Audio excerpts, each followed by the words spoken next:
Hello, Paranormal M channel viewers. We're back again. Thank you so much for always supporting the channel and tuning in to our paranormal stories. And please don't hesitate to send us your own experiences too. Honestly, I love doing this, being here and sharing these eerie encounters with you all.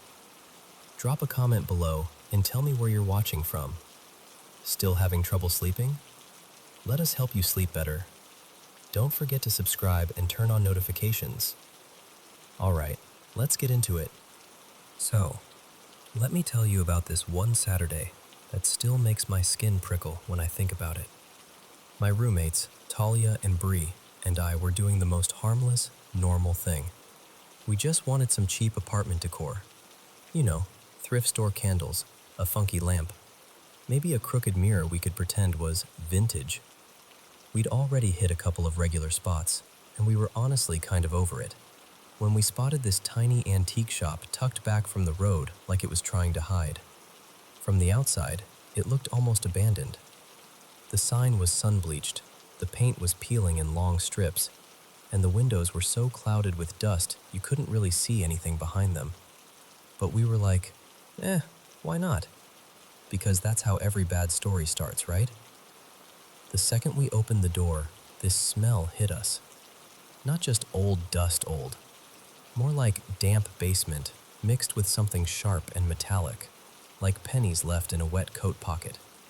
We kind of glanced at each other, did that awkward little laugh people do when they're uncomfortable, and walked in anyway. And immediately, the vibe inside was wrong. It was dim, like the lights were tired. The aisles were narrow and cluttered, and the farther you walked in, the tighter it felt. Like the place was gently squeezing you toward the back. Every little sound seemed louder than it should have been. Our shoes scuffing, a hanger tapping, the soft creak of wood shifting somewhere overhead. The stuff in there didn't help. There were shelves lined with dolls that looked used up, missing eyelashes, chipped hands, one with a cracked porcelain cheek like it had been dropped and glued back together. A couple of old formal dresses hung from a rack, yellowed and limp, like someone had taken them off in a hurry and never came back for them. There was even this little dollhouse on a low table, and I swear, something about it made my stomach roll. Like the furniture inside was slightly warped in a way that didn't make sense, like it had gotten hot and softened and then cooled again. But none of that was the worst part. The worst part was the painting. It was hanging crookedly on the wall, like it had been nudged and nobody bothered to straighten it. It was a portrait of a woman, almost realistic, the kind where you can see the care in the brushstrokes around the mouth and the shadows under the cheekbones. Except her eyes. Her eyes were completely blacked out. Not shaded, not dark-colored, blacked out, like someone had smeared tar straight across them. It was so jarring that my brain kept trying to fix it, like if I stared long enough, the eyes would reappear. And this is the part that's hard to explain without sounding dramatic. The painting felt heavy, like it had weight in the room, like it didn't just exist, it noticed you. No matter where we moved, it felt like it was still watching, which is ridiculous because it didn't even have eyes, but we all felt it. I know we did because nobody made jokes. Bree went quiet. Talia wouldn't stop glancing back at it, like she couldn't help herself. We didn't buy a single thing. We didn't even finish browsing. We just sort of backed out of the store like we were leaving a room where we'd interrupted something private. The bell on the door jingled when we stepped outside, and the daylight felt weirdly bright, like we'd been underwater and finally came up for air. And I really thought that would be the end of it. But a couple days later, little things started happening in our place. We tried to laugh it off, but we were all sleeping lighter, listening more. And then one morning, this is the part that really flipped a switch. We were heading out, half awake, barely functioning, and we saw it on the hallway wall near the door. A handprint. Not like a smudge. A full, clear, dark handprint, almost black, like charcoal or soot. big enough that my first thought was, that can't be ours. We did the sensible thing, or at least we tried to. We told ourselves maybe someone had leaned on the wall with dirty hands. Maybe it was from moving something. Maybe we'd track in grime and not notice. So we lined our hands up on it. All three of us, palms pressed against the wall, comparing like it was some dumb game. None of our hands matched. The print was larger, longer fingers, wider palm. It looked like it belonged to someone who could comfortably palm a basketball. And it was placed at this height that made it even creepier, like it had been left by someone standing right there. After that, we stopped pretending it was all nothing. But the scariest thing, like the thing that still makes my throat tighten, happened a few nights later. I was asleep when I heard this sudden, awful scream from Bree's room. Not a startled yelp, a real scream that jolted me straight upright.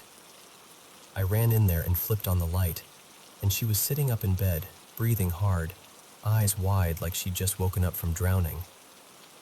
Once she could talk, she told me she'd fallen asleep with her hands tucked under her pillow, like she always does.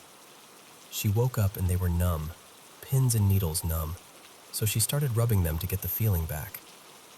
Then her hand jerked, like an electric shock ran through it, and before she even realized what was happening, her fingers started clawing at her face and neck. Not lightly, not like an itch, like she couldn't control it. She said she tried to stop, but her hands wouldn't listen for a few seconds. She just kept scraping at her own skin until she finally snapped out of it and screamed. When I looked closely, she had these red marks along her jaw and down her neck. Not deep, but enough to prove she wasn't imagining it. We sat there for a long time after that, just quiet, exhausted, freaked out in that stunned way where you don't even know what to say because any explanation sounds too stupid to be real, and any other explanation sounds too terrifying to accept. And I know it could all be coincidence. Old building, stress, weird sleep things. I know. But I can't stop thinking about that shop. The smell, the way the aisles seemed to tighten, and that portrait, those eyes painted over like someone was trying to blind it, but it still didn't matter. Because ever since we walked out of that place, it's felt like something walked out with us. And sometimes, late at night when the apartment goes quiet and the air feels too still, I catch myself wondering if it ever really stopped watching.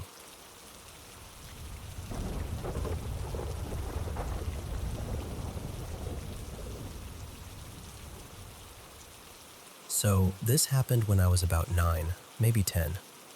We were living out in this little village that felt like it was tucked away from the rest of the world.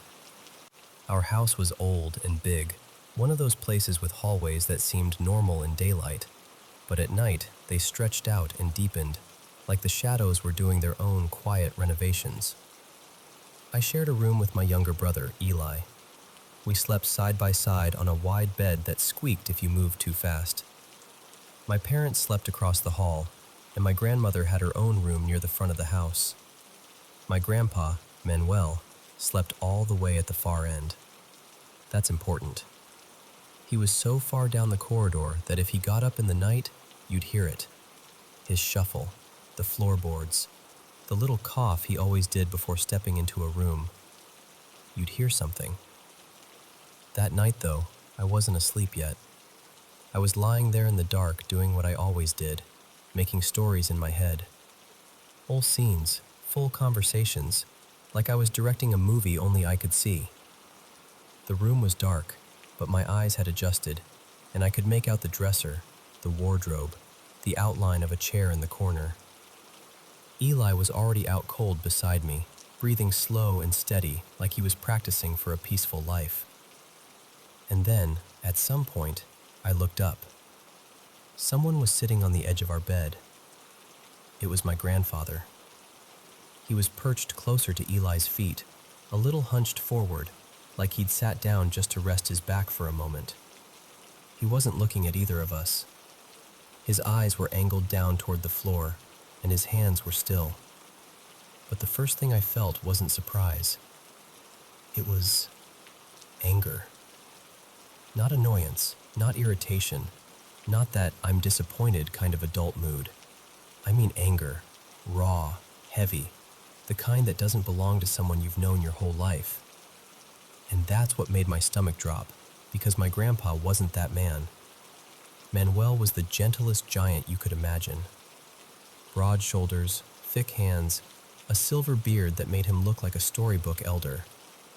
He was old, well into his 80s, and still stubbornly strong. He worked outside almost every day, moving like the earth still owed him something. He laughed when it was the right moment, and he could go quiet in a way that felt safe, not scary. We loved him like kids love the best part of a day. Whenever he came home, we'd run to him without thinking. So if this was really him, I should have felt comfort. Instead, something inside me just snapped. My skin went tight with goosebumps, like the air had turned thin, and it hit me in the same breath as the recognition.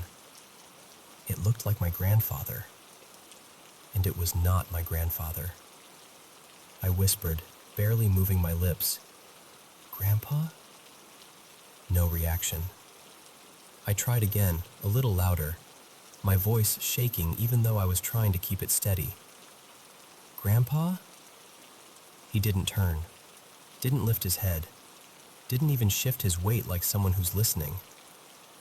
I don't know why I did it, but I reached my hand out, slowly, carefully, aiming for his leg, just to prove to myself that he was solid, real, human. And my hand went straight through him. Not like a dramatic movie moment, not like I felt energy or got thrown back, just nothing. Like putting your hand through a patch of air that shouldn't be there. And the second that happened, every thought in my head became one thought. Run. I didn't plan. I didn't think. I just moved. I slid off the bed and bolted. I ran straight through him. I still don't have good words for what that felt like. It wasn't cold exactly. It wasn't warm. It was more like pushing through a shadow that had decided it could be heavy, like something was there and not there at the same time, and my body knew it was wrong before my brain could even describe it. I burst into my parents' room, tripping over my own feet, and I told them everything in one breath. That Grandpa was on the bed, that his face looked angry, that he didn't respond, that my hand passed through him. My dad squinted at me like I'd woken him up for something foolish. He said I should have been asleep, that when kids stay up too late, their minds start making things. Then, half irritated and half trying to scare me into obedience, he added something like, "If you don't listen and you keep acting up, your grandpa will come sit there again." My mom pulled me in right away. She hugged me tight, warm and solid, like she was trying to press me back into reality with her arms. She told me I'd had a nightmare with my eyes open, that it was just imagination. I wanted to believe her so badly, but I kept thinking about Eli. He was still in that room, still asleep, still breathing like nothing in the universe could reach him. Eventually, I passed out in my parents' room. In the morning, I woke up back in my own bed. Apparently, my dad carried me in during the night. I don't remember it at all. And here's the part that messes with me, even now. After that, I slept fine.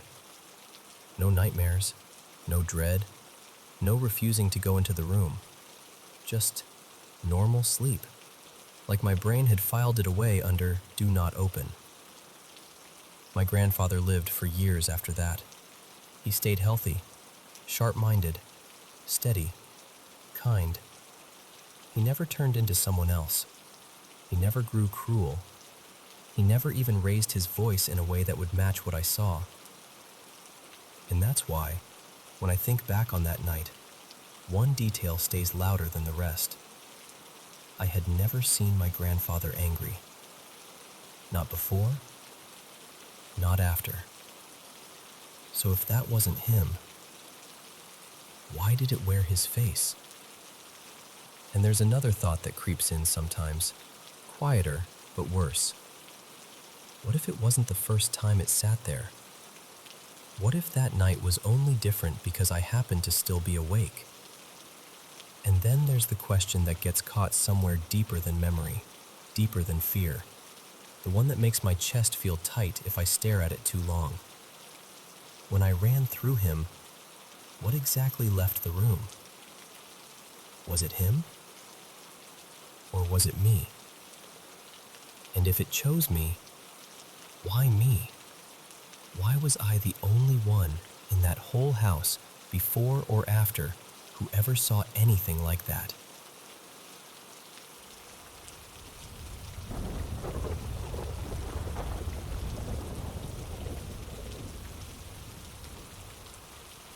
Okay, so I just jolted awake from one of those dreams that doesn't fade when you open your eyes. You know the kind? Where it sticks to you like static? In the dream, it's me, mid-20s, and my younger brother Mason. We're out at dinner with some relatives, and this new couple my family's been hanging around shows up. Everyone's doing the friendly greetings thing, and they've got a daughter with them. Her name's Talia, I think, around Mason's age. She introduces herself, all polite, and my brother doesn't even lift his head. Not like, I'm shy, awkward. Like, blank. Like he didn't hear her. And I'm standing there smiling too hard, trying to cover for him, doing that older sibling thing where you talk enough for two people. Hey, nice to meet you. All that. I even toss in a little joke on his behalf, like, sorry, he's still loading, because that's what I'd say in real life. Mason's usually not rude at all. If anything, he's kind of charming in a goofy way, so it felt off. Dinner goes by in that dream logic way where you're not sure what you ate, but you remember the vibe. Then it's time to go home, and for some reason we're taking the bus. We're sitting there, and I start giving him a little grief, friendly style. Like, dude, you really just ghosted that girl to her face? I'm teasing, nudging, doing the whole big brother routine. He's annoyed, but it's that familiar annoyed, like we're actually on our way home from something in real life. We're bickering, half laughing, half pushing each other's buttons. It felt so normal. And then, something in my stomach drops. No warning, just this thick dread that comes out of nowhere, like the air changes. I look up toward the front of the bus and see the driver. He's this scruffy guy, maybe early 30s, long hair tucked behind his ears, the kind of dude who looks like he would say, chill, chill, while actively causing chaos. And he's driving like the bus is a sports car, like he's working it, swerving a little, accelerating, way too casual about it. And then, bam! We slam into the back of a small car. In my head it was a white hybrid, something compact. It fishtails and disappears out of view, and my brain expects the bus to brake, to slow, to do anything. But it doesn't. The bus keeps going. I turn and look at Mason, and his face is completely different now, like all the joking is gone. He looks genuinely terrified, eyes wide, shoulders up, like he's bracing. I snap back forward, and that's when I see it. An 18-wheeler. Not like, oh no, we're getting close. Like, the back of it is suddenly right there, filling the whole windshield. And in the dream, it feels like we're going insanely fast, like 90 miles an hour, and the truck is basically standing still. There isn't even time to scream. We hit it. Everything goes black, except it isn't instantly over. I feel it. I feel my body get thrown around like I'm a loose object in a washing machine. That's the only way I can describe it. Like being a tennis ball inside a dryer at the end of a cycle. Tumbling, slamming, spinning, hitting hard edges I can't see. And the whole time, the only thing I'm doing, like on repeat, like my brain got stuck in one groove, is saying, I love you, Mason. I love you, Mason. I love you, Mason. Over and over. Like if I keep saying it, it'll protect him somehow. Then I wake up inside the dream. Not awake in real life, awake in the wreck.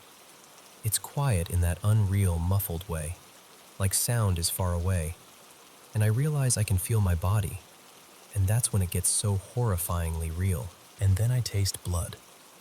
I have never tasted anything in a dream like that before, ever.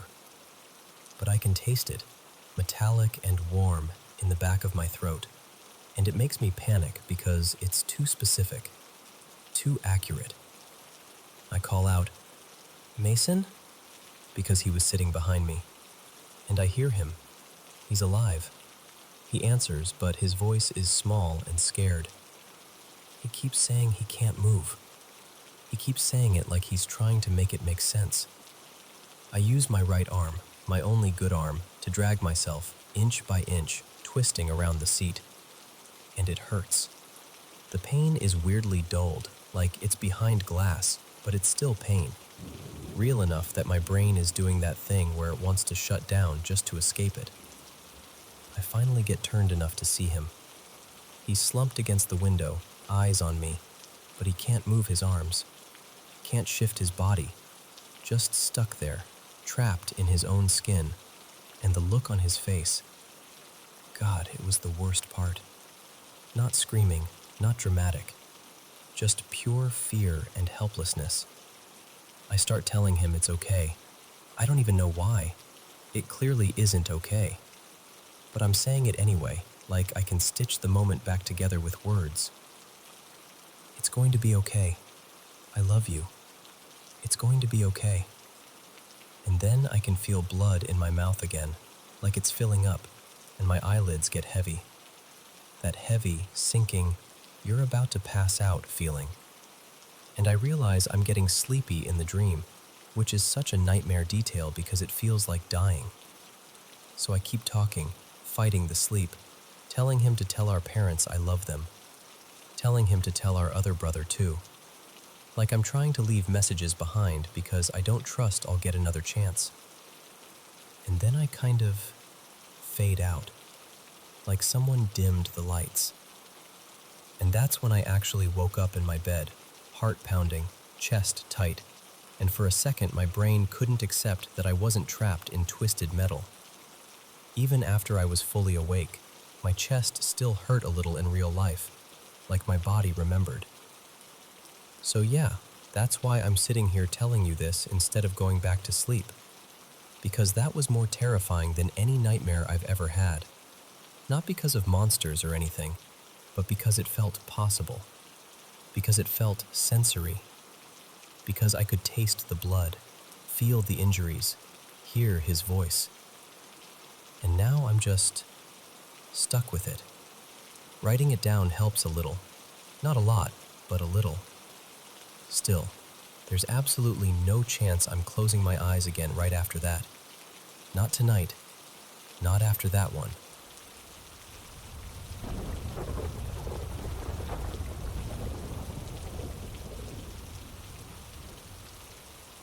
So, I was about 8, maybe 9, and I'm sitting on the swings at my elementary school playground. Not swinging, not playing, just sitting there, letting my feet drag little half moons in the dirt because I'd wandered off by myself. The funny part is, my parents actually would have been totally fine with it. The school was close, like a straight shot past a couple intersections, but I didn't really know that at the time, so I always took this longer, looping route home. It felt safer in my kid brain, even though it turned a quick walk into this whole 20-minute trek. Anyway, I'm alone on the swings when this pale silver sedan rolls by, slow enough that I notice it. And it's playing this tune, an instrumental nursery rhyme. You know that chiming, dreamy kind of melody ice cream trucks use, where your brain goes, "Oh, that's supposed to be cheerful," but it still makes your stomach tighten. It was like that, but not exactly the ice cream truck song, just close enough to be unsettling. The music gets louder as the car approaches, like normal, but then it passes me and keeps driving, and the music doesn't get quieter. It stays just as loud, like the car never left. I remember squinting at the driver's side, trying to catch a face, anything, but I couldn't. And it wasn't even that the windows were tinted. It looked wrong. Like the inside of the car was steamed up, foggy in a way that didn't make sense, like a bathroom mirror after a hot shower, except it was the whole interior, this hazy blankness that swallowed up any detail. That's when the fear really hit, because now I'm sitting there thinking, okay, either I'm about to get snatched, or there's an ice cream truck somewhere blasting the world's loudest lullaby. And I hated ice cream trucks already because of some creepy TV episode I watched that I was definitely too young to be watching. So I get up and I start walking home, my long way. And this neighborhood, it's big. It's one of those places with wide streets and tons of little side roads. And there's always traffic because it backs onto a big supermarket, and there's a strip mall nearby. On weekends especially, you'd see people unloading groceries, kids biking, cars cutting through. But that day, nothing. I walked and walked, down street after street, turning corners, crossing intersections, and I didn't see a single person. Not one dog walker, not one car, not even someone backing out of a driveway. And the nursery rhyme music is still blasting like it's everywhere at once. That's the part I still can't explain, because it wasn't like it was drifting in and out. It wasn't getting louder or softer like something moving around. It was just there, constant, filling the whole neighborhood like it was coming from the air. And then, because apparently my brain needed extra fuel for panic, I start hearing other sounds too. Mechanical sounds, like wood being cut, like a chainsaw or someone doing construction, that harsh grinding hum. But when I looked around, there was still nobody outside. And a lot of the houses had their curtains pulled or their windows covered, which made everything feel closed off, like the whole area had turned its face away. I swear I was checking behind me every few seconds, scanning driveways, peeking down side streets, trying not to run but also fighting the urge to sprint the whole way home. Then, finally, I turn onto my street, and the music starts to fade. And right as I step onto my front porch, right when my hand is reaching for the door, it stops completely, like it got cut off, clean, instant. I stood there for a second just staring at the door, kind of frozen, because I knew I wasn't imagining it. I didn't have a phone. I didn't have earbuds. There was nothing on me that could have made noise. And it's not like a real ice cream truck would be loud enough to follow me perfectly for 20 minutes without ever getting closer or farther. And I'm telling you, I never saw the car again. I never saw any car. No footsteps, no shadows, no sudden engine sound behind me. Just that song, hanging over everything until I got home. I've replayed it a million times in my head, trying to force it into something normal, a prank, an echo, a neighbor's speaker, anything. But it never fits. I still don't know what happened that day. I just know it felt like something noticed me, like something followed me without actually being there. And even now, if I hear a nursery rhyme melody drifting through the air at the wrong time of day, my stomach drops every single time.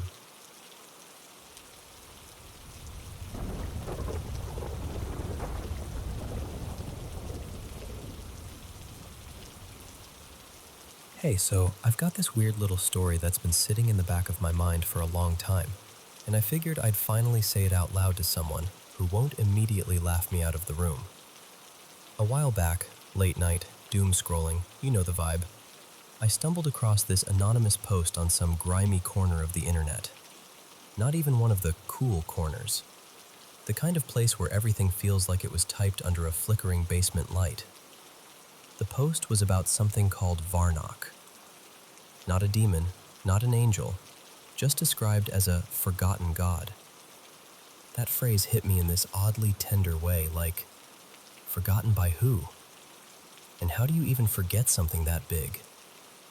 Anyway, I actually found the post again recently. It didn't vanish or get mysteriously scrubbed from the world or anything dramatic like that. It's still out there. I just can't tell you exactly where, because it's one of those things you don't bookmark when you're reading it at 2:40 a.m., with your heart doing that small, nervous gallop. What made the post feel different wasn't the name, it was the precision. It described an altar, and the instructions were so specific, they felt like they were written for someone who already knew the rules. It wasn't like, light a candle and say a prayer. It was more like, make a shape in the ground with lines about the length of your forearm, and if you build it with stone, the height has to land on a certain kind of counted measurement. No explanation, no reasoning, just this quiet insistence. It matters. And then there was the offering part. The post called it a sacrifice, but honestly, it sounded more like a ritual gesture, something symbolic. The example they gave was a simple clay pot, broken on the spot, either with your hand or with your foot, while something personal was sealed inside. Not anything violent or horrific, just something of you in the emotional sense, like a written secret, a confession, a tiny scrap of a photograph, some small piece of identity you wouldn't normally hand over to anyone. The post claimed that after that, you could speak to Varno, or at least get something back. Not a voice booming from the sky, more like a response, a shift, a feeling of being answered. At first, I rolled my eyes. I really did. But the name stuck to me like a burr, Varno. I'd catch myself thinking it randomly while making coffee, or walking home, or staring at my ceiling. And the more I remembered the details, the strange geometry, the arbitrary-sounding rules, the more they stopped feeling arbitrary. They felt coded. Around the same time, I was messing around with altered states more than I should have been. Nothing glamorous, just that phase where your brain is trying to peel the wallpaper off reality and see what's underneath. And I'll be honest, in those stretched out, unsteady moments, my thoughts about Varno got louder, more persistent. Like when you keep thinking you hear your phone buzz, even when it hasn't. And look, I know how that sounds. I know substances can make your mind desperate to connect dots that were never meant to meet. I'm not telling you this like it's proof of anything. I'm telling you because it's the honest timeline. Eventually, curiosity got the better of me. Not belief, curiosity. The kind that feels like an itch right under the skin. And nothing supernatural happened. No shadows moved. No whisper slid into my ear. No cosmic revelation. But afterward, something changed. Not outside me, inside me. It felt like I understood the post in a way I didn't before. Like the details stopped feeling random and started feeling organized. Like I'd been looking at scattered puzzle pieces, and suddenly I could see the picture they belonged to. Not because someone handed me the missing pieces, but because my brain finally found the frame. That's the best way I can describe what I mean when I say I gained knowledge. It wasn't like learning facts. It was more like context. Like a story you didn't realize you already half knew. And then one day you hear a familiar melody, and your body remembers the lyrics before your mind does. And yeah, I'm fully aware this could just be my brain doing what brains do, latching onto something because I fed it attention. Especially at a time when my perception wasn't exactly trustworthy. But still, sometimes I'll think of that name, Varno, and I get this small, quiet feeling like I'm standing at the edge of a room I've never entered. And somehow I still know what it smells like inside.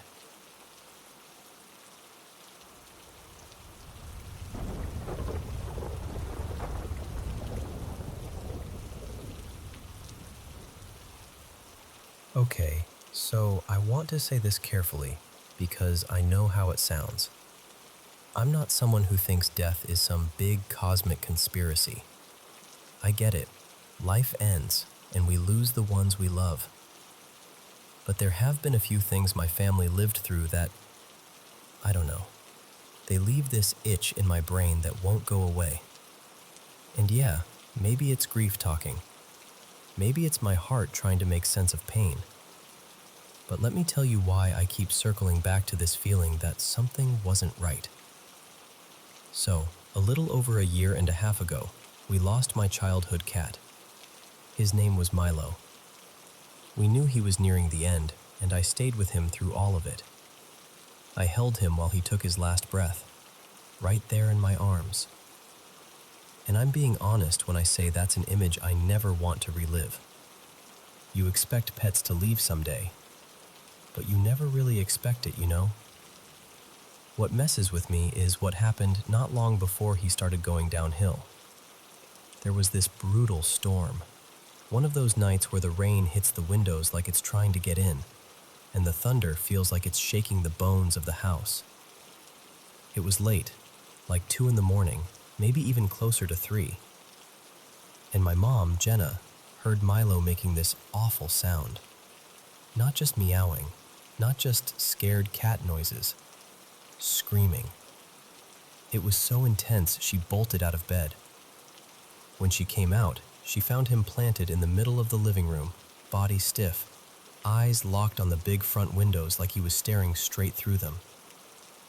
And here's the part I always hesitate to say out loud, because I'm still trying to decide if I believe it myself. My mom swears that night he was fighting something. Not like chasing a bug, not like spooked by thunder, like he was protecting us. Like there was something in the house, or trying to get into it, and he stood between it and us. My mom isn't religious. She's not a ghost stories person. But she's always been sensitive, I guess. The kind of person who knows when someone's about to call, or walks into a room and can tell immediately if people were arguing. And she swears Milo took the hit for us. Do I fully believe that? I honestly don't know. But do I believe something happened that night? Yeah, I do. Then, fast forward, December 18th, 2024. My younger cat, Luna, died suddenly. And when I say suddenly, I mean it still doesn't feel real. She'd had a clean bill of health not that long before. She was the kind of cat who had this confident little walk, like she owned the whole house. And then one day she was just gone. No long warning, no gentle transition, just ripped out of our world. At first I told myself it couldn't be connected. Different cat, different time, different situation. But after she died, the house felt off. Like the air had weight. Like everything was tilted a little wrong. We didn't talk much about it because what do you even say when you're already barely holding it together? But my mom hinted, carefully, like she didn't want to plant the thought in my head, that maybe something had come back. That maybe whatever Milo faced back then took Luna. And I know how that sounds. Trust me, I've said I'm not crazy in my head more times than I can count. But there's one more piece, and it's the part that keeps me from dismissing everything as grief brain. Because years before either cat died, like well before, my grandmother started talking about this man. Not a real person, not a neighbor, not someone she could point out in a crowd. An unseen man, a presence. Someone she felt like was stalking her. She never described him clearly. It was always vague, like if she gave him shape, it would make him more real. Just that man. Always there, always watching. Sometimes in reflections, sometimes in doorways, sometimes just a certainty in her bones that he was nearby. She moved states, far away, and she still saw him. For years. And yeah, I know the obvious explanation. She's older. Maybe it's her mind. Maybe it's stress. Maybe it's something neurological. I've tried to be grounded about it. I want the grounded explanation. But the weird thing is, when she moved into assisted living, it stopped for a while. Months. Like the signal went quiet. And then one day she said, very calmly, "He's back." No drama, no fear-mongering, just certainty. And here's the part I don't love admitting. I think I might have seen something too. Once, when I was a teenager. My family thought it was a loved one visiting.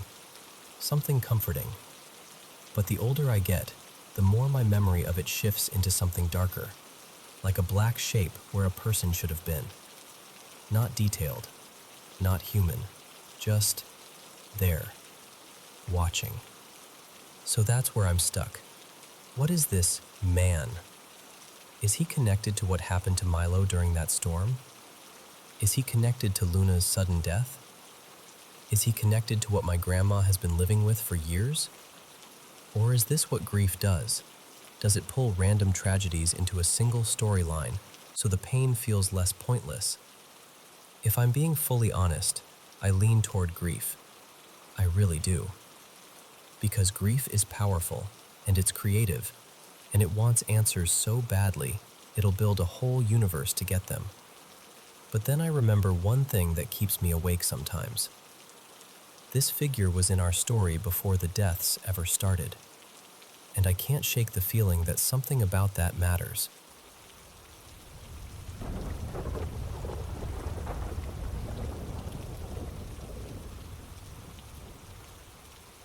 Hey, it's been a minute.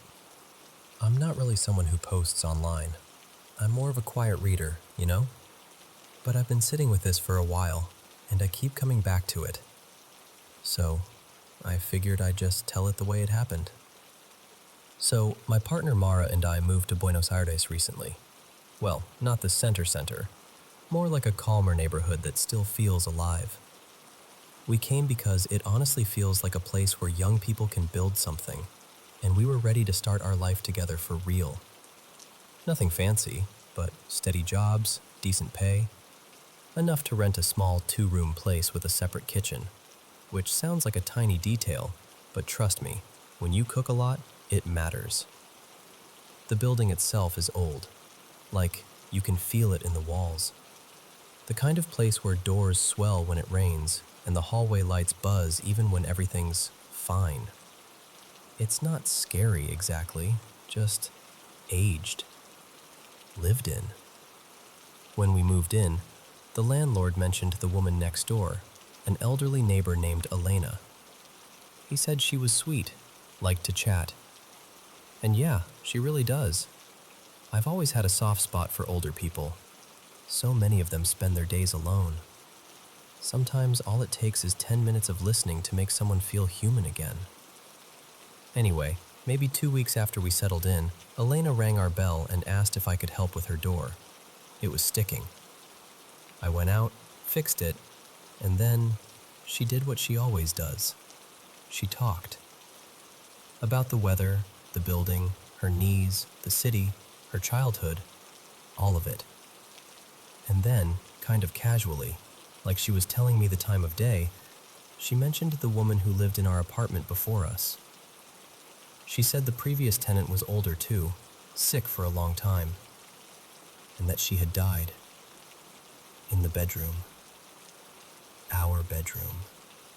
The same room Mara and I slept in every night. Now, here's the thing. Before Elena ever told me that, Mara had already been saying she felt uncomfortable at night. Not in a dramatic way, just uneasy, like she couldn't fully relax. She'd wake up and stare at the corner of the room, like she was trying to figure out what she'd heard or felt. One night, this was maybe our first month there, she whispered that she'd felt the blanket tug, like someone had pulled it toward the foot of the bed, at around 3 a.m. After Elena told me about the death, those little things stopped feeling like maybe the apartment's settling, or maybe we're stressed, and started feeling directed, like something was aware of us. And then stuff started happening to me too. I'd feel the sheets move when I was completely still. Once, I felt something cold brush my ankle, like fingertips, quick and light.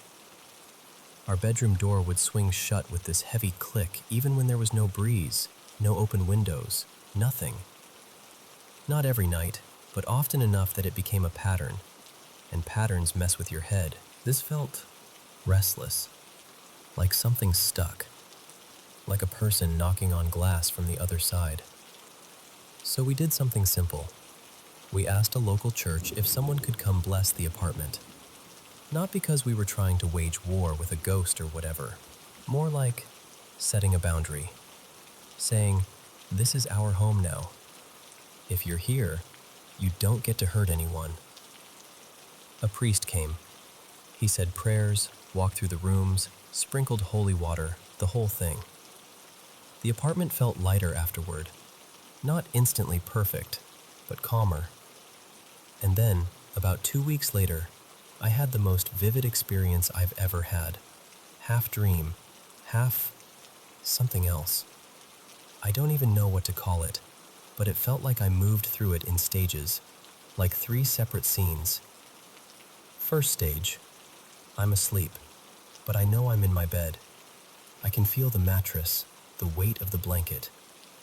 And then I feel a cold hand clamp onto my shoulder, the shoulder closest to Mara. It wasn't her. I knew it immediately. That kind of knowing doesn't come from thought. It's just certainty. Second stage. Suddenly, Mara and I are both sitting upright in bed. The room is dark, quiet, freezing, and I'm telling her, we need to cleanse. We need to wash it off. And then we're doing it, both of us, pouring water over ourselves like we're washing in the darkness. No talking, just that soft sound of water and breathing. It felt ritualistic, like something we were being pushed to do. Third stage. This is the part that still makes my stomach tighten. I'm upright again, in the same cold darkness, and I hear the building buzzer. In our place, the intercom is way back near the kitchen, so you have to cross the whole apartment to answer it. So I get up and start walking down the hallway. And as I pass the front door, I see her. A woman. Old. Heavy-set. Dressed like someone from another era. Thicker fabric, shapeless clothes. But her face was wrong. It was there, but there were no features. No eyes, no mouth, no nose. Just blank skin where a face should have been, like it had been smoothed over. And she wasn't walking. She was gliding toward me. I panicked and shot backward, away from her, and then I saw her drift toward the bedroom. And my first thought was Mara. Mara's in there. She's sleeping. She doesn't know. So I ran to the bedroom, and the second I crossed the doorway, I snapped awake. Like awake. Eyes open, heart slamming. The room was dark and still. No buzzer, no footsteps, nothing.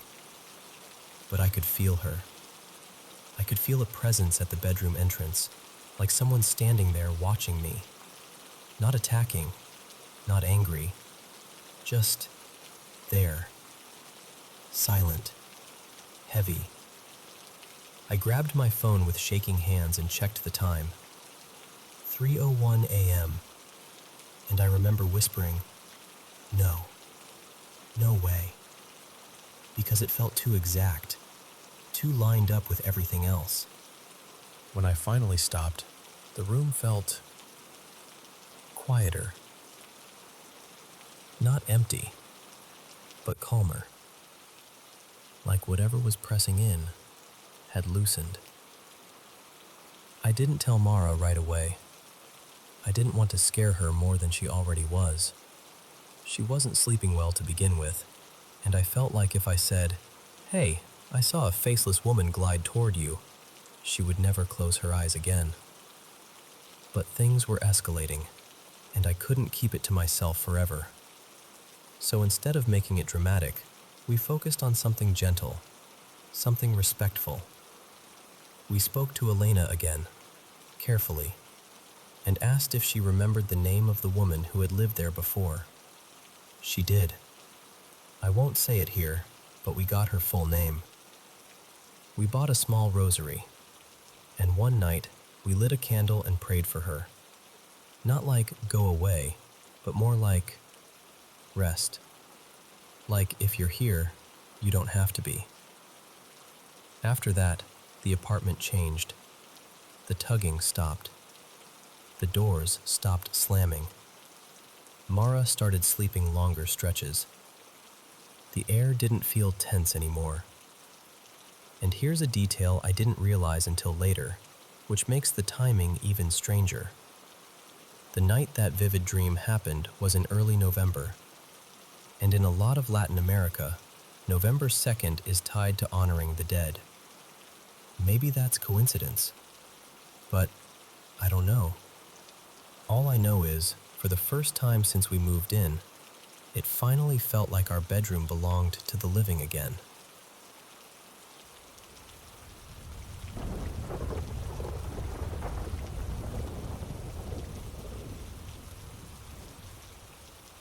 So before I start, I just want to say, I know this could have been nothing more than a deeply unsettling coincidence. I'm not religious, I'm not into anything occult, I don't mess with rituals or any of that. But what happened left me so rattled that I still get that tight feeling in my chest when I replay it. So, I'm just going to tell you exactly how it went down, and you can decide what you make of it. This was in December 2025, late in the month, like a random weeknight. I'd been fine, normal routine, decent headspace, no big stress spiral, no weird stuff going on at home. I take my meds the way I'm supposed to, and they've never done anything dramatic to me. I'm a heavy sleeper. I've never had sleep paralysis. My dreams are usually the boring kind that evaporate the second I open my eyes. But that night, I fell asleep like usual, and then it was like I dropped straight through the floor. The first thing I remember is this endless black space, like a void, with smoke curling around everywhere, thick and choking. And I'm not floating, I'm not standing. I'm pinned down on this slab of stone that is so hot I can feel my skin blistering against it. I'm screaming, like full-throat animal screaming. I'm naked. My arms and legs are restrained wide, spread out like I'm being displayed. And I just knew, with that horrible dream certainty, I just knew I was about to die. Then the darkness shifts into a full-on hellscape. Flames everywhere. The air feels heavy and toxic, like breathing is a punishment. I'm burning, panicking, desperate, terrified of what comes next. And the sounds, I can still hear them in my head, like grinding metal, machinery shrieking, distant crying, other people, I think, screaming the kind of screams that sound like they'll never end. And then these disgusting wet noises, like slurping and growling, coming from all around me. That's when I realize I'm surrounded. Hundreds, maybe thousands of these small, devilish creatures. Not big, towering demons, more like 2 feet tall, maybe 3. They're crowded in tight, jostling like excited kids at a parade, except it's not cute, it's horrifying. And they're touching me, stroking my arms, my legs, my stomach, like they're waiting their turn, like they're thrilled I'm there. And then one of them climbs up onto my chest. It's calm about it, like it's done this 1,000 times. It pulls out a blade, short, ugly, sharp, and drives it into my throat right under my chin. And then it drags the blade downward, slowly, like it's unzipping me. It slices all the way down my body, straight through my abdomen, and I can feel it. I'm crying so hard I can't even breathe, and I'm begging, and it doesn't matter. I look down, still fully aware, like I'm awake inside my own nightmare, and my insides are exposed. And here's the part that makes no sense, but was so vivid it makes me nauseous. My ribs aren't normal. They peel open outward on both sides like they're unfolding, like wings. And they stretch so far, like ridiculously far, like long banquet tables running off into the distance. The weirdest detail is they don't even look like human ribs. They look like barbecue ribs, like the kind you'd see in a restaurant, glossy, sauced, almost cartoonishly meaty. I remember thinking, in the middle of all that pain, why do they look like food? And before I can even process it, those little creatures start feasting. They swarm. They bite and chew and pull and gnaw, making these awful, satisfied noises, like they're in pure bliss. And I feel every bite, every tug, every tiny mouth on me. I'm screaming so hard my throat feels shredded, and I'm thinking, how am I not dead yet? How am I still here? And then I wake up. I jolt up, gasping like I've been held underwater. My pajamas are soaked through. It's still dark, around 5 a.m., something like that. My husband, Ethan, was already awake, staring at me like he'd seen a ghost. He tells me I was digging my nails into his arm hard enough to leave marks. He said I was thrashing, jerking, making these strained sounds, and he thought I was having some kind of medical emergency, so he shook me awake. I just sat there shaking, trying to convince myself it was only a nightmare. Only a nightmare. Only a nightmare. And then, because life doesn't pause just because your brain decided to traumatize you, I got up and went to work. I felt drained and strange all morning, like my skin didn't fit right. But I told myself to drop it. Lock in. Be normal. My office is in this weird spot, off a service road near a busy highway, but surrounded by dense woods. It's quiet.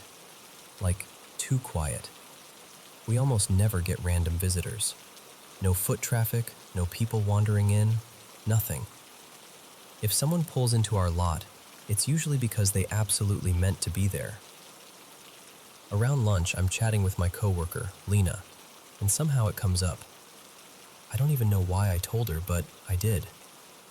I gave her the whole story, the void, the heat, the creatures, the ribs. She's making that horrified face people make when they're entertained, but also genuinely disturbed. Then we move on. Work stuff, emails. The day keeps rolling. About an hour later, Lena looks out the window and goes, "Oh my God, no way, look." I turn my head, and I swear to you, a barbecue catering truck is pulling into our parking lot. Not even like a generic one. A real branded truck, clear as day, rolling right up like it belongs there. A woman in uniform comes in, super friendly, cheerful, holiday energy. She introduces herself and says she's stopping by nearby businesses to remind them they do holiday catering, and if we're planning any kind of office gathering, to keep them in mind.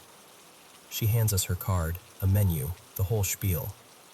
And then she pulls out this insulated bag and goes, "And here, free samples. Happy holidays." She sets down 2 little boxes and leaves like it's the most normal thing in the world. The second I open the lid, my stomach drops. Cornbread, and a portion of barbecue ribs. My skin went cold hot, goosebumps everywhere. Lena just stared at it, and I could tell by her face she was feeling the exact same thing, like our brains were trying to reject reality for a second. I actually had to sit down because my knees felt weak. It was like the dream reached out and tapped me on the shoulder in broad daylight. And that's it. That's the whole chain of events. I keep circling the same questions. Was my brain doing that thing where it turns stress into horror? Was it dredging up something I haven't dealt with? Was it trying to tell me there's something in my life that's eating me alive and I'm ignoring it? Or was it genuinely just a coincidence so specific it feels personal? I don't know. I honestly don't. I just know I've never had a nightmare that detailed, that physical, that real. And I've never had the universe, fate, chance, whatever you want to call it. Answer it back with a box of ribs at noon.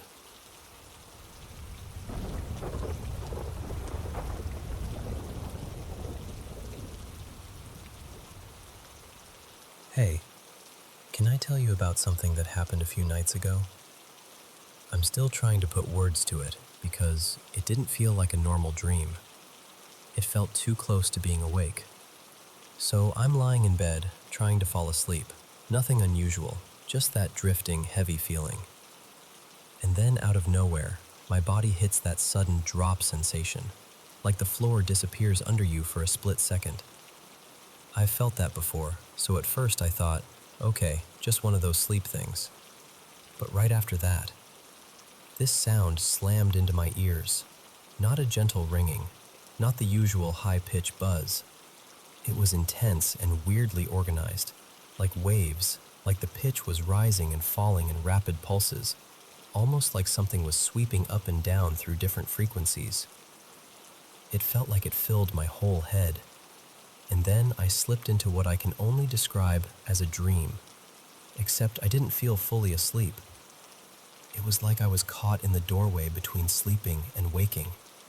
My eyes were closed, but I could see the dream vividly. And at the same time, I felt my body in bed, like I was barely moving, barely there, stuck halfway. In the dream, this presence started talking to me, only it wasn't vague or symbolic like dreams usually are.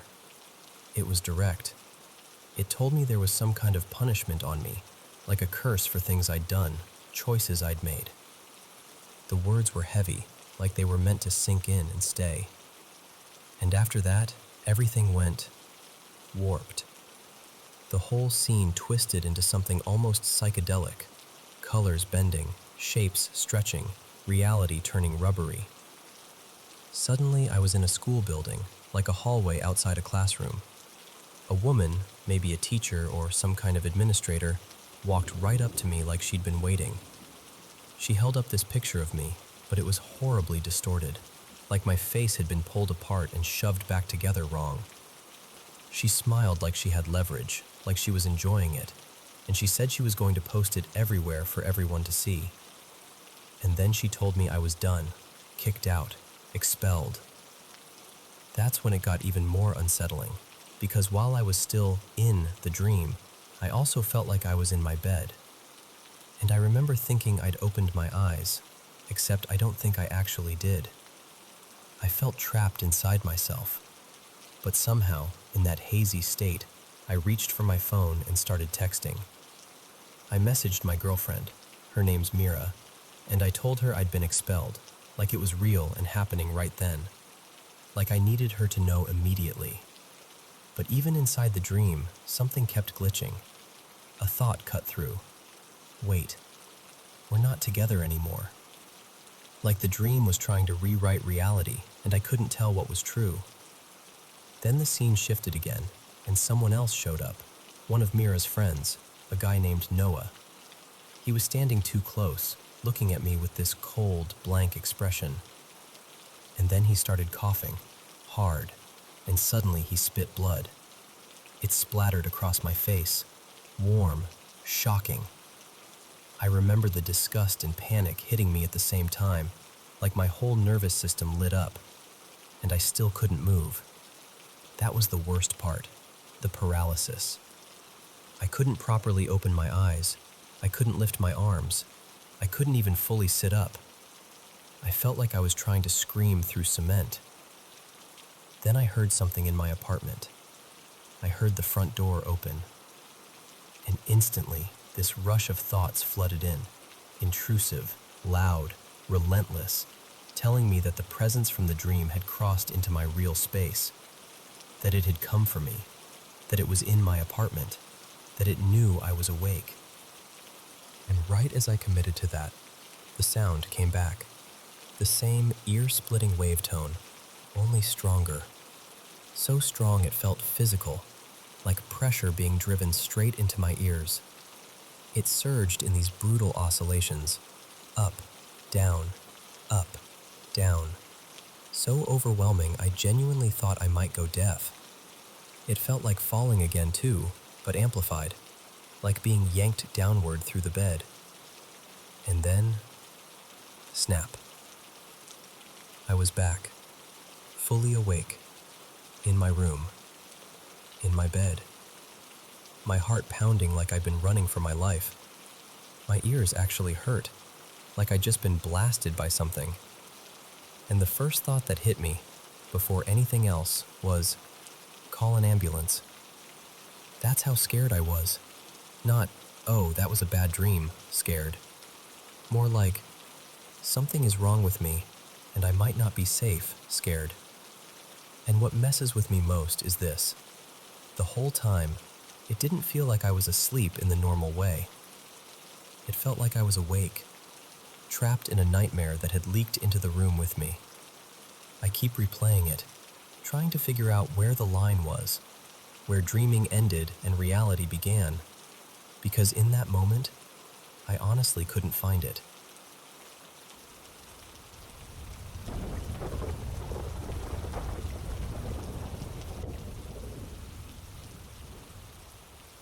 So, before my great-grandparents passed away, they lived for decades in this quiet, kind of in-between place. Semi-rural, a little removed, with woods pressing in close behind the house. Not totally isolated or anything, but the neighbors were few and far enough that the nights felt big, like the dark had room to stretch. After they were gone, my grandma, Mary Ann, ended up inheriting the house and a couple acres with it. And she's still with us, thankfully, but she wrote her will years ago, so the place will go to another family member when she passes. That family member, Eli, actually lives there now. Takes care of everything. Mows, fixes, checks the property line, the whole thing. Because one day, it'll be his house. Eli and I are close, so I've gone out there a few times just to hang out or crash for the night. But the weird part is, before Eli moved in, I hadn't slept there since I was little, back when my great-grandparents were still alive and the place felt normal in that old house way. The first time I stayed over as an adult, Eli set me up in the guest room, except it's not really a guest room. It was my grandma's childhood bedroom. And I know this is going to sound dramatic, but that room freaks me out. It did then, and it still does now. There's nothing in there that's obviously creepy. It's just wrong.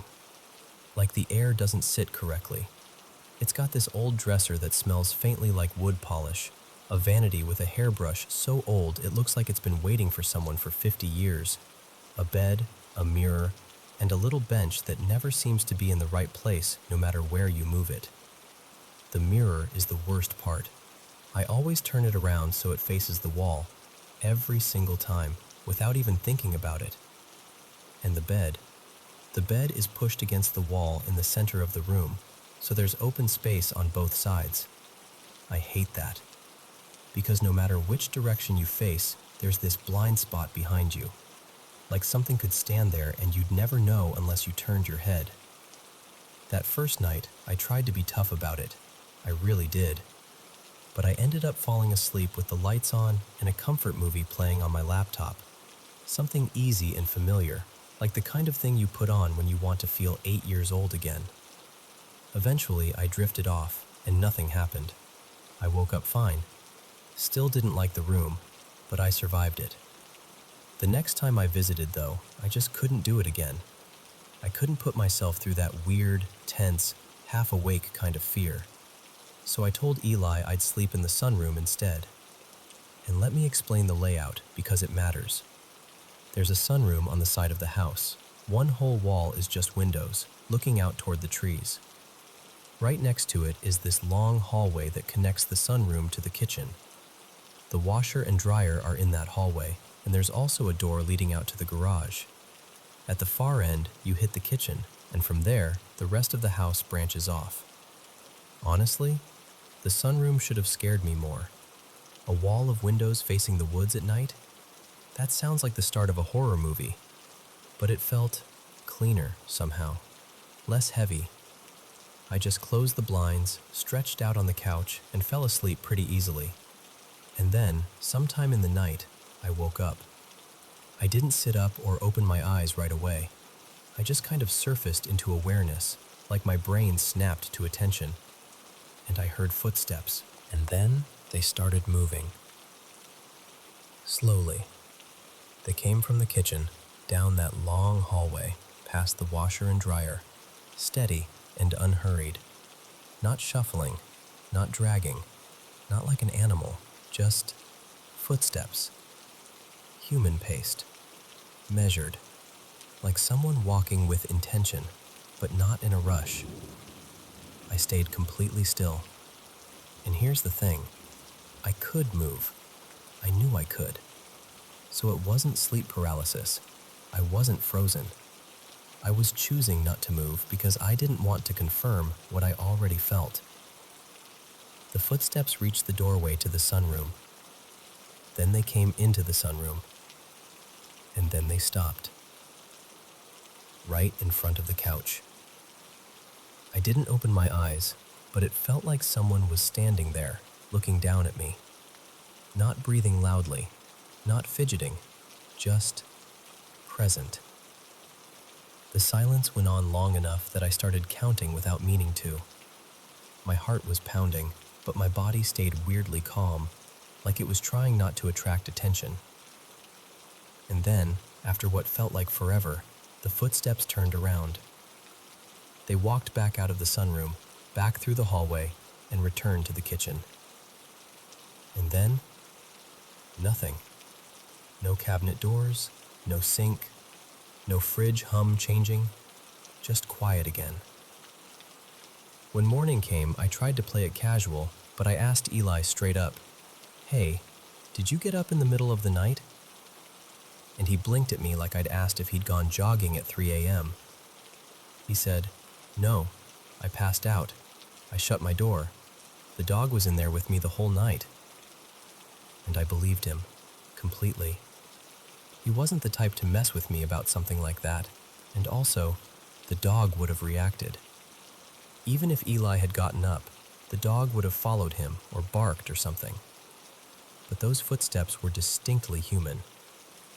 That's what sticks with me. The weight, the spacing, the rhythm. Now, stuff like this doesn't immediately send me into a meltdown. I've always been, sensitive to weird things. Odd dreams, sudden gut feelings, that kind of thing. It's not constant, but it happens enough that I've stopped acting surprised. And it runs in my family too. Different relatives, different stories, all of us kind of shrugging like, yeah, that checks out. I've even had dreams about my great-grandparents before, like them showing up and saying things that felt oddly specific, and then I'd mention it to my grandma later, and she'd get quiet in that way people do when something hits too close. I wasn't especially close to my great-grandparents, not really, but they've still popped up in ways that felt purposeful. Except there's this other layer to it. My great-grandfather, Wesley, wasn't a good man. And I'm not saying that lightly. He hurt people. He left damage behind him that didn't just disappear because time passed. I'm not particularly religious, but if there's a place for people who did what he did, if there's a hell in any real sense, then more than one person in my family believes he belongs there. And whenever I've seen my great-grandparents in dreams, it's like, she's clear, and he's not. Like he's there only faintly, like a shadow that can't quite fully step into the room. That's always been the feeling. But that night in the sunroom, I had this nagging intuition, sharp and quiet at the same time, that it was him standing there. Not threatening exactly, not warm, not loving, just there. Like a presence that didn't care whether I was comforted, only that I knew it existed. And what scares me most is that I still don't know why.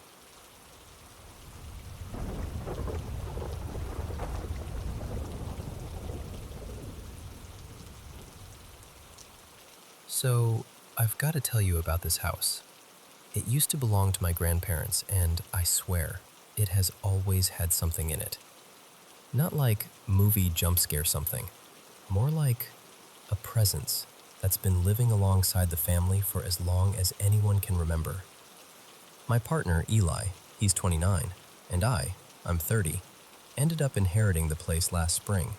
And once we started actually living in it full time, it got weird. Not run for your life weird, just strange in a way that makes you pause mid-step. Here's some background that matters. My grandmother, Marisol, was the real deal. She practiced for years, and when I was little, she taught me a lot of what she knew. Quiet, respectful stuff. The house is still heavily protected because of her. Like, you can almost feel it. People come over and say it feels calm, even if they can't explain why. Both Marisol and I were always sensitive too.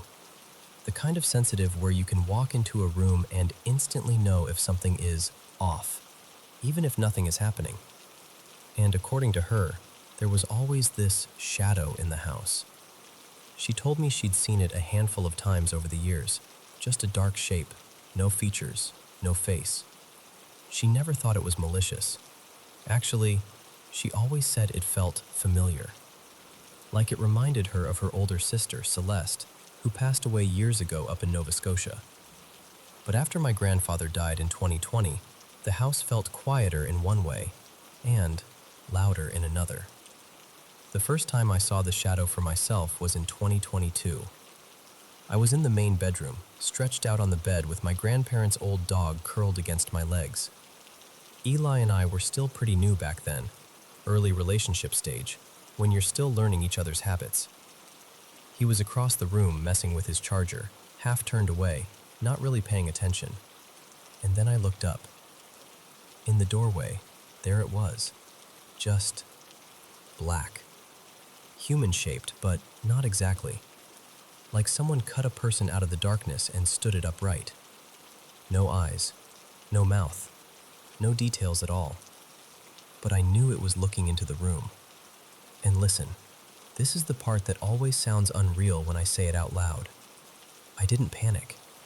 I just stared right back, fully locked in, like we were in some silent little standoff. It lasted long enough for it to feel like time got thick, a couple minutes at least. Then it simply faded.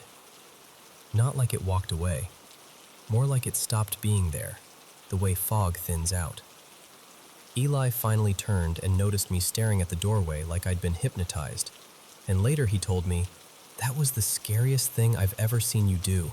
Please never do that again." Which, fair. After that, honestly, things stayed pretty calm for a while. Like the house had made its point, and we'd reached some kind of quiet understanding. Then we started moving in. It was late March, and I was alone in what we turned into an office, putting together a desk that came in about 1,000,000 pieces. I remember pausing with a screw in my hand because I suddenly got that feeling. The one you get when you're not actually alone, even though you are. It didn't feel threatening, not even creepy, just present. Like someone had entered the room and stood behind you, waiting politely. And I didn't speak out loud. I didn't want to. But in my head I thought, really clearly, let me finish this and then I'll head out for the night, okay? And I'm not exaggerating. Whatever it was, it just left. The air changed. The pressure lifted. Like it understood the boundary and stepped back. The next time I saw it was months later, in September. I was in the bathroom washing my face. I felt something beside me and assumed it was Eli or one of our cats brushing past my ankles. Totally normal feeling. Same shadow, same blankness, same quiet, observant stillness. And again, my body didn't react like it was in danger. It was more like, you again. Like seeing a neighbor you don't hate, you just don't fully understand. So I met its gaze, if you can call it that, for a few seconds, let out this little, tired sigh, and then I went right back to rinsing my face like I was finishing a chore. Now, here's where it gets even stranger. Lately, it's been copying sounds. Not voices, not calling names, not pretending to be one of us, thank God. but it's mimicking the everyday noises we make without thinking. Eli has this habit of flicking his lighter open and shut when he's distracted. Just the click, click, click. And I'll hear it from the hallway when he's not even home. I'll hear the soft shuffle that Marisol used to make, the exact pace she had. Slow, careful steps that scrape just slightly on the old floorboards. And then I'll remember she isn't there anymore, and I'll get this cold little pinch in my stomach. Our roommate Jace has a heavier step than Eli, more heel than toe, and sometimes I'll hear Jace's exact gait crossing the living room when he's upstairs with the door closed. And I have this stupid little thing I do, where I tap the wall lightly with my fingertips when I walk down the hall. I've done it since I was a kid, like a nervous rhythm. Every once in a while, I'll hear those same tiny taps, but I'm standing completely still. It's not escalating, it's not slamming doors or throwing things, it's not trying to scare us. If anything, it feels like it's learning us, repeating us, like the house is recording the people inside it and playing them back when it feels like it. And that's what confuses me, because we've never invited it in. We've never spoken to it directly. We've never named it, never asked questions, never responded when we hear the sounds. We don't acknowledge it out loud, even when we both notice something at the same time. We keep our boundaries very clear. We do joke sometimes, mostly to keep it light, that maybe it's my grandfather checking in. But the longer this goes on, the less sure I am. It doesn't feel evil. It doesn't feel angry. It doesn't even feel lonely. It just feels present, like it's been here longer than we have, and it's going to be here after us too. So now I'm at this point where I'm planning to do some quiet, protective work away from the house. Nothing dramatic, nothing confrontational, just enough to get a better read on what this is and what it wants, if it wants anything at all. But yeah, that's the house. Protected, peaceful, and full of memories that sometimes walk around on their own.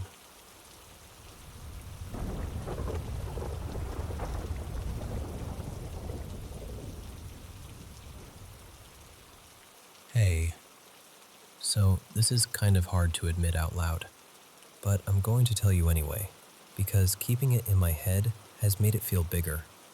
I'm 17 in a few months, and for the last few years, since I was about 13, I've felt this intense, unshakable pull to be wearing to this contact interview.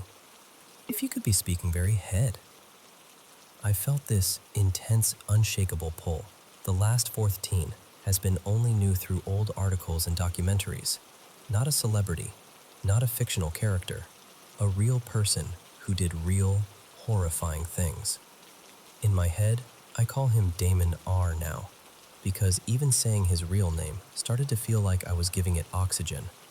And just to be clear, I'm not proud of this. I'm not romanticizing what he did. What he did was disgusting. I know that. I've known it. That's part of what scares me.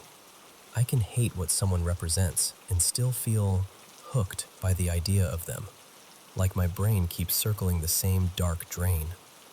It started like curiosity, the kind where you watch one video and then another, but then it turned into something that didn't feel like curiosity anymore.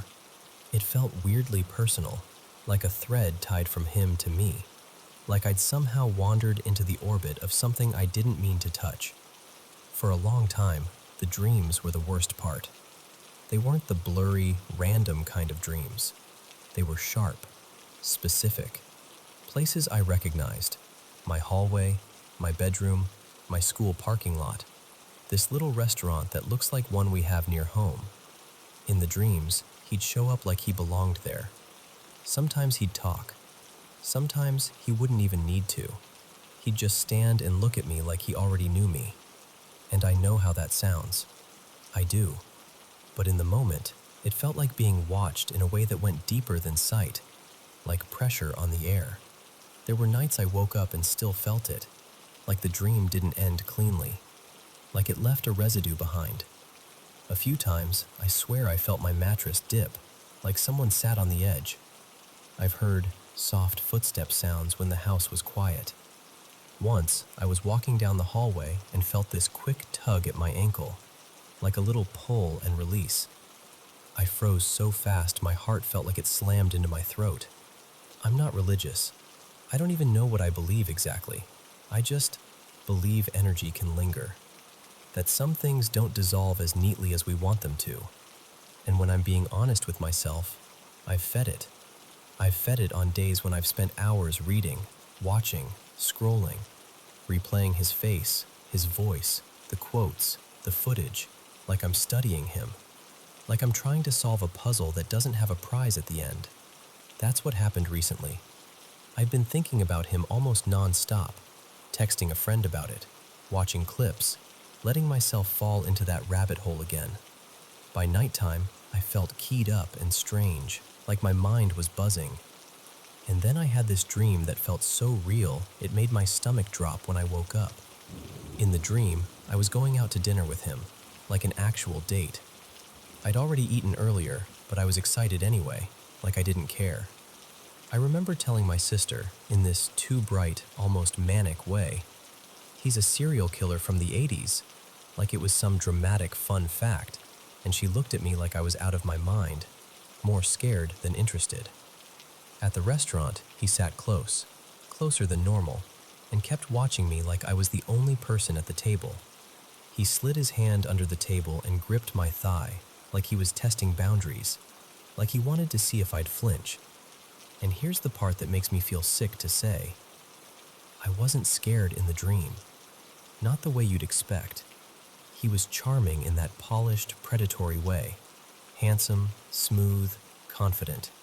Like he knew exactly how to play the room. He held doors. He smiled at strangers. He acted like a gentleman, and the whole time, I felt this awful, confusing sense of chemistry. Like my brain was responding to the attention, even while another part of me was screaming, "This is wrong. This is dangerous. This isn't love. This is a trap." In the dream, he looked exactly like the videos. Exactly. Same stare, same posture, same way of moving, like he owned every inch of space around him. When I woke up, I didn't feel relieved. I felt watched. My eyes went straight to the mirror across my room, and I had this panicky thought, what if that's how he comes through? Like the dream was a door, and the mirror was a second door. I lay there with my blanket pulled up, listening to every tiny sound, trying to convince myself I was being ridiculous, while also not being able to shake the feeling that something had noticed me back. And that's the scariest part. This idea in my head that I'm chosen, like I'm singled out, like he saw me, liked me, attached to me, and never stopped watching. I'm telling you all of this because I'm trying to hold it up to the light instead of letting it live in the dark where it grows. Because if I'm being really honest, this doesn't feel spiritual in a beautiful way. It feels like my mind got stuck on something frightening and intense, and the more I focus on it, the stronger it gets. Like a loop, like a fixation that pretends to be fate. So I'm trying to do something different now. I'm trying to stop feeding it. I'm trying to take breaks from the videos, stop scrolling late at night, stop handing my brain the exact imagery it uses to build these dreams. I've started leaving a soft light on. I've started grounding myself, touching something cold, counting my breaths, reminding myself, I'm here, I'm safe. Dreams can feel real and still be dreams. And I think I need to talk to someone in real life about it. A counselor, a therapist, a trusted adult.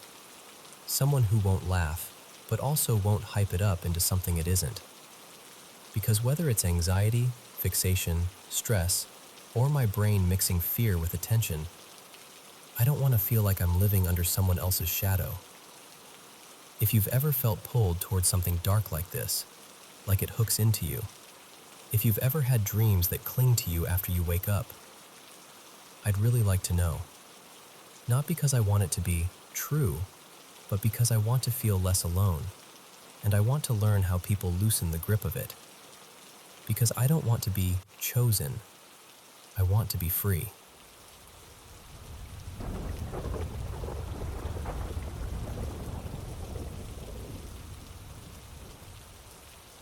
So this happened at some ridiculous hour, somewhere around 3:25 in the morning. I only know that because I checked the time right after, with my heart still kind of thumping like, okay, what was that? Lately, I've been in this really reflective headspace, thinking a lot about spirituality. I've been meditating most nights for, honestly, over a decade, and I'm very familiar with sleep paralysis. I know what it feels like. I know how to steer it, and I've even intentionally slipped into that state during meditation before. I just want to say that up front, because this wasn't that. Not even close. That night, I went to bed later than I meant to. I'm the kind of person who gets overstimulated easily, and light is a huge thing for me. My eyes are sensitive, and I sleep best when it's absolutely dark. So my room was the way I always keep it. Blackout curtains, no glow, no streetlight leaks, nothing. Pitch black. I fell asleep on my stomach, face angled toward the wall. And then I woke up because, out of nowhere, this bright light pushed into my vision. Even with my eyes shut, it was too intense to ignore. Like it found me through my eyelids.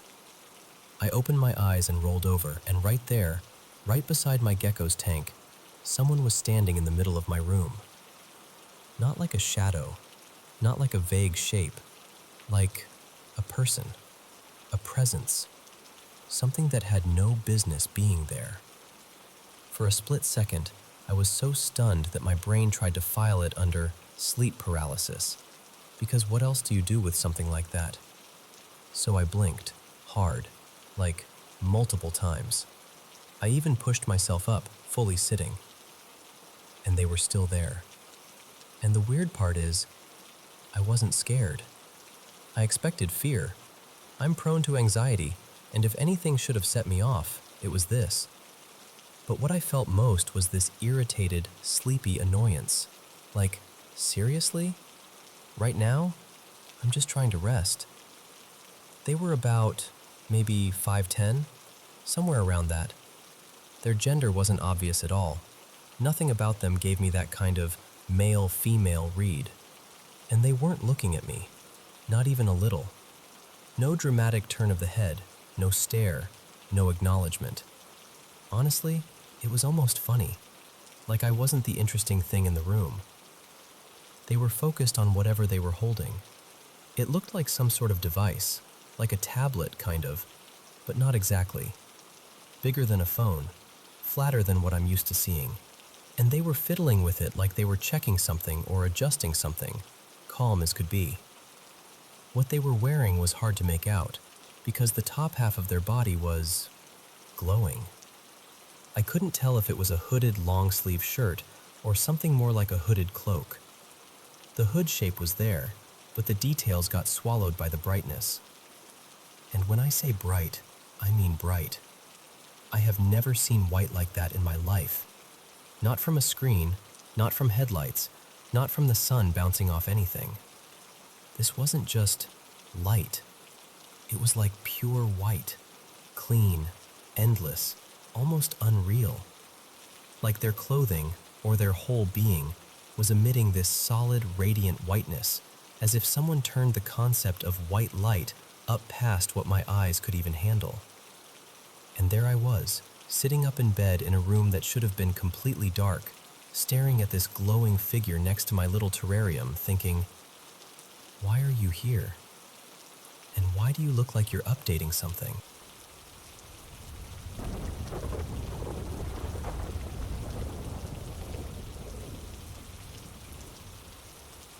So, we rolled into the Sphinx Resort on Friday, January 16th. And I'm not even kidding. I'd already convinced myself it was going to be weird. I did so much research before booking it. Reviews, old forum posts, people saying the place felt outdated, like it swallowed light.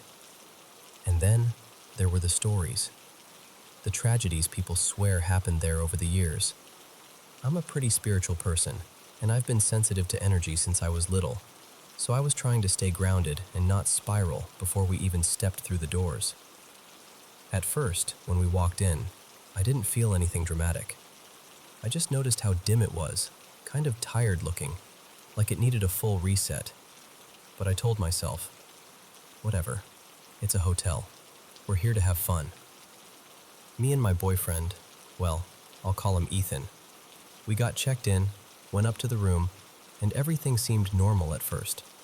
Temperature was fine too, which mattered because I'd read a bunch of complaints about rooms being either freezing or boiling. We go downstairs to gamble for a bit, maybe 40 minutes, and that's where things started to shift for me. I had wandered a couple machines away from Ethan, playing a slot by myself, and this weird uneasiness just slid over me. Like that feeling when you're sure someone's behind you. I kept looking over my shoulder, even though there was no logical reason. And then I hear this sound, like a quick swish, right by my ear. Not in the distance, right there. Like something passed close to my head, like a gust of air, but we were indoors. I tried to laugh it off. We'd had an early flight. I was tired. My brain could be doing that thing where it fills in gaps. But then, a few minutes later, I hear a man call my name. Like clearly. Not a whisper. More like someone I knew, like a friend or a cousin, calling from just a couple steps behind me. And my name isn't common. Like, I almost never hear it out in the world. So I turn around immediately. And there's nobody. Not even like, oh, maybe I missed them. No, there wasn't a single person anywhere close. It was this open pocket of space around me, like 30 feet in every direction, and I'm standing there with my stomach suddenly ice cold. That was the first time I thought, okay, something is off. I tried to brush it aside again because what else do you do? We head back upstairs later, and when we open the door to our room, it hits us like a wall. Hot. Like sauna hot. I look at the thermostat and it's set to 85. I swear it wasn't like that earlier. And I remembered reading posts about thermostats mysteriously changing in that hotel. And I hate admitting this, but I started doing that thing where you try to talk yourself out of your own instincts. Like, maybe I hit a button. Maybe housekeeping did something. Maybe it defaulted. Anything to make it make sense so I could sleep. The next day we weren't in the hotel much. We were out doing stuff, so it was easier to ignore. But we were staying high up, somewhere in the 20s, in one of the towers, and the floor was silent, like unnaturally quiet. We barely saw anyone. No doors opening, no footsteps, nothing. Which sounds nice, but it made it feel empty in a way that didn't feel peaceful. More like abandoned. And I dreaded leaving the room alone. I'm being so serious. The hallway felt dim and heavy. The elevator rides were the worst. Every time I stepped in, I got this sensation like I wasn't alone, even when I was. And in those quiet pockets, hallway corners, waiting areas, the little stretches where it's just you and the hum of the building, I would get overwhelmed by this negative energy that felt almost physical, and then my emotions started getting unpredictable. I would feel dread for no reason. I'd get homesick out of nowhere. I cried over things I normally wouldn't even blink at. Ethan started changing too. He was irritated, edgy, like everything was getting under his skin. We argued more in those couple days than we had in months. And it didn't feel like normal couple tension. It felt like we were being pushed into it, like the room amplified every anxious thought and turned it into a fight. At night, I couldn't sleep in the dark.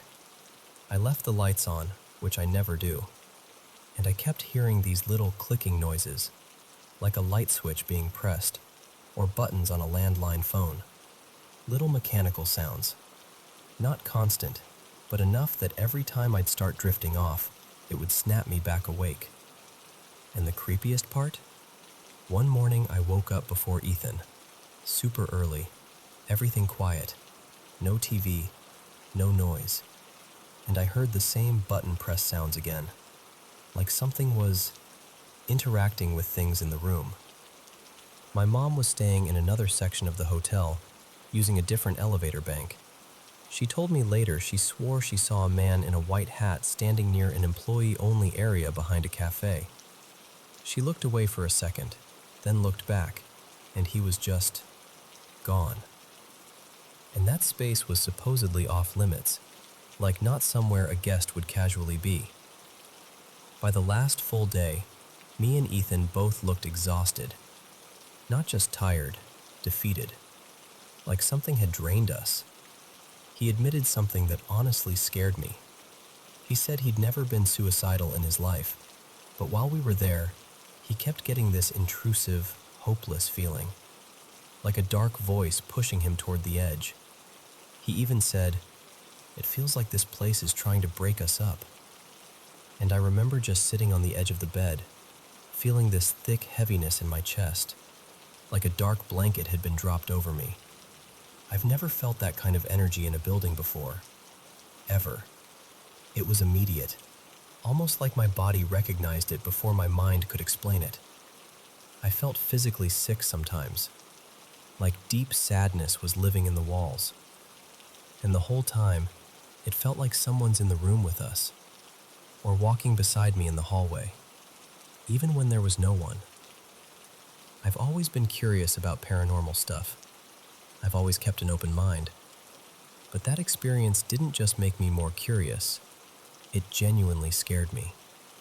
Like scared me to my core, to the point where after we left, I couldn't stop researching, trying to find out if other people had felt it too, especially in the towers. Because I swear to you, it didn't. Hello everyone watching the Paranormal M channel. How's your day going? I'm really happy to be here doing what I love, sharing my paranormal experiences with you. Drop a comment and let me know where you're watching from. Thanks so much for sending in your own paranormal stories, and don't forget to subscribe and turn on notifications so you won't miss any new videos. Now, without further ado, let's dive into today's paranormal experiences. Good night. Okay, so I don't tell this story often, because it sounds like something you'd hear around a campfire and roll your eyes at. But it happened to me, more than once. And not in some vague, dreamy way, in a clear, I know what I saw kind of way. When I had my first baby, my oldest son, everything about it was already intense. We were at this big teaching hospital, the kind where there are extra people everywhere because everyone's learning. It felt like a stage production of childbirth. Nurses moving in and out, doctors clustered around computers, monitors beeping, the whole room buzzing. I was terrified of hospitals back then, so I did what I always do when I'm scared. I delayed. My water broke early in the morning, and I tried to pretend I could out-stubborn labor itself. By the time I finally came in, I was deep in it, like past the point of politely answering questions, past the point of caring who had what clipboard. My husband, Noah, was there. My mom, Diane. My sister, Kelsey. And my mom's best friend, Marla, because of course she came too. She's the "we're doing this together" type. Even my brother-in-law, Sam, was there. The room was bigger than I expected. A window seat along one wall, a recliner, a couple chairs, and a TV mounted on the far side. And that's where he was. In the chair under the TV. A man in a black suit and an old-fashioned hat, like something out of a detective movie. Not flashy, not dramatic, just composed. He wasn't staring at me like a creep, and he wasn't smiling like he knew something. He sat there with his hat in his hands, watching the room the way someone watches a busy airport, quiet, alert, patient. What's strange is that I never felt fear at first. If anything, his presence felt neutral, steady, like he was there on purpose, but not to interfere. His face was narrow. His eyes were this startling bright blue, And even now, when I try to picture him, the details of his features blur, like my brain is trying to protect itself from remembering him too sharply. Hours go by. I'm laboring, breathing, sweating, doing that thing where your body is doing something monumental and you're just strapped in for the ride. Then the staff says it's time to push, and because it's a training hospital, the doctor starts laying down rules. Too many people in here. We need to narrow it down. Only one person can stay. I was exhausted, in pain, and I snapped, because labor turns you feral. I said, "Then what about the man over there? He's not doing anything." The doctor looked at me like I'd spoken another language. "My staff is training," he said. "No," I said, voice rising. "The man in the black suit." And the doctor just stared at the monitor. Not at me, not at the chair, just the monitor, like he couldn't compute the words. I remember Sam, my brother-in-law, leaning in, trying to lighten the moment. "Riley," he said, using my name, "what man are you talking about?" I pointed right at him. I mean right at him. "The man who's been sitting there this whole time." And at that exact moment, the man lifted his eyes and looked straight at me. And something in my stomach dropped like an elevator cable snapped. His eyes weren't just blue, they were intense, like they went through me. I went cold all over. It felt like being seen in a way you didn't consent to.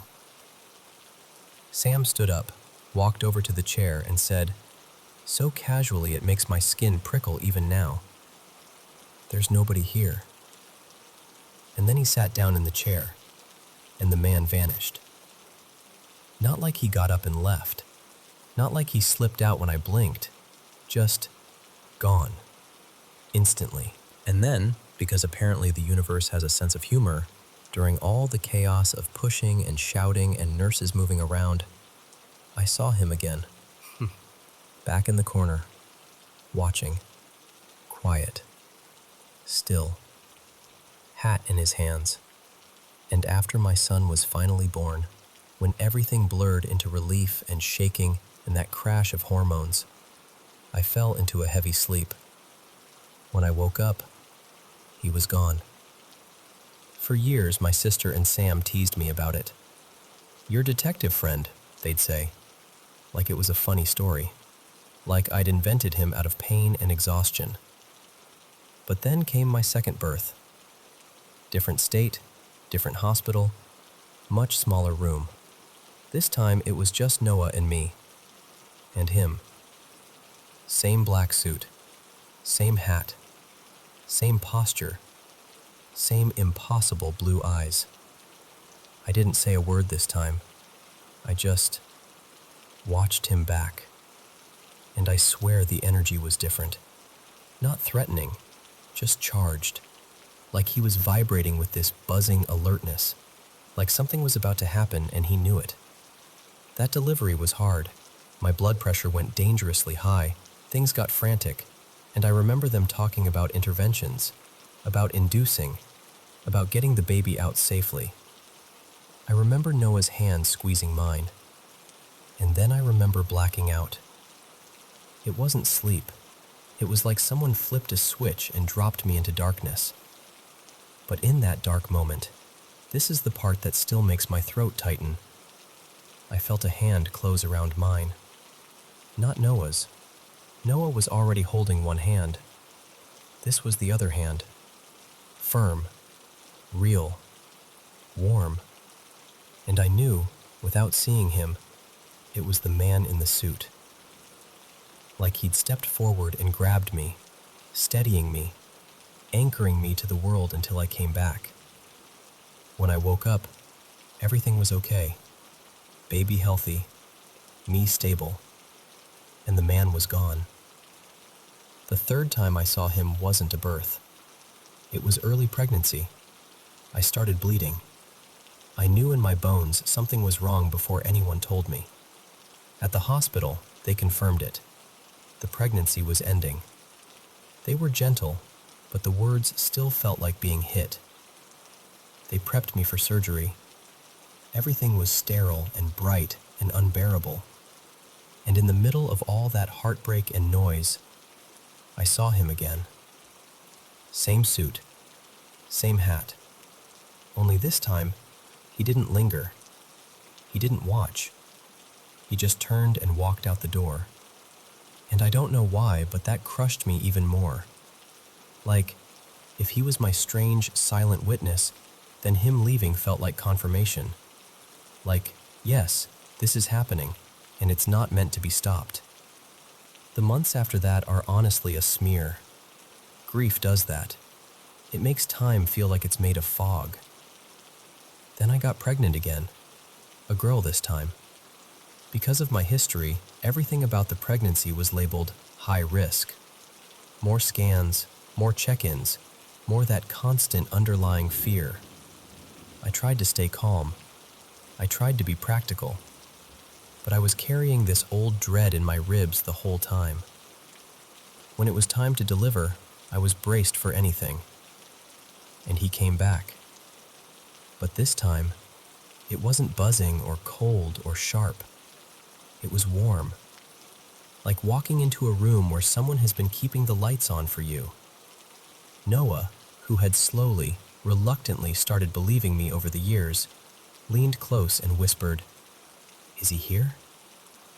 And I whispered back, "Yeah." The man leaned against the wall like he belonged there, like he'd done this 100 times. Hat on this time, almost casual. And for the first time ever, I didn't feel fear when he looked in my direction. The delivery was smooth, almost peaceful considering everything.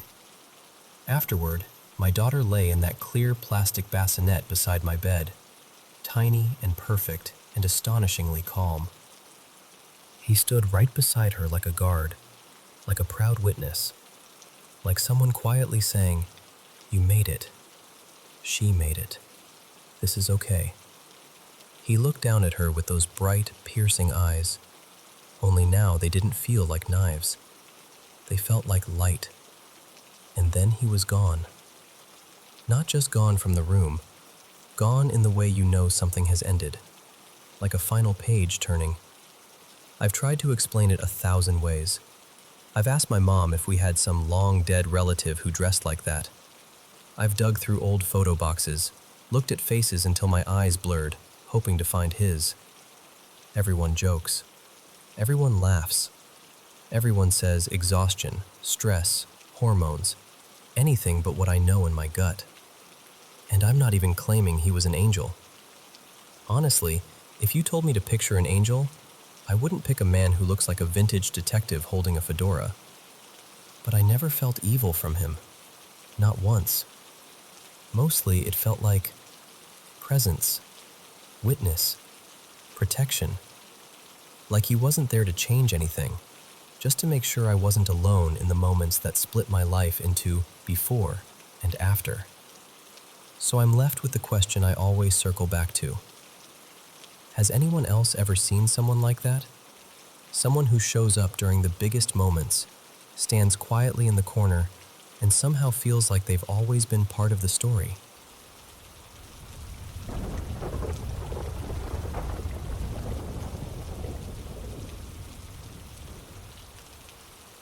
So this happened sometime around 2003, give or take.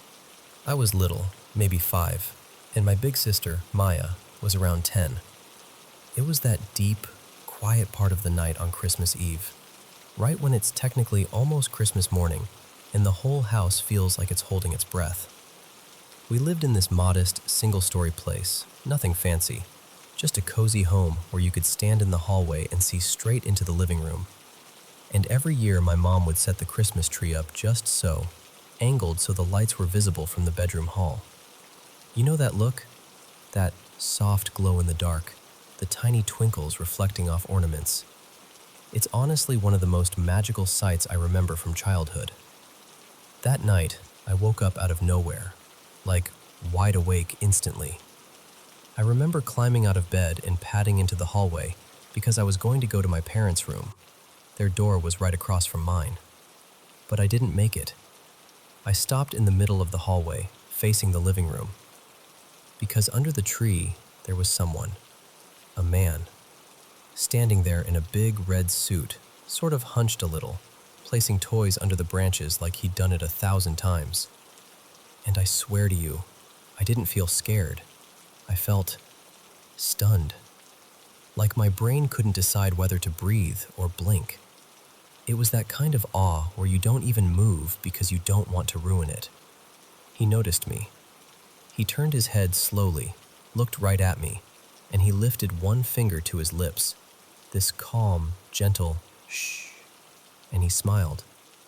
Not creepy, not sharp, just warm. Like, it's okay, but you weren't supposed to see this. And immediately I felt embarrassed. Like I'd broken some secret rule. Like I'd messed up the whole thing and maybe, somehow, being caught would mean I didn't get my presents. So I spun around and ran back to my room as fast as my little legs could go, heart pounding, blankets still warm behind me.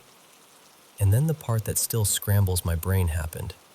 My sister Maya suddenly burst into my room like a firecracker. She grabbed my hand and was breathless, whisper shouting that she'd just seen Santa's sleigh outside her window. And I remember thinking, what? No, But there wasn't time to argue. She pulled me down the hall to her room, and we climbed up to look out the window together. And we saw something. Not like a perfect movie scene, more like a glimpse. A shape moving above the trees, and then this faint, impossible silhouette. A sleigh, and little flickers ahead of it that looked like tiny reindeer, like dark cutouts against the night, pulling upward. Just long enough for both of us to register it. And then it was gone. No sound, no lingering, just there, and then not. And what messes with me is, Maya remembers it too. To this day, if I bring it up, she doesn't laugh it off. She remembers the moment, the window, the feeling of urgency, the weird certainty of what we were looking at. We both remember it clearly, like it got branded into our brains. So then you start trying to solve it, right? You grow up and you go, okay, what could that have been? Some trick of light? A plane? A shared kid imagination moment? Maybe. But then there's the man under the tree. My dad still insists it wasn't him. And honestly, I believe him. The person I saw looked old, older than my dad would have been back then. My dad would have been in his early 30s, and this figure had that unmistakable grandfather presence. And my grandfathers were already gone before I was born, so it wasn't like someone familiar was playing a prank. Could it have been an intruder? So I'm left with this story I can't neatly file away. I don't know what it was, but I know what it felt like.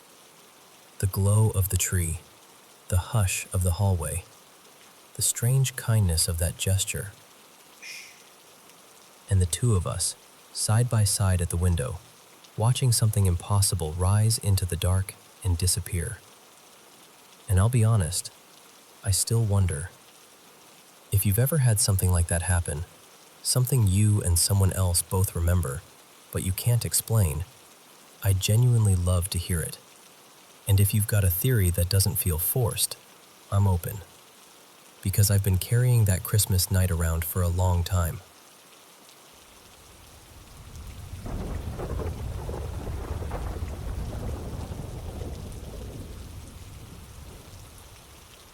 Hey, so I've been sitting on this for a while, and I finally need to tell someone who'll just listen without laughing it off.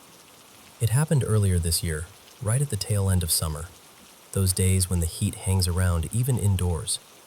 My boyfriend, Eli, and I decided to take a lazy midday nap. Nothing dramatic, just one of those, we're both exhausted, let's close our eyes for a bit kind of naps. We laid side by side on the bed, both on our backs. It was so warm we didn't even cuddle, just kept a little space between us so we wouldn't stick together. I remember thinking, this is going to be such a quick, perfect nap. And then, at some point, I woke up. Except I didn't. Not really. I realized almost immediately that I couldn't move. My body felt heavy, like it had been poured into the mattress and set there. I've had sleep paralysis before, just a handful of times over the years, so I recognize the awful, familiar feeling. The panic that comes with it, the helplessness. I did what I always try to do. I kept my eyes squeezed shut, like if I didn't see anything, nothing could happen. And I focused on the tiny things.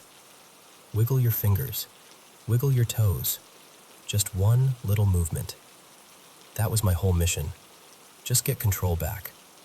While I'm doing that, I feel someone shift beside me. And then I feel kissing on my neck. Soft at first.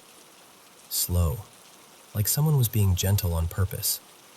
My first thought was, oh, Eli woke up. It didn't totally make sense because he doesn't usually do that kind of thing when we're half asleep in the middle of the day, but it also felt weirdly nice for a second.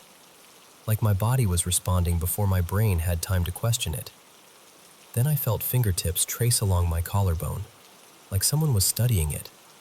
Not just a casual touch, more like fascination. Like they were learning the shape of me. That's when the discomfort started to creep in, because it wasn't how Eli touches me. It didn't feel familiar. It didn't feel like affection. It felt like someone trying to imitate something affectionate. Then the weight changed. I felt a presence move up over me, hovering, and then settling, like someone climbed onto the bed and positioned themselves above my chest. Not fully crushing me, but enough that I felt pinned, like my breath had to work harder, like the room suddenly had less air in it. The hand moved from my collarbone to my throat, and at first it was still, almost tender, like stroking, circling, pressing lightly. But it was wrong. The touch was too deliberate, too curious, fingers sliding to places that made my skin crawl, like the person touching me had never touched a human neck before and couldn't believe what it felt like. And the whole time, silence. No voice, no whisper, no sleepy little, hey, nothing. Just the soundless presence of someone above me and that hand on my throat.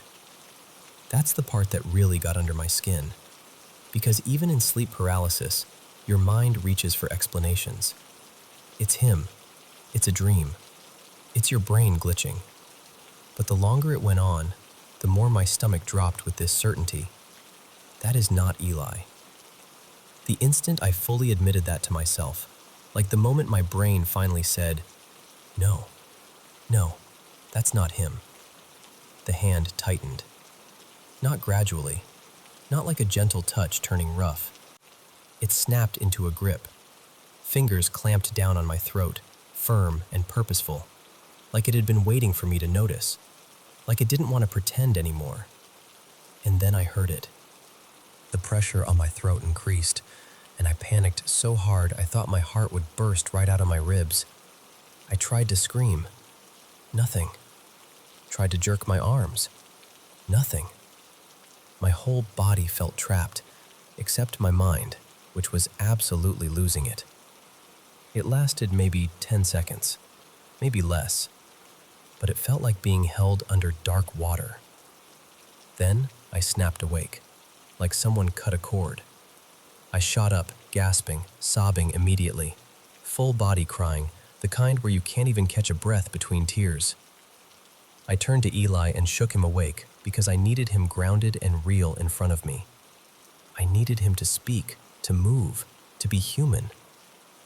He sat up, confused and sleepy, and pulled me close while I cried into his shoulder like I'd been chased.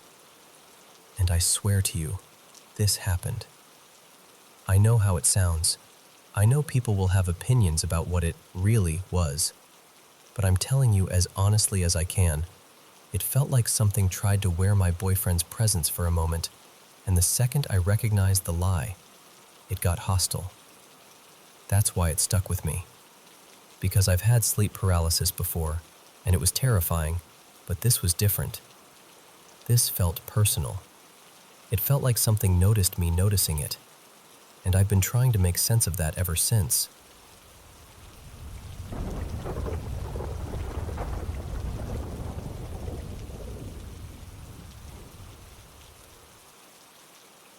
I was 15 when all of this happened, back when we were still living out on our little place in the Arizona desert. Not the pretty postcard kind of desert either. I mean the real stuff. Sun that feels personal, wind that drags grit across your skin, and nights so quiet you can hear your own thoughts arguing with you. Even now, years later, I still catch myself thinking about it at random times. Like I'll be doing something normal, washing a dish or driving somewhere, and suddenly my stomach drops because I remember that week. That stretch of days where the desert stopped feeling empty and started feeling occupied. So we had a small spread outside town. Goats, a few stubborn rows of drought-tough crops, and enough distance from neighbors that it felt like we lived on the edge of the world. The closest town was nearly an hour away, and honestly, we liked it that way. The first sign something was wrong wasn't a sound or a shadow. It was the dogs. We had 2 working dogs, both the kind that would throw themselves between you and anything with teeth. They barked at everything: javelina, bobcats, owls, even a tumbleweed if it hit the fence wrong. But one night, they didn't bark. They wouldn't even step off the porch. They just pressed themselves against the back door and made this low, broken whining sound, like they were trying not to be heard. Tails tucked, ears pinned, staring into the dark beyond our fence line like something out there had them pinned in place. I remember whispering, "What is it?" like they could answer me. My older brother, Caleb, grabbed a flashlight and told me to come help check the pens. The goats had been restless too, and our dad always made us look for holes in the fence whenever the dogs acted strange. Caleb shone the light across the scrub and cactus. It should have been normal, just creosote bushes and rocks and that endless black horizon. But the night felt wrong. Too still. No insect buzz. No wind. Like the whole desert was holding its breath. The next morning, Caleb and I found tracks along the perimeter. Not coyote, not dog. They were vaguely canine, sure, but too big. And the spacing was off. Like whatever made them couldn't decide how it wanted to move. There were stretches where it looked almost upright, like a person trying to imitate an animal and doing a bad job of it. We called our dad over, my dad, Ronan, and he studied them longer than I wanted him to. He told us not to mention it to our mom because her blood pressure had been acting up and she doesn't need one more thing to worry about. But his face said plenty. That afternoon is when things stopped being subtle. We were out by the back field, trying to fix an irrigation valve that had cracked. The sun was brutal, and the air smelled like hot metal and dry dirt. Caleb was crouched by the line, Dad was tightening something with a wrench, and I was mostly standing there trying not to fry. And then we heard it. A voice calling from the edge of the salt cedar line. It sounded exactly like my mom. "Sweetheart, you boys out there?" Caleb answered without thinking. "Yeah, Mom, we're right here."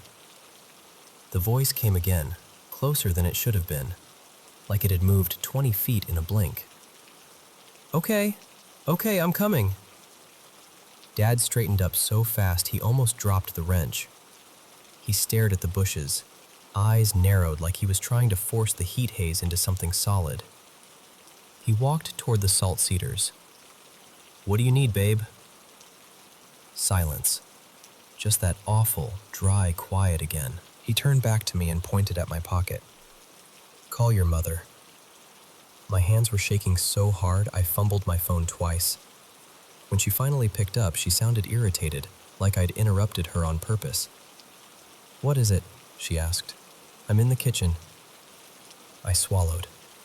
"Mom, did you just call for us? From outside?"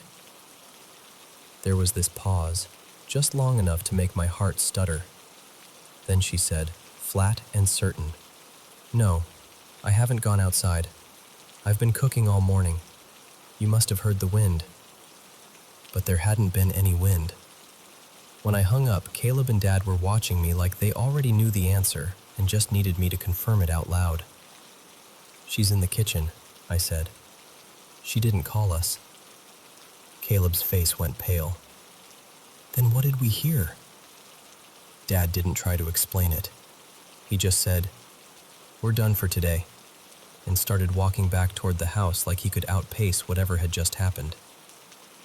And I'll tell you the part that still creeps me out the most. The voice we heard was perfect. Too perfect.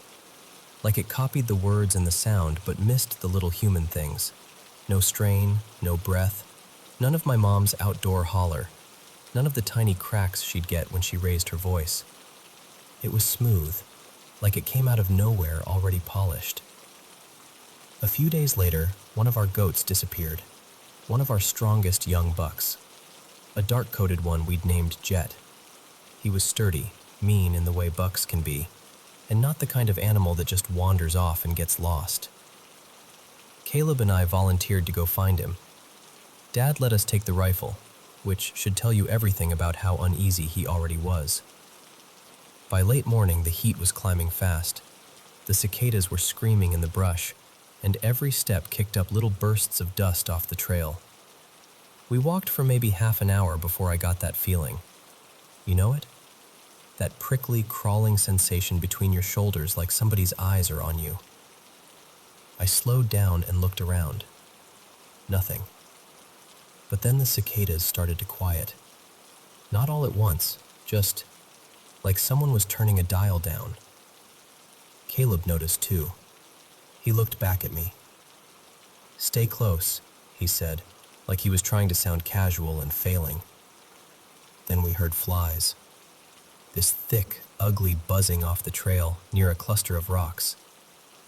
We stepped off the path and rounded a boulder. And there he was. Jet. Dead. Not just dead, ruined. His belly was opened, and what was inside him had been placed around him in a loose, messy ring. Not neat like a person doing something careful, but not random either. Like something trying to make a shape out of instinct, or imitation, or habit.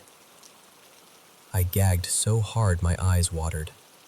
Caleb put a hand on my back and whispered, "Oh my God," like he couldn't say anything else. I remember choking out, "What does that?" He tried to force logic into it. Some drifter, maybe? But even as he said it, his eyes were darting through the brush like he didn't believe his own words. That's when the coyote sound started. Yips at first, far away, then closer, then coming from everywhere. Not like a pack moving in, more like the sound itself was circling us, bouncing around the rocks and brush so we couldn't tell where it was coming from. Caleb grabbed my arm. "We're leaving. Now." We ran back down the trail, boots pounding, throat dry, heart smashing against my ribs. And the whole time, those coyote cries followed us, layered and wrong, like someone playing them too loud and too close. We passed between two boulders that sat like gates on either side of the trail, and something in me made me look back. I wish I hadn't. There was a figure on one of the rocks, long dark hair spilled out beneath it, and it looked, at a glance, like a woman.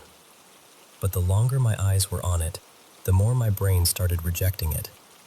The proportions weren't quite right, the stillness wasn't human, and when it opened its mouth, that sound, that same coyote chorus, but too strong, too controlled, too wrong, came pouring out like it was using the noise as a weapon, like it was meant to confuse us, turn us around, separate us. Then it moved. It dropped off the rock and shifted in this horrible, fluid way, like it was folding itself, rearranging how it walked. One moment it looked upright, the next it was running on all fours like it had always belonged there. And it was fast. Not normal fast, not animal fast, impossible fast. I screamed. I couldn't help it. It was closing the distance like it was gliding, not running. Caleb spun and fired without even stopping. The rifle crack split the air, and the figure snapped sideways, vaulted almost, disappearing into the brush. But it didn't crash through the bushes like anything real would. It didn't make sense. It turned back once and shrieked again, that awful sound, and then it was gone. Caleb was breathing like he'd been underwater. "I hit it," he kept saying, half disbelief, half panic. "I hit it." I looked down and saw droplets on the dirt. Blood. But even that looked wrong. Reddish when the light caught it one way, almost black when I shifted my head. We didn't stop to follow it. We didn't stop to think. We ran until we saw the shape of our house in the distance, and even then, I didn't feel safe until the door was shut behind us. When we told our parents, my mom went strangely quiet and walked back into the kitchen like she needed something to do with her hands. Dad sat at the table and stared at nothing for a long time. He didn't argue. He didn't call us dramatic. He didn't tell us we imagined it. He just looked tired, like this was something he'd been afraid might happen someday, and now it had. A few months later, we sold the goats and left that place behind. No big speeches, no long goodbyes, just packed up and went like the desert had finally asked us a question we didn't want to answer. And we never went back. My parents wouldn't talk about it after that, not once. If Caleb or I brought it up, Dad would shut it down immediately, like speaking about it might invite it into the room. But I still think about it. About the dogs frozen in fear. About my mother's voice coming from the bushes. About that figure wearing something that wasn't just clothing. And sometimes, this is the part I almost hate admitting, sometimes I wonder if it was even chasing us that day, or if it was just making sure we understood we'd been noticed.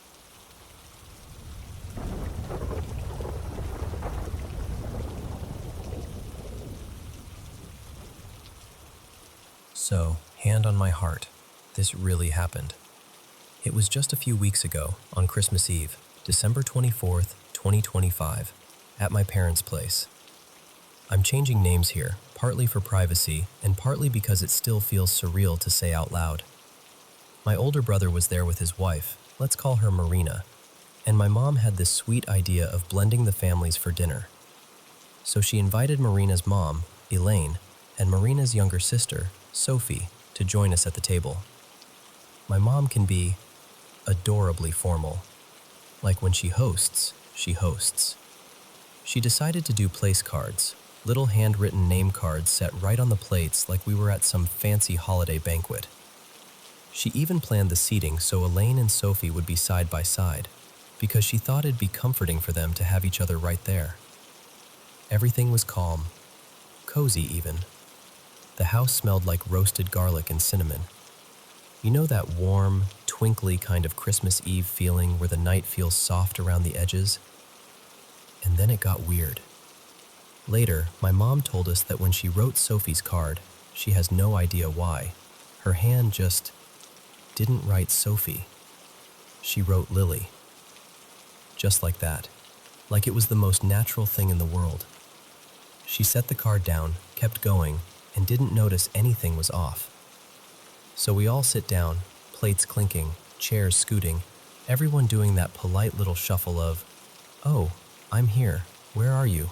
Are we switching?" And Elaine looks at the place setting next to her. She sees the card that says Lily. And she just breaks. Not like a dramatic, attention-grabbing thing, like real, instant, involuntary grief. Her face crumpled, and she started sobbing right there at the table. And for a second, nobody even moved because we didn't understand what we were seeing. We thought maybe she was overwhelmed, or something about the holiday hit her suddenly. Something like that. My mom rushed over, totally alarmed, asking, "What happened? What did I do? Are you okay?" And Elaine, still crying, manages to say, "That was my daughter's name." Silence. The kind that feels heavy in your ears. It turns out Elaine had a little girl named Lily who died when she was about 5 years old. A tragedy they don't talk about much. A wound that never really closes. just gets covered up by years. And here's the part that made my stomach drop. Nobody in my family knew.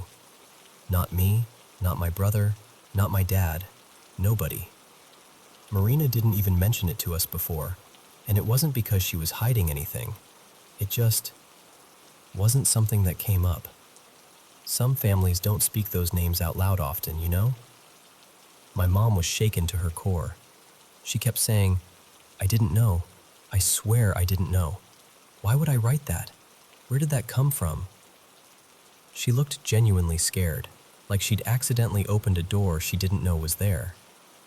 And I watched her, my mom, who is practical and organized and usually has an explanation for everything, stand there with her hand over her mouth, trying to understand how a name she'd never heard could end up on that card. Dinner didn't exactly go back to normal after that, but something softened. Elaine cried for a while, and Marina held her. My mom kept apologizing, even though Elaine kept insisting she wasn't offended, just stunned. And then, after the initial shock, Elaine said something that still sits in my chest. "It feels like she was here." Not in a scary way, not like a horror movie, more like the tiniest tap on the shoulder. Like, "Hey, I'm still part of this. I'm still with you." And I'll tell you what, ever since that night, whenever I picture the table, I can't help but imagine one extra little presence there. Quiet, gentle, like the room was making space for someone we didn't even know to miss. So yeah, that's what happened. And I'm curious, have you ever had anything like that? One of those moments where reality just blinks? Where something lands in front of you that feels too precise to be random, but too strange to be planned?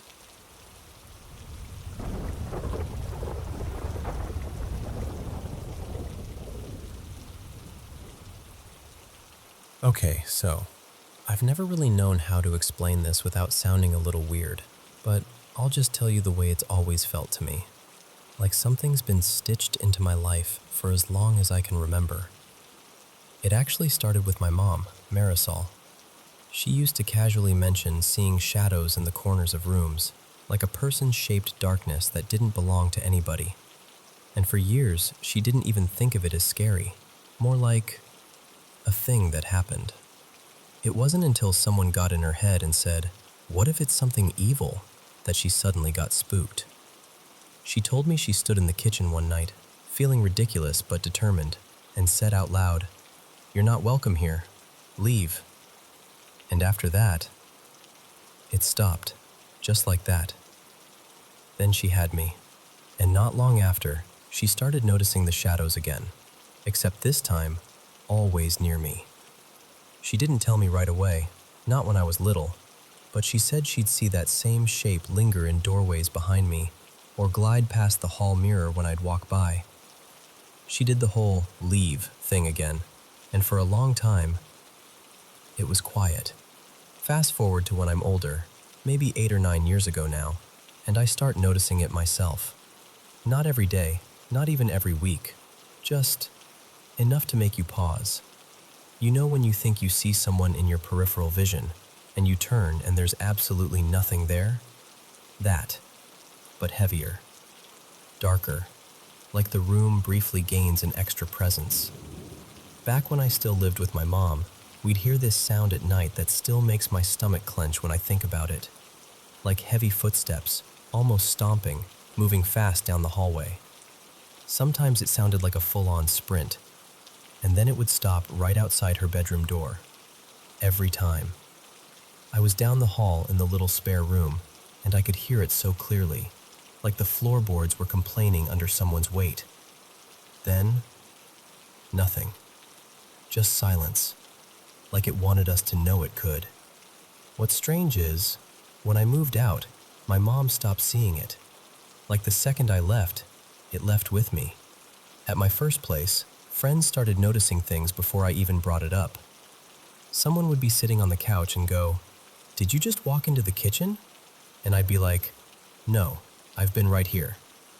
One friend, Tessa, swore she saw the shape of an older woman standing near the end of the hallway. She even described it in this way that made my skin prickle, like that classic horror movie silhouette. Long dress, stiff posture, not quite human in the way it moved. She compared it to a character from a scary movie she'd watched. Honestly, I don't know if that comparison made it more dramatic in her mind or what, but she refused to use my hallway bathroom after that. She'd literally wait until she got home.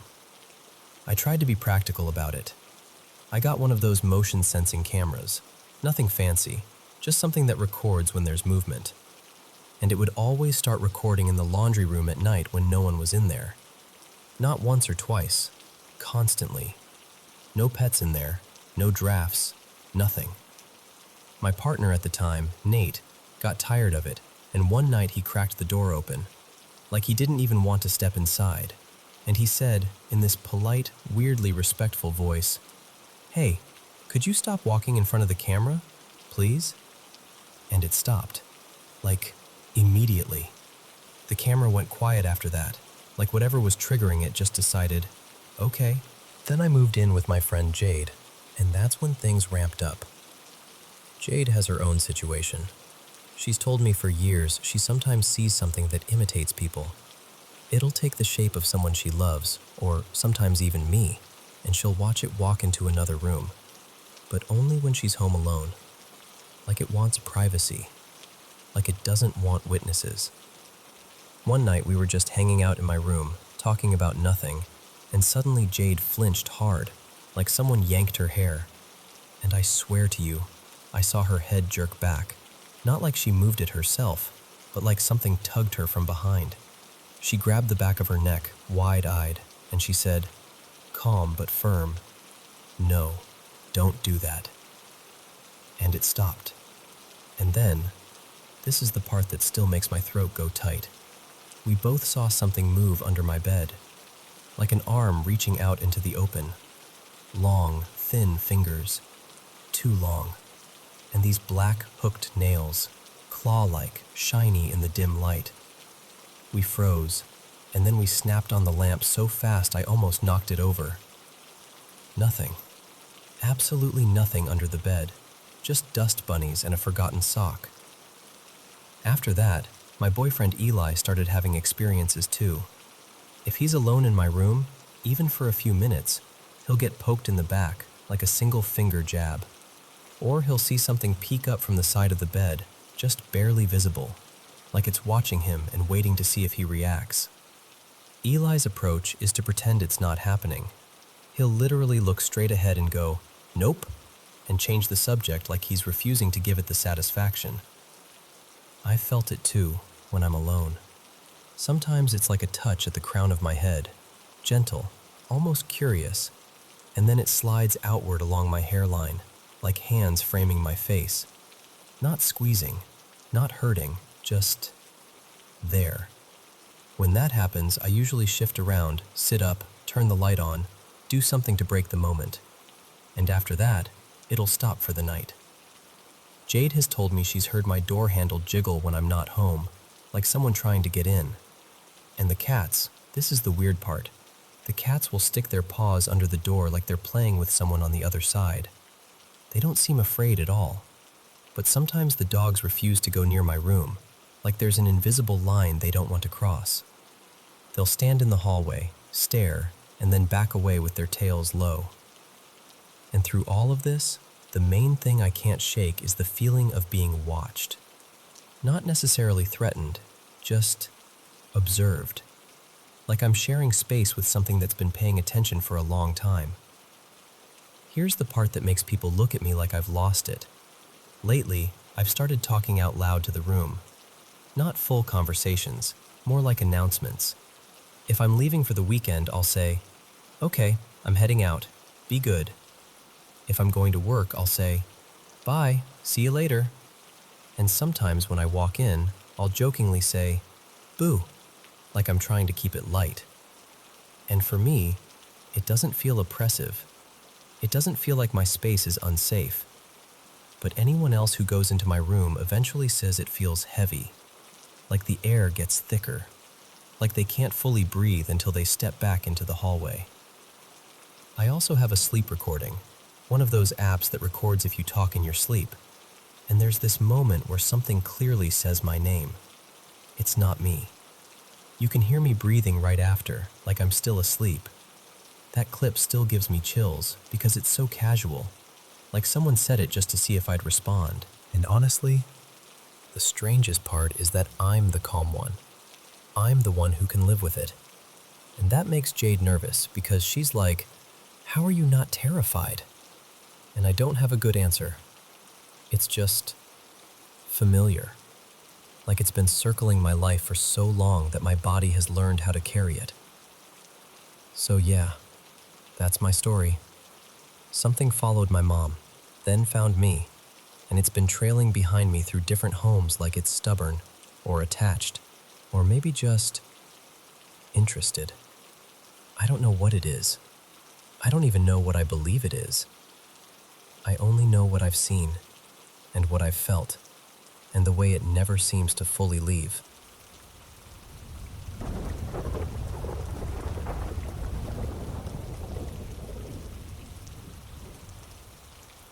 So before I jump in, I should probably tell you this.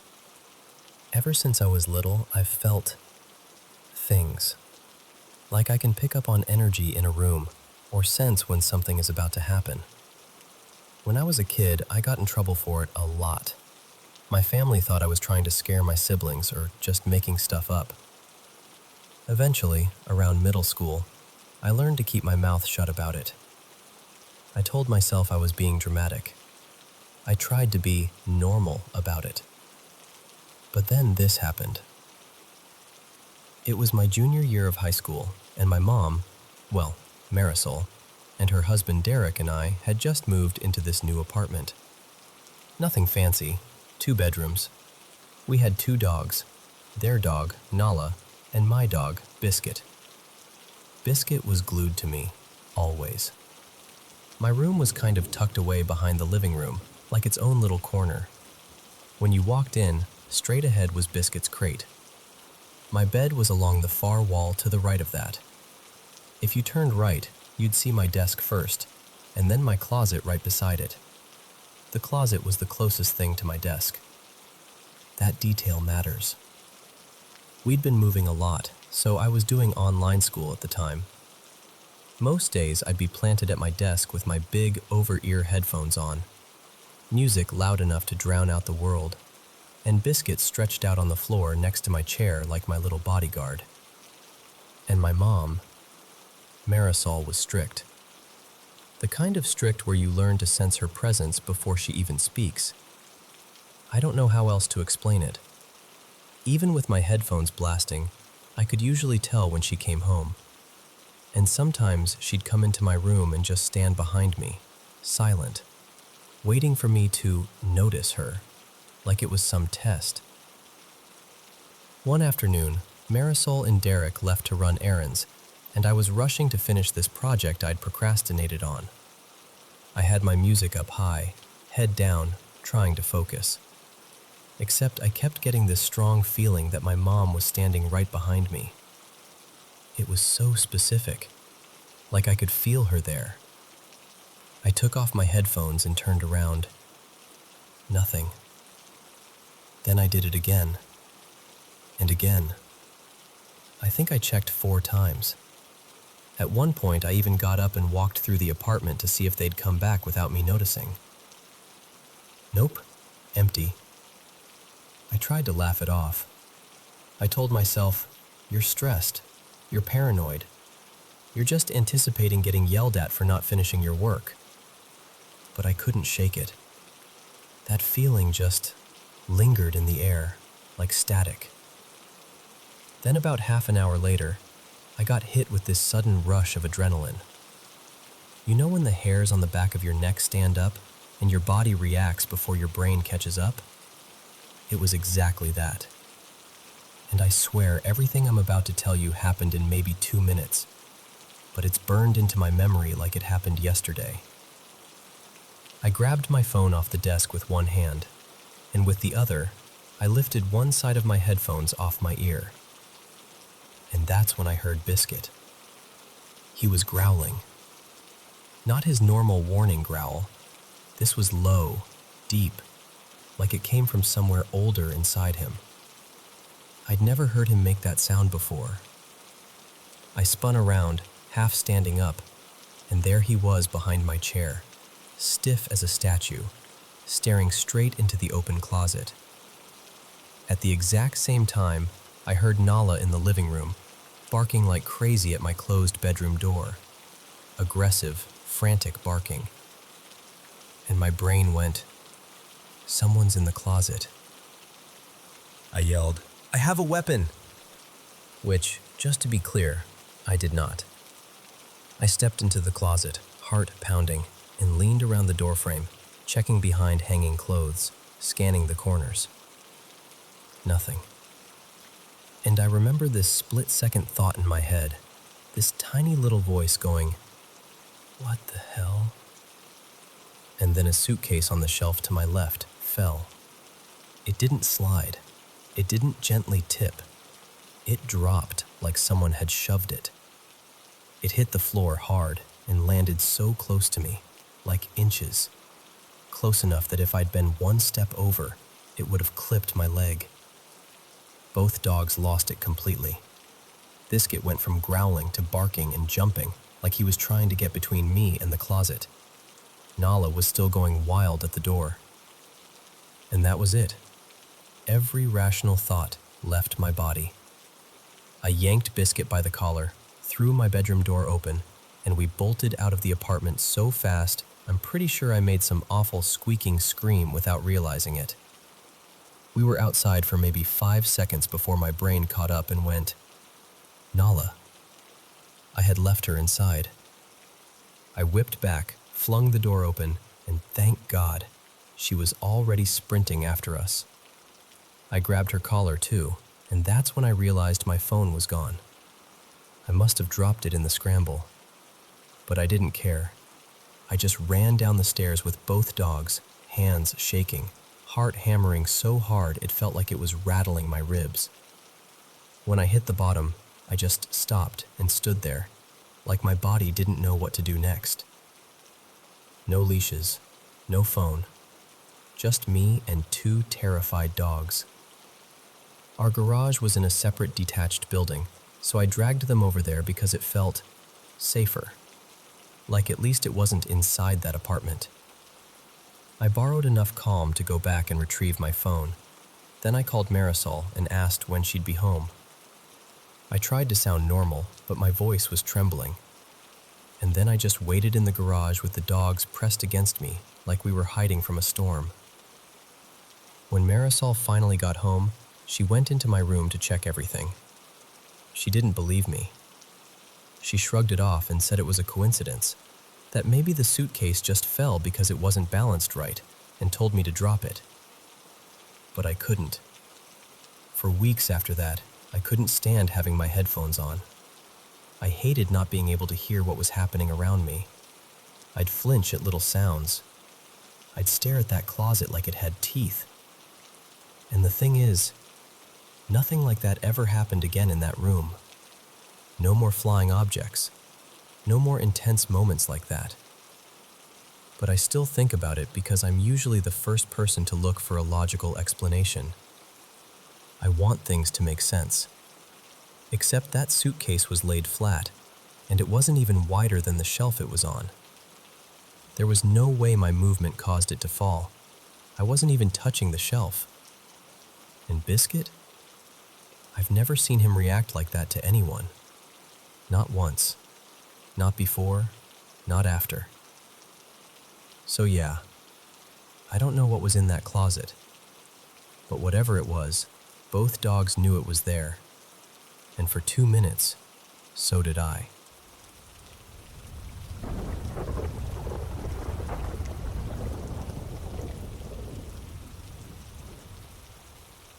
So, this was back when we lived in Berlin, and I'm pretty sure it was 2009-ish. Somewhere around that era where time feels a little blurry, you know? My older brother, let's call him Jonas, was around 9 or 10, and I was maybe 6. We had this little tradition where we'd do sleepovers even though we lived in the same apartment. Like very serious business. One of us would drag a blanket or a pillow, or, if we were feeling ambitious, an entire mattress, and we'd camp out in the other one's room like we were on some kind of important mission. That night, it was my turn to bring the mattress. I hauled it into Jonas's room and shoved it right up beside his bed so we were basically shoulder to shoulder. We stayed up doing all the usual kid sleepover stuff, telling dumb jokes, making up creepy stories that weren't even that creepy, and playing games on this old handheld console until our eyes started doing that slow, heavy blink. And then, in the middle of the night, honestly it had to be somewhere between 1 and 3 in the morning, I woke up and looked out into the hallway. Our hallway wasn't really a hallway. It was more like this wide open space that connected everything, like the apartment's little center stage. From Jonas's doorway, you could see toward the kitchen area, and that's exactly where my eyes landed. And there, just standing there like it was the most normal thing in the world, was a woman. She had light hair, and she was wearing this deep red dress, like a formal dress, something you'd see at a fancy event. What really stuck out was that it shimmered a little, like it had sequins or glitter woven into it. Not bright and flashing, just subtly sparkly, like it was catching light that shouldn't have been there. I remember just staring, very quietly, like my brain was trying to decide if I was still dreaming. So I leaned over toward Jonas and whispered, "Hey, are you seeing that?" And he kind of propped himself up, squinted into the hallway, stared for a few seconds, way too calmly for a kid, and then he just goes, "Yeah, I see it." We both lay there watching. A moment later, a man stepped out from the kitchen area. He looked like he was dressed up too, dark suit, neat and formal, like he belonged at some elegant party. And he walked over to her and handed her a glass, like maybe champagne or wine, and she took it like this was all routine, like they were mid-conversation and he'd just gone to refresh her drink. But here's the part that still makes my stomach do that weird flip. They didn't have faces. Not like shadowy faces, or faces hidden in darkness. I mean, where their facial features should have been. Eyes, nose, mouth. There was just nothing. Like smooth darkness. Like their faces were cut out and replaced with a black, empty void. No expression, no glint of an eye, nothing to focus on. And even stranger, I wasn't scared. I wasn't trembling or hiding under the blankets or calling for our parents. I was just fascinated, like I'd stumbled into something rare, and my brain filed it under interesting instead of dangerous. They didn't look at us, not once. They didn't react. They didn't even seem to notice we were there.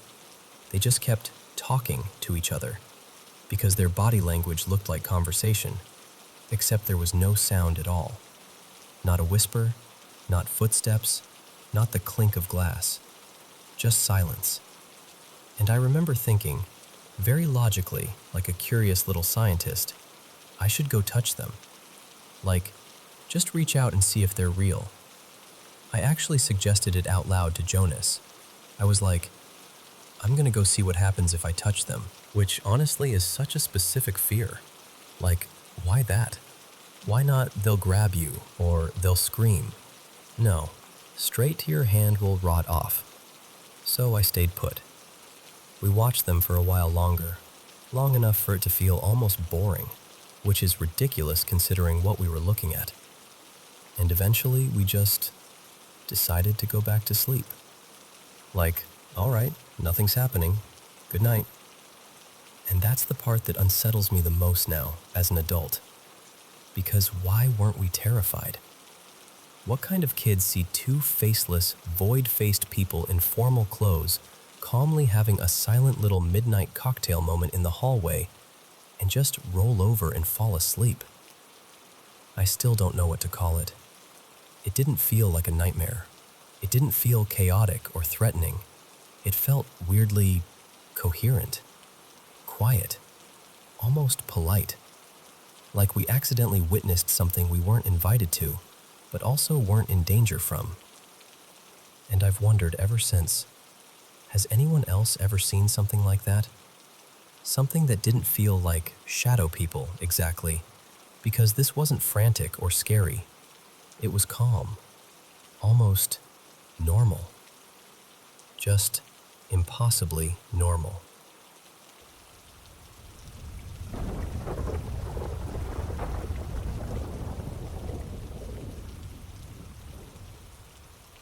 So yesterday at work, I'm doing my usual thing, standing at the computer, knocking out tasks, half in autopilot.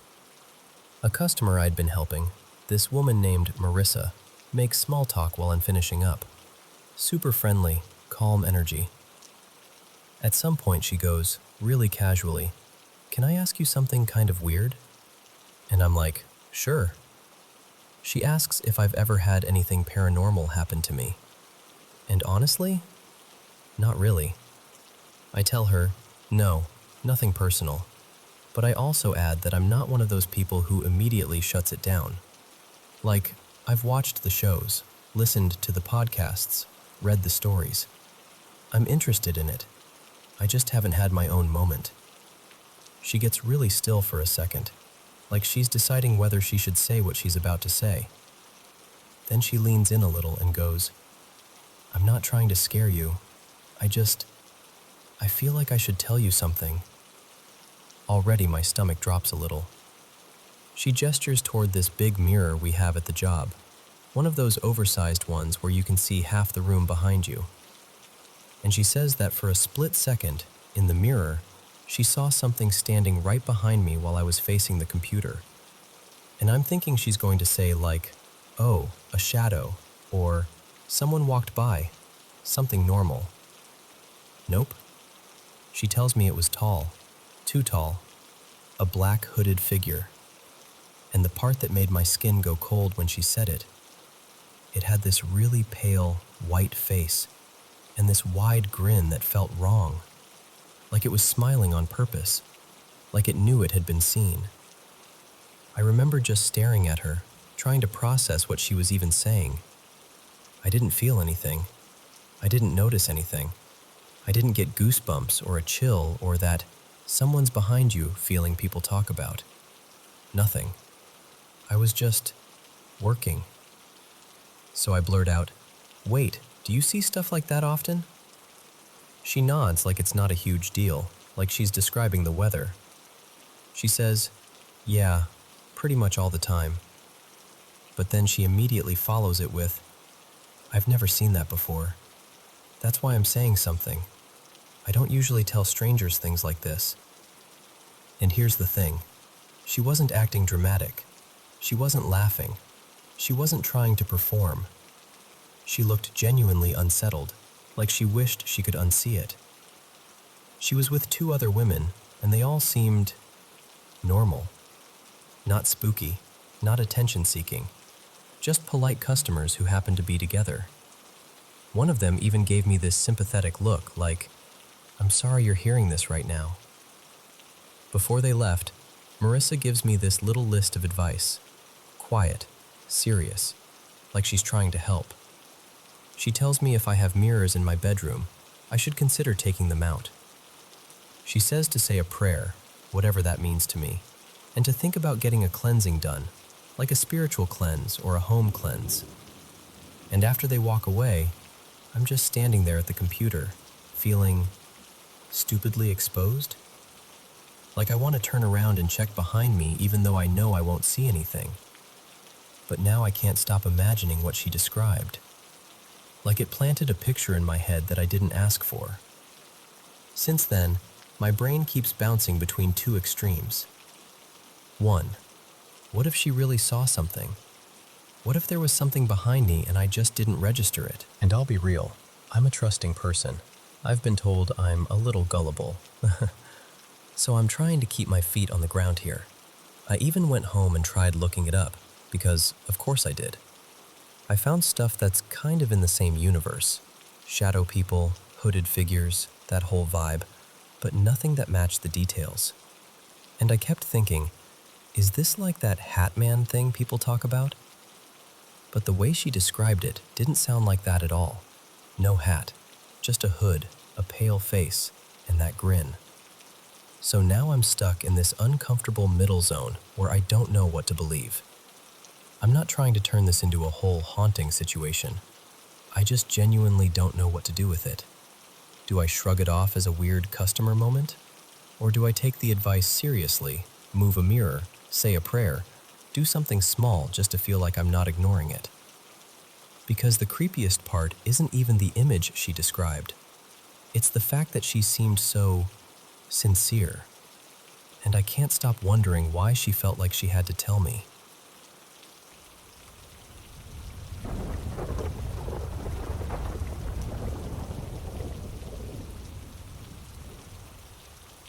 So, I've been doing a bit of digging on my own, trying to make sense of what's been happening, and I ended up stumbling across this old post from a few years back that felt way too familiar.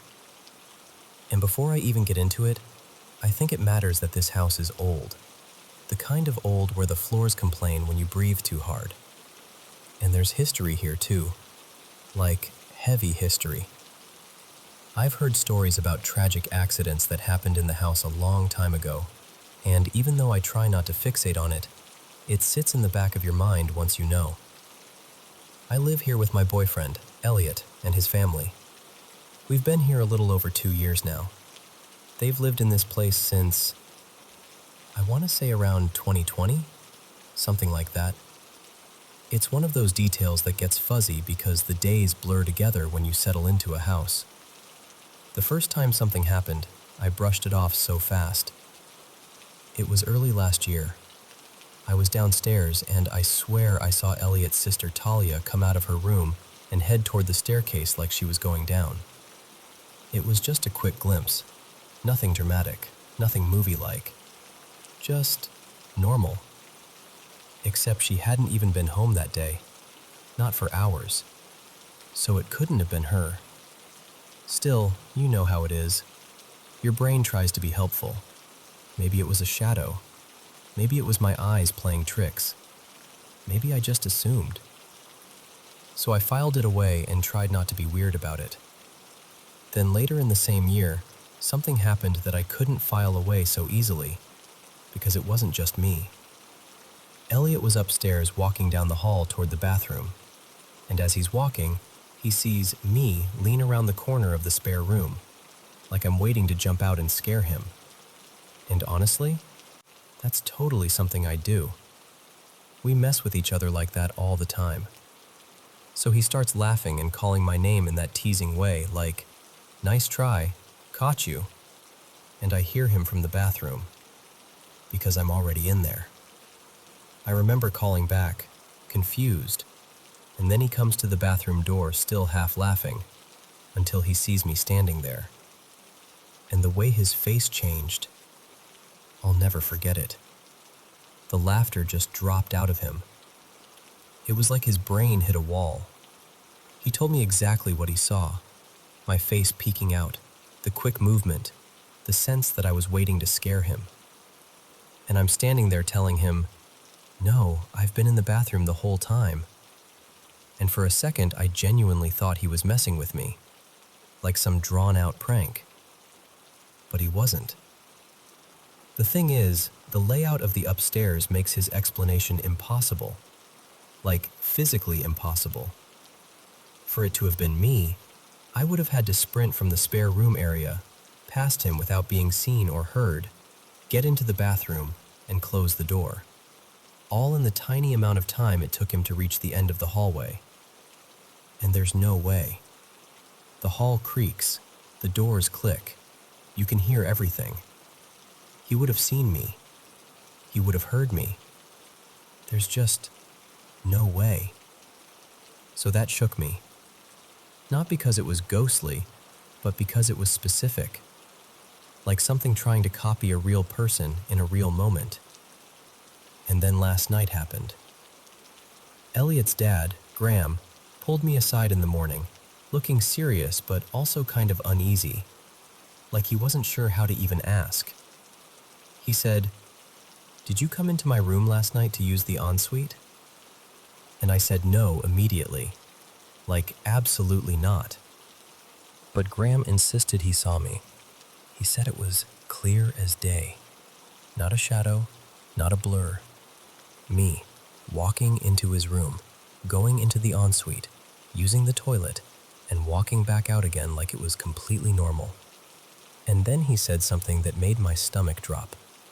He told me what I was wearing. A couple weeks ago, my mom gave me this cozy white oversized hoodie, one of those big blanket-style ones, and he said that's what he saw on me. Except, I wasn't wearing it last night. I hadn't touched it. I actually remembered that it was hanging on a hook inside the spare room door because I'd put it there earlier that day. So now I'm standing there with this awful, crawling feeling. Because how do you explain that? How do you explain someone seeing you, dressed like you, moving like you, doing something you would never do, while you're nowhere near them? And that's what gets me the most. It's not just footsteps or a door creaking. It's not vague. It's not the kind of thing you can easily laugh off. It's the fact that whatever it is, if it is something, is choosing to look like us, like it's practicing, like it wants to blend in, like it's trying to be believable. And now I keep thinking about those 3 moments. The glimpse of someone who shouldn't be there, the me in the hallway when I was already in the bathroom, and then Graham seeing me in his room, wearing something I own but wasn't even wearing. And I don't know what the answer is. All I know is it's getting harder to tell myself it's nothing.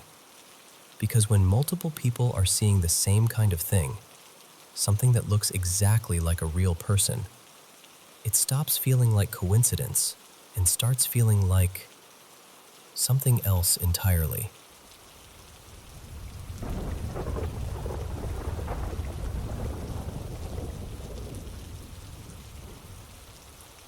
Hey, so let me tell you something that still gives me that weird little chill when I think about it. This happened back in 2020, around the height of the pandemic, when everything felt quieter than it should have been. I'm originally from Caracas, but at the time I was staying with my family in the mountains, at my grandparents' place in the state of Mérida. I was there with my mom, Mariela, and a bunch of relatives who all kind of moved through the house like we were sharing one long, anxious breath together. My grandparents' house had this higher spot, almost like a rooftop lookout, where you could actually catch enough signal to get online. So late at night, when everyone was asleep and the house felt too still, I'd sneak up there with my phone. There was also this small little room up top, like a mini house within the house, that used to belong to my Uncle Rafa, who passed away years ago in an accident. Nobody really used it anymore. It always smelled faintly of dust and old wood, and it had this feeling like time had gotten stuck in the corners. One night, really late, like around 2:40 in the morning, I was up there alone. The air was cold in that thin mountain way, and the moon was bright enough that everything looked silver at the edges. I had my headphones in, watching random videos, scrolling, trying not to think too much. And then, bang! Something hit the roof. Not like a little twig falling. This was heavy, sharp, loud enough that my whole body tensed up before my brain even caught up. I froze, staring at my phone like it could explain what I just heard. Then came the second part, footsteps. The roof was those big metal sheets, tin, zinc, whatever you want to call it, and the sound traveled.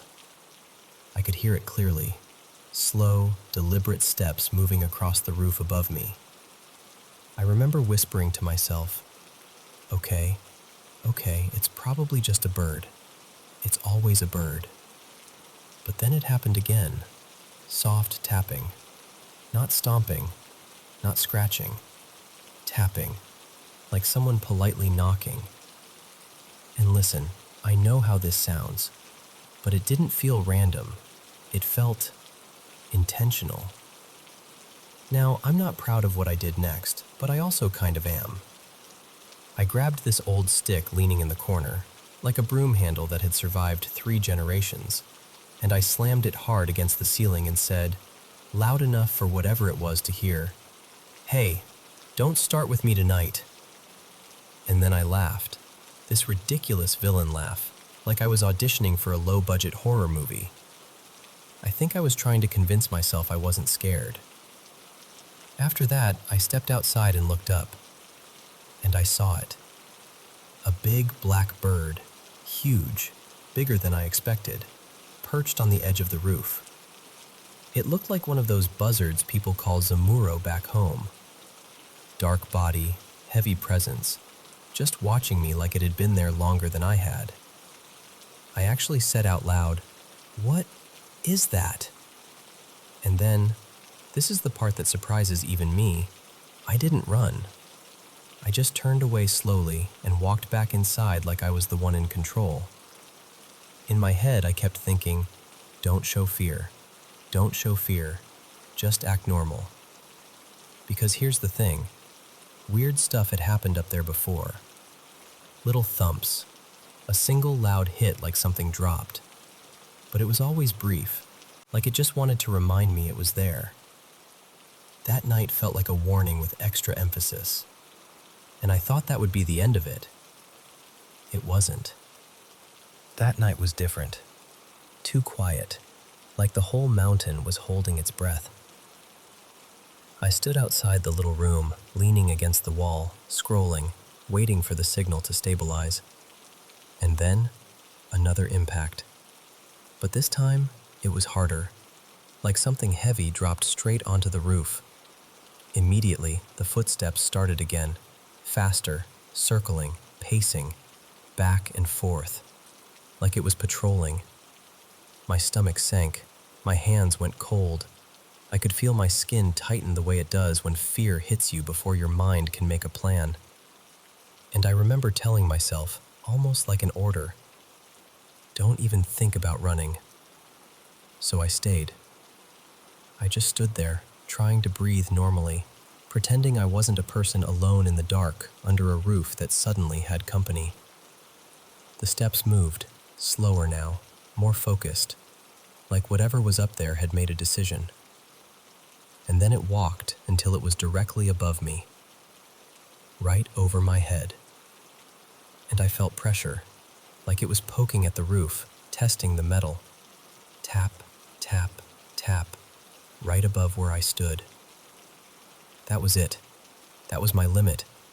I turned my phone off, like the glow was making me a target, and I walked back to my grandparents' house as calmly as I could manage. It wasn't far, maybe 15 meters, but it felt like a whole desert. I didn't look back. I didn't run. I just walked fast, with my heart practically punching my ribs from the inside. After that, I stopped going up there. I didn't want answers badly enough to keep inviting whatever that was. Signal wasn't worth it. Curiosity wasn't worth it. But I'll be honest with you, I've never stopped wondering. People in that area always talked about witches, about things that roam at night, about signs you shouldn't ignore. I don't know what I believe. I'm not even saying it was something supernatural, but I am saying this. It didn't feel like coincidence. So, if you've ever heard of anything like that, if you know what it could have been, or why a huge black bird would act like it owned the roof above my head, tell me. Because I've carried that question around for years, and it still feels like unfinished business.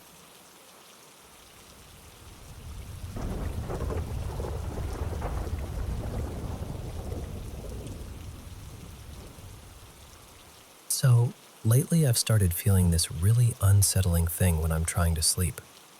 Like I'm not alone. Like someone's watching me, even when the room is silent and still.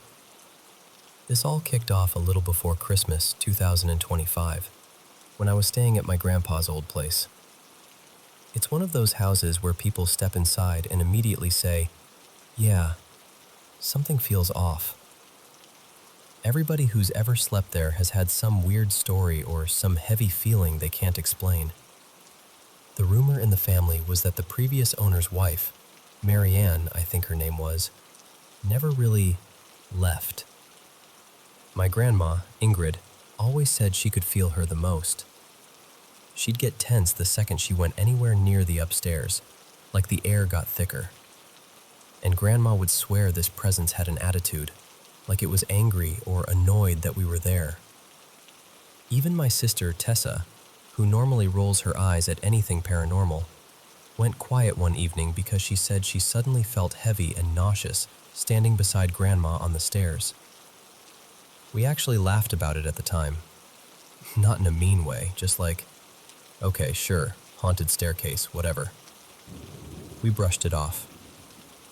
That was earlier in the day. That night, I went to bed and fell asleep like normal, until I woke up out of nowhere. You know that weird kind of waking where your eyes open but your body still feels half stuck in sleep? The room was pitch black, and I had this instant, electric feeling of wrongness, like something had been there before I even opened my eyes. I stared into the darkness, trying to get my bearings, and then the bedroom door slowly opened. At first, I thought it was someone checking on me, but the hallway light that came in wasn't bright. It was dim, like it had been lowered on purpose. And in that low light, I saw a tall figure in the doorway. It looked human, but it didn't look like a person. Just black. Like the outline of someone, but with no face, no detail. It was just standing there, still as a statue, facing into the room. I remember my stomach dropping like I'd missed a step on the stairs. I didn't scream. I didn't move.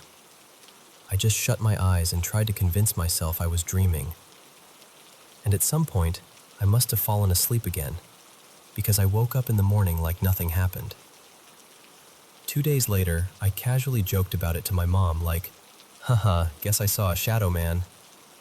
I acted like it didn't bother me. I even sort of laughed while I said it, like that would make it smaller. But it didn't feel small. The next evening, this was the day after Christmas, I was exhausted. I went to bed early and passed out fast. And then it happened again. I woke up in the middle of the night, and the room was almost completely dark. But this time, the door wasn't fully closed. It was cracked open just enough to let in a thin strip of light. Barely anything, but enough. And there it was again. The same black figure. Only this time, it wasn't standing.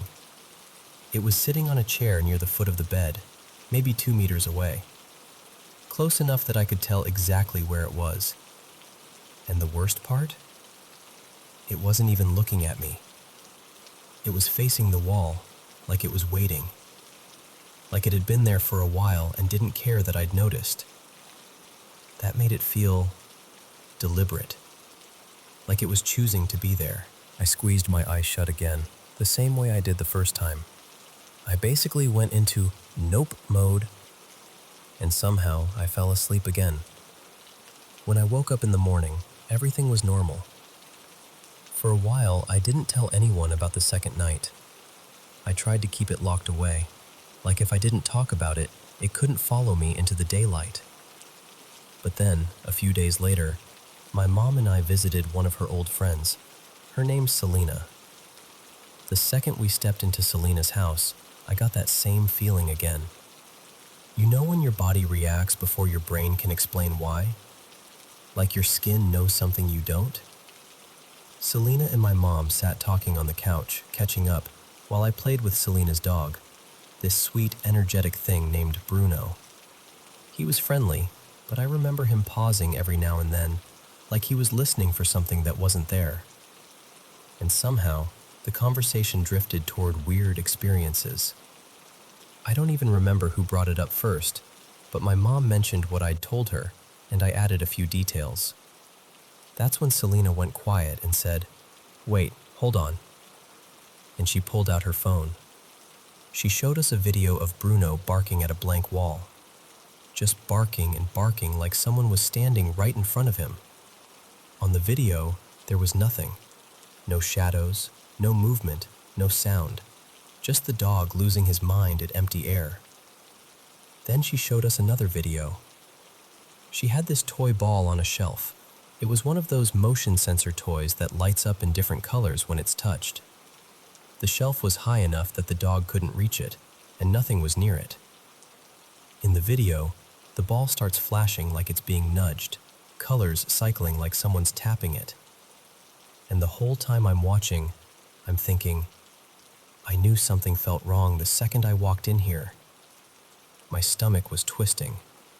I kept trying to act normal, but inside I was just thinking, I want to leave. I want to leave right now. We stayed maybe another 15 minutes after that, and then I made up some excuse like being tired. We left pretty quickly. That night, I actually slept fine. But the next night, my last night in that house before the long drive home, was the one that really stuck to me. I went to bed around 10:30 p.m. I fell asleep, and then I woke up again in the middle of the night to complete darkness. No light through the door this time, just black. And that same feeling returned, like my back was exposed, like something was hovering just out of sight. I tried to stay still and breathe slowly, hoping it would pass. But the longer I lay there, the worse it got. Then, the bed shifted. Not like I rolled over, not like the mattress settling. It felt like weight had pressed down, like someone had climbed onto the bed behind me. And I froze, because I could feel it. That awful claustrophobic closeness, like when someone stands too close to you in a hallway and your body screams at you to move away, except I couldn't move away. It felt like someone was right behind me, close enough that if I turned around, I'd be face to face with whatever it was. I remember trying to convince myself it was just my imagination, that the bed creaked, that the house shifted, that I was half asleep. But my body didn't believe that. I was terrified, like real stomach-deep fear. And somehow, I still fell asleep again, like my brain just hit an emergency shut-off switch. And it's true. I haven't seen the figure again. But the feeling? That lingering sense of being watched when I'm trying to sleep. It never fully went away. Even now, sometimes I'll be lying in bed in a perfectly normal room, in a perfectly normal house, and my body will suddenly react like it's back there again. Like something is standing just out of sight, waiting for me to open my eyes.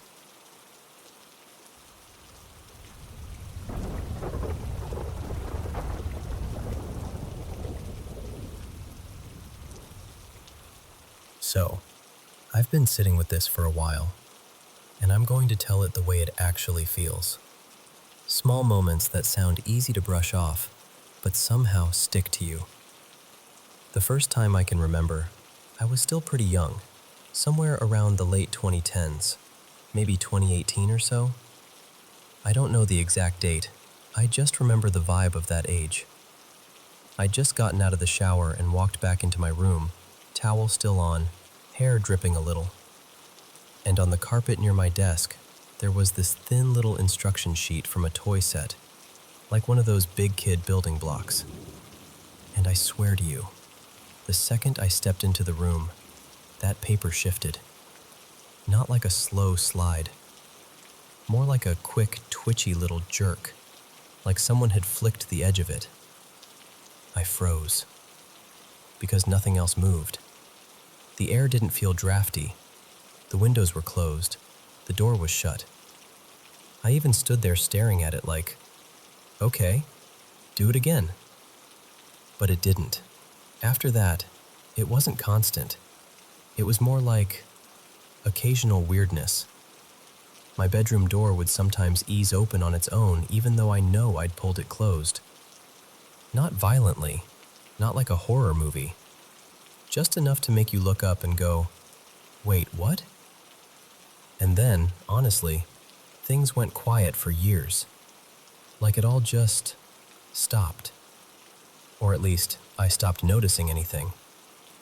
But then, more recently, maybe starting last year, little things came back, and it felt more frequent.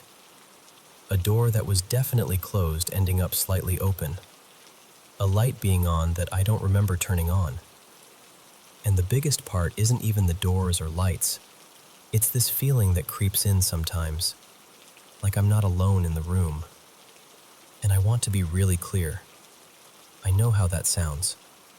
I'm not saying I'm being haunted, and I'm not even claiming any of it is real in a supernatural way. I'm fully aware that stress, sleep, attention, lighting, anxiety, your brain can do a lot. But the feeling is specific. It's like there's something just behind me, close enough that if I turned too fast, I'd bump into it. I catch myself glancing over my shoulder for no reason. A couple of times, I've had these quick visual moments too. It's hard to describe. It wasn't a full shape or a person, just this split-second, milky blur, like a smudge passing through part of my vision. It happened a few times across different days, always super brief, like my eyes couldn't quite focus before it was gone. And every time, my brain immediately tries to explain it away. Floaters, light glare, tired eyes, whatever. But it still rattled me. And then there was this one moment that really got under my skin, because it didn't feel like it was only in my head. About a week ago, I was on a video call, FaceTime, with my partner Maya. I was sitting on my bed, phone propped up, just talking like normal. And at one point, I glanced at the screen, and in the camera view, behind me, there was this shape for a fraction of a second. It looked like a head, like something leaned in and then vanished. What makes all of this confusing is that it doesn't always happen when I'm primed for it. Like, sometimes I'm not thinking about anything spooky or paranormal at all. I'm just living my life, and then something small happens, and my body reacts before my logic can catch up. And then the logic arrives and starts listing possibilities. Drafts, hinges, electricity, memory lapses, expectation effects, tired eyes, stress. All of it makes sense. And still, it leaves this uncomfortable little question mark. There's one more thing that might matter, or might mean nothing. My mom, Elena, has told me she's had intense experiences in the past. She doesn't like talking about it. But years ago, she once admitted she used to feel like something was after her. And the way she said it wasn't casual. It sounded heavy, like it genuinely scared her. I don't know details, and I don't push because it clearly upsets her. But part of me wonders if that's relevant, or if I'm just connecting dots that don't belong together. I am religious, and that gives me comfort, but I'm not using faith as a catch-all explanation here. I'm actually trying to stay grounded. I want rational ideas, environmental stuff, psychological stuff, neurological stuff. Anything I might be overlooking, like sleep issues, stress responses, vision quirks, wiring, old doors, airflow, even subtle things like routines and memory. I guess what I'm really asking is, has anyone else had a string of experiences like this? Not a single spooky incident, but this slow accumulation of small moments that make you wonder if you're just noticing more, or if something in your environment, or your brain, is changing. Because I'm not trying to convince myself of anything. I just want to understand what could cause it, and why it feels so real when it happens.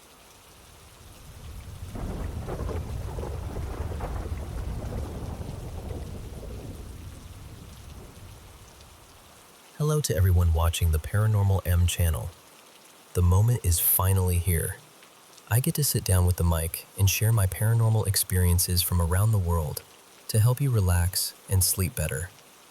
And I'm still reading your comments, so don't forget to leave one and tell me where you're from. Thank you so much for sending in so many of your own paranormal stories. Now, let's listen to these experiences and wish each other a good night's sleep. Please subscribe to the channel and turn on notifications. So, this is one of those stories I still tell and then kind of laugh afterward. Like, what was my life for that stretch of time? For a few months, almost every single night, I'd have this presence show up right when I was turning off the last light in the living room, like clockwork. Here's the background. My dad's parents had this shared plan. Both of them wanted to be cremated, and then their ashes were supposed to be combined pretty quickly. But it was 2020, and not for any big, dramatic headline reason. Just one of those years where everything kept getting delayed and plans kept falling apart. My grandpa, let's call him Eddie because that name fits the vibe, ended up not getting handled the way he'd asked. His ashes were sitting in this large, matte black container, kind of like a tall canister, with his name printed on it. It wasn't even an urn. It was more like a temporary holding thing. And because no one quite knew what to do next, it got stuck in the back room with a bunch of random storage junk. Not dumped out, not moved along, just parked. And honestly, at first, it didn't feel like a big deal. Like if Eddie was around, he didn't seem to care. Until the day he did care. There was supposed to be a pickup or drop-off, something that would finally move things forward. And then it got canceled at the last minute. I wasn't even home when it happened, so I didn't find out until later. But apparently Eddie found out immediately, because that night, I turned off the final lamp, and someone was just there. For a split second, my brain did the normal thing and went, "Oh, that's Dad getting up for the bathroom." Except it wasn't Dad. It was taller than me, but not hugely. Definitely a masculine shape. And it wasn't see-through or wispy or like in movies. It was a solid black silhouette in the dark, so dense it blocked what little light was coming in from outside. Like a person standing right in front of you. And the feeling coming off him was unmistakable. Furious. Not at me, though. Just angry in general. Like someone who'd been disrespected and was done being patient. I didn't even fully understand what I was seeing at first. I just froze, staring like, why is there a man-shaped shadow in my living room? And then I did the most awkward thing possible. I kind of spoke out loud and went, "I can't do messages." Because here's the thing. I hate the whole tell so-and-so this business. It's weird. It's uncomfortable. You're basically walking up to a living person and saying, "Hi, I know this sounds insane, but your dead relative wants me to tell you something." No, thank you. So I tried to just sidestep around him, like he was a grumpy stranger blocking the hallway. And then, without warning, he shifted, like instantly, right up against me, chest to chest, close enough that if he'd been physical, I would have bumped him. I didn't have time to stop, so I just walked through him. That part is hard to describe. It wasn't cold exactly. It was more like stepping through a dense patch of air that shouldn't be there. And it was awkward in this hilariously human way. Like both of us were thinking, well, that was weird. Nothing hurt. It didn't feel dangerous, just startling and oddly personal, like someone trying really hard to be noticed. And then he kept doing it. Night after night. Same timing. Last light goes off, and there he is. Sometimes right in front of me, sometimes a couple feet away. Always angry, always very present. After that, he stopped blocking me. He still showed up, but he'd be off to the side, like a man pacing in a room, simmering. Just looming there, while I went about turning off lights and trying to pretend this was normal. And then, this is the part that still makes my eyebrows go up. My dad's sister came to visit. Let's call her Brenda. I stayed out of her way because we do not get along, and I didn't want the drama. I barely spoke to her. I had no idea what she did while she was here. But that night, I turned off the last light like usual, and the living room was just a living room. No silhouette, no pressure in the air, no angry pacing man made of shadow. just darkness. Normal darkness. And I remember standing there for a second thinking, oh, so that's what the room feels like when it's just a room. The next morning, I mentioned it casually, like it was the most normal sentence in the world.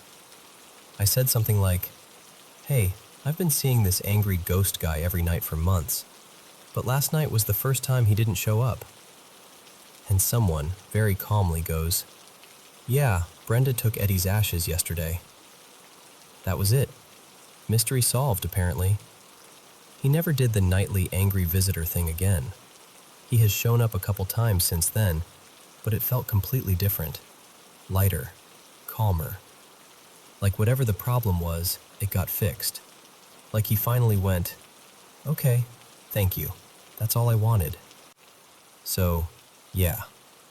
Just a strange few months where the living room came with a built-in angry shadow man, until somebody finally moved the container like they were supposed to. Honestly, I get it. If I were stuck in a back room in a canister after making very clear plans, I'd probably haunt somebody too.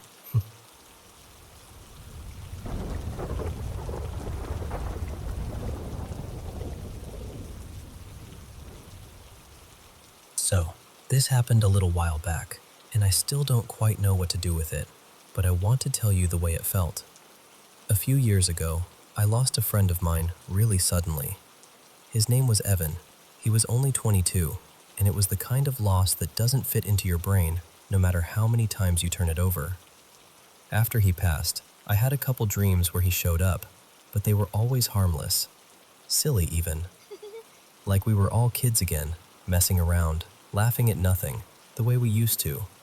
Nothing heavy, nothing that stuck. Then late December rolled around, and my body started doing this weird thing. It started as just feeling off, like the beginning of a cold that never fully became one. But within a few days, it got worse. I had this fever that would come and go, and my joints ached in this deep, all-over way that made me feel twice my age. I found swollen lymph nodes along my neck that kept getting more noticeable. I'm 27, and I remember thinking, this is not normal. This is not just tired. I did what you're supposed to do. I went in. I got blood work. I got tested for everything they could think of. COVID, mono, Lyme, autoimmune stuff. Even the scary ones you hope never come up in conversation. And every single time, the results came back. Negative. No answers. Just more waiting. Eventually, my doctor got more urgent about it and scheduled imaging, an ultrasound of the lymph nodes, because they weren't shrinking. They were getting bigger. And honestly, that word, urgent, does something to you. It turns the volume up in your head. The night before that appointment, I had a dream about Evan again. In the dream, I'm sitting on these bleachers at our high school football field. It's a homecoming game, bright stadium lights, the cold air that smells like popcorn and damp grass, that whole familiar scene you don't realize your body remembers until you're suddenly back in it. To my left is Evan. To my right is another friend, Marcus, and behind me is Tessa, leaning forward between the rows like she's listening in. We're talking the way we used to, like no time has passed. And at first it feels completely normal.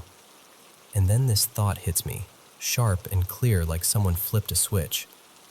You shouldn't be here. I look at Marcus like I need him to confirm I'm not losing my mind, and I whisper, kind of urgently, Do you see Evan? Marcus doesn't hesitate. He just nods like it's the most natural thing in the world and says, Yeah, I see him too. That's when I turn back, and Evan is looking straight at me. Not smiling exactly, but calm, steady, like he's trying to make sure I really hear him. And in this quiet, even voice, he says, One of you is next. No drama, no menace, just a statement. Like he was reading something off a list. And then I wake up. I woke up drenched in sweat, like my shirt was stuck to my back, and my heart was pounding so hard it felt loud in the room. It took me a minute just to remember where I was, and when I did, I felt this flood of emotions all at once. Because part of me was happy. I know that sounds strange, but it was this tiny spark of joy that I'd seen him again, that I'd heard his voice. And then the anxiety came right behind it, because what kind of dream is that? What does it mean? Why now? But the strange part is, the dream itself didn't feel dark. It felt peaceful, quiet, almost gentle. And I've always been the type to spiral. I've always been a little bit of a hypochondriac, always bracing for the worst, always terrified of death like it's a shadow waiting around the corner. But Evan's face, his calm, the way he held my gaze, did something to me. Even with those words, even with how unsettling they are on paper, the feeling he left me with was comfort. Like he wasn't there to scare me. Like he was telling me, whatever happens, you're going to be okay. The next day, I went to the ultrasound appointment like I was supposed to. And then I was back in that horrible in-between space, waiting for results, waiting to be told what's next, waiting to find out if there's a name for what's happening in my body. My doctor still didn't want to throw antibiotics at it without understanding what it was, so there wasn't even the comfort of, here, take this.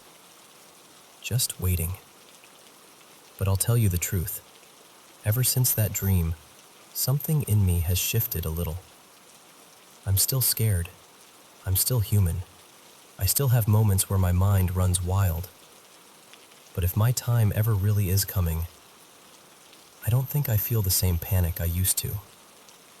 That dream didn't answer my medical questions, but it softened something in my chest. It made the idea of the unknown feel just slightly less unbearable. And I don't know why that happened.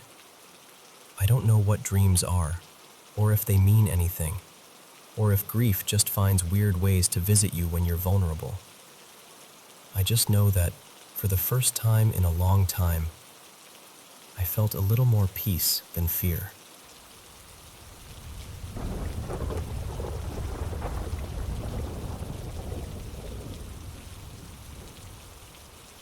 Hey, can I tell you something that's been sitting heavy on my chest?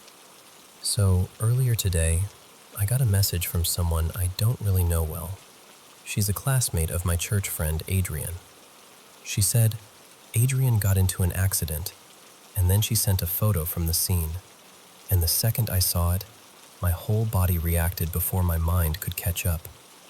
My chest tightened like someone had grabbed it. I started breathing too fast, and my hands were actually trembling. It was that instant physical kind of fear, like your body knows something is wrong. And then, the memories hit me. Near the end of last year, sometime before the holidays, I had this really serious conversation with Adrian. I told him I'd had a bad dream about him. In the dream, he was out riding. He's a cyclist in real life, always on his bike. And something happened on the road. There was a collision involving a motorcycle. It wasn't vague either. It felt weirdly specific. And the part that keeps bothering me is that I remember one detail so clearly it basically glued itself to my brain. The motorcycle's color. In the dream, it was this bright teal-green shade, so distinct that when I tried to brush the dream off, that color kept flashing back at me like a warning sign. At first, I didn't even want to tell him the dream. Growing up, I always heard this thing like, don't tell bad dreams out loud or you'll give them power, you know? Like saying it makes it real. So I tried to keep it simple. I just told him, please be careful. I had a dream that scared me. But he kept asking. He wouldn't let it go. He was like, what did you see? Tell me exactly. So eventually, I told him everything. Even the color. Even the way it happened in the dream. And I remember feeling a little silly saying it out loud, but also, I couldn't ignore how real it felt to me. After that, life moved on the way it always does. The conversation faded into the background. but I didn't completely forget it. Every so often, when he'd mention going out for a ride, I'd still say, "Please be careful," like it was the one small thing I could do. And then, this happened. What makes it even more unsettling is that, not long ago, his dad had just helped him get his first motorcycle.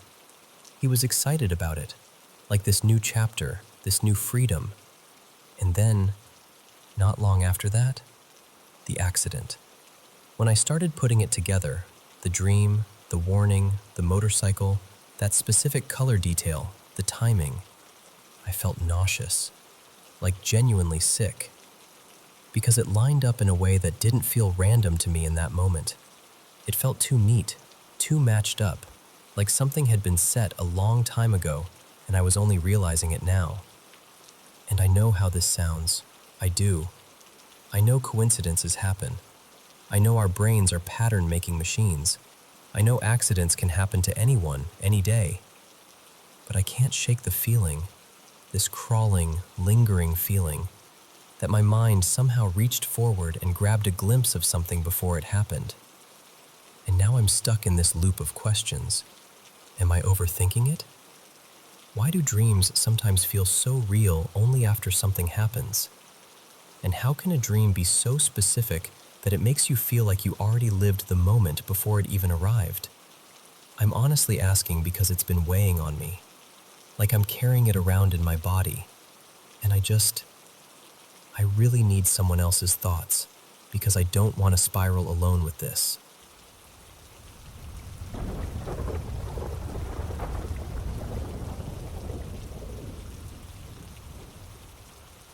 So, this happened to me years ago, and I can still feel it in my chest when I think about it. It was one of those quiet mornings where the house feels extra still. My dad had already left for work, so it was just me and my older brother Eli at home. He was in his room doing his own thing, and I was in the kitchen putting the kettle on, just making tea, nothing special. While the water was heating up, I wandered into the living room to wait. I remember being in a genuinely good mood, like the day was wide open and I was excited for it. The house was chilly, older house, drafty windows, so I grabbed this throw blanket off the back of the couch and wrapped it around my shoulders. But when I flicked it up, it slid over my head for a second, like a hood. And the second I pulled it back down, everything changed. I was still in my dad's house technically, but it didn't look like his house anymore. The whole living room had shifted into this warm, polished, late 60s vibe, like a cozy magazine spread. Different furniture, different curtains, different little knickknacks. Even the lighting felt softer, almost golden. And the weirdest part? I wasn't on the couch anymore. I was sitting in this mustard yellow armchair across the room, like someone had picked me up and placed me there. My legs were folded under me, tucked in the way you sit when you're comfortable, except I definitely hadn't been sitting like that before. I remember this sick, crawling feeling of violation. Like, who moved me? Who put me here? I stood up fast and walked toward the kitchen, and it was different too. Cleaner, prettier, like someone actually cared about it. There was a pot on the stove with soup gently simmering, this soft little bubbling sound like someone was mid-dinner prep. The back door was open, and there was a screen door in place, letting in this cool breeze. I could hear a couple cars passing outside and birds calling, like it was a normal day in a normal neighborhood. But I didn't feel normal. I felt like I was trespassing. Then I heard something from the bathroom, a small clink, like someone setting down a bottle or a rag. And I saw a shadow move under the door. Someone inside, like they were wiping the sink or cleaning. That's when panic hit me full force. I bolted back into the living room because the last thing I wanted was for whoever that was to open the door and see me standing there like some intruder. I kept thinking, this is somebody else's house. I'm not supposed to be here. My brother's room was right off the living room, so I ran to his door and grabbed the knob, desperate for something familiar, desperate for him. and before I could even turn it, the doorknob started shaking. Violently, like someone on the other side was wrenching it back and forth, angry and fast. And I heard Eli's voice right behind the door, yelling, "Stop it, you freak!" I remember shouting back, "Eli, what is happening? What's going on?" The whole door looked charged, like it was humming with energy, like the air around it had thickened. And then came these massive impacts. Boom, boom, boom. So loud it swallowed his voice completely. It sounded like something was slamming into the door from inside the room, like the wood itself was being punched. I freaked out. I ran behind the couch and dropped down into a crouch on the carpet, curling up small. I covered my head and clamped my arms over my ears, trying to shut it all out. My heart was going so hard I thought it might actually hurt me. And then, silence. And I heard Eli say, in this totally normal voice, what are you doing? Why are you hiding back there?" I lifted my head, and I was back. Back in my dad's plain living room, back on the regular couch, back in the chilly morning like nothing had happened. The curtains were the same. The furniture was the same. The whole vibe was my dad's again, bachelor clutter and all. I stood up and I was shaking so hard. I could barely breathe. My lungs felt like they'd been sprinting. Eli just looked at me like I was being dramatic, rolled his eyes, and went back into his room like I'd just interrupted him over nothing. Later, when my hands finally stopped trembling, I asked him what he experienced, and he told me, all annoyed and confused, that he couldn't open the door because the doorknob was shaking so hard he couldn't get a grip on it. And to this day, I don't know what happened. I just know that for a few minutes, it felt like I slipped into somebody else's life, somebody else's house, and whatever was on the other side of that door did not want me there.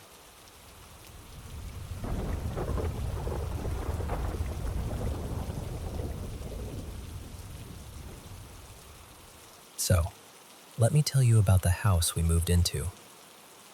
It was late summer 2021 when my family and I finally hauled our lives into this place. An old home tucked in a sleepy little village where the roads feel like they forget you on purpose. You know the kind of place. Quiet in a way that's almost too quiet. On move-in day, we did the usual wandering around with boxes thing, trying to get a feel for everything. And that's when we got to the garage. The previous owners had always kept it locked whenever we came to view the property. They'd apparently used it as a play space, so it was off limits. We didn't think much of it at the time, until we opened it. The garage was 2 stories. The first level looked normal enough. Dusty shelves, old hooks on the walls, that faint smell of oil and cold concrete. Typical garage vibes. But upstairs? Upstairs felt wrong. The second floor had these smeared handprints all over the walls, except they weren't little kid handprints.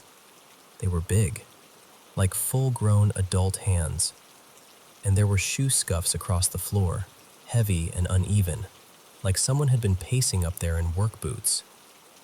We stood there for a minute, staring, trying to make it make sense. And eventually we did what people always do when something doesn't fit. We shrugged and told ourselves it must have been from years ago, maybe before it became a kid's play area. Old house, old marks, whatever. Except, it didn't stay whatever for long. About a month later, weird things started happening at night. At first it was small stuff, things you can easily blame on someone else without even thinking. A door closing a little too hard, the television turning itself on and off, footsteps in the hallway when everyone was supposed to be asleep. And I kept telling myself it was my sister, Lena, or my dad, Mark, because both of them are the type to randomly wake up at 2 a.m. like it's a normal hobby. Then one night, I got up to use the bathroom. The house was dark, that kind of dark where you're half asleep and your brain starts filling in shapes that aren't there. I was in the bathroom when I heard my bedroom TV click on, clear as day, and then my door slam. Like a real slam, the kind that shakes the frame. I finished up fast and walked back to my room, already annoyed, already ready to hiss, "Lena, seriously?" The second I stepped through the doorway, the TV turned off. Just dead, silent, like it had never been on. I stood there for a second, blinking, trying to force logic onto it. Power glitch, loose connection, maybe a draft caught the door. Sure, fine. So I got back into bed and rolled onto my side, facing the wall, trying to settle my heart down. And I swear to you, no exaggeration, no dramatic retelling, I felt the mattress sink beside me. Not like a little bounce, not like the house settling, like someone sat down. Then I heard this slow, tired sigh, right next to me. My whole body went cold. That instant, electric fear that makes you feel like you've forgotten how to breathe. I didn't even think. I just bolted upright and basically launched myself out of the room to go find my sister, because the only thing my brain could grab onto was, please let it be Lena messing with me. And as I'm stepping into the hallway, I see my dad leaving my parents' room. He looks at me, pale, wide-eyed, and before I can even speak, he goes, "Did you just feel the bed move?" And then he tells me, calm voice but shaky, he felt the exact same thing. Mattress dipping, a presence, a sigh, like someone had sat down right beside him too. That was the moment it stopped being weird noises and became something else entirely. After that, it kept happening. Not every night, but often enough that we couldn't pretend it was nothing. Sometimes we'd hear sighing, loud, clear, like it was right inside the room with you. Once or twice it sounded like soft laughing, not cheerful laughing either. More like someone amused or mocking, like they were reacting to us. And the worst part is how normal everything would look in the daylight. Sun through the windows, kettle boiling, everyone acting like a regular family. But at night? At night, it felt like the house had a second set of lungs. Eventually, I started digging into the property's history. I figured if the village was as old as it felt, there had to be a story underneath it. Old deeds, old records, anything I could find. And what I found made my stomach flip. Years ago, way back during World War I, the house and the surrounding land had been used as a temporary holding site for German prisoners of war. Not just, someone stayed here once, history. Real, heavy history. The kind that sinks into wood and stone and doesn't fully leave. So yeah, call it whatever you want. But after everything we experienced, after hearing the sighs, feeling the mattress dip, watching doors move on their own, it stopped feeling like a bunch of coincidences. It felt like we weren't alone in that house. And honestly, even now, we still get freaked out. We've learned to laugh about it sometimes because what else can you do? But every once in a while, when the hallway creaks at the wrong time or the air feels just a little too cold, you remember that the house has a past, and sometimes it acts like it remembers it too.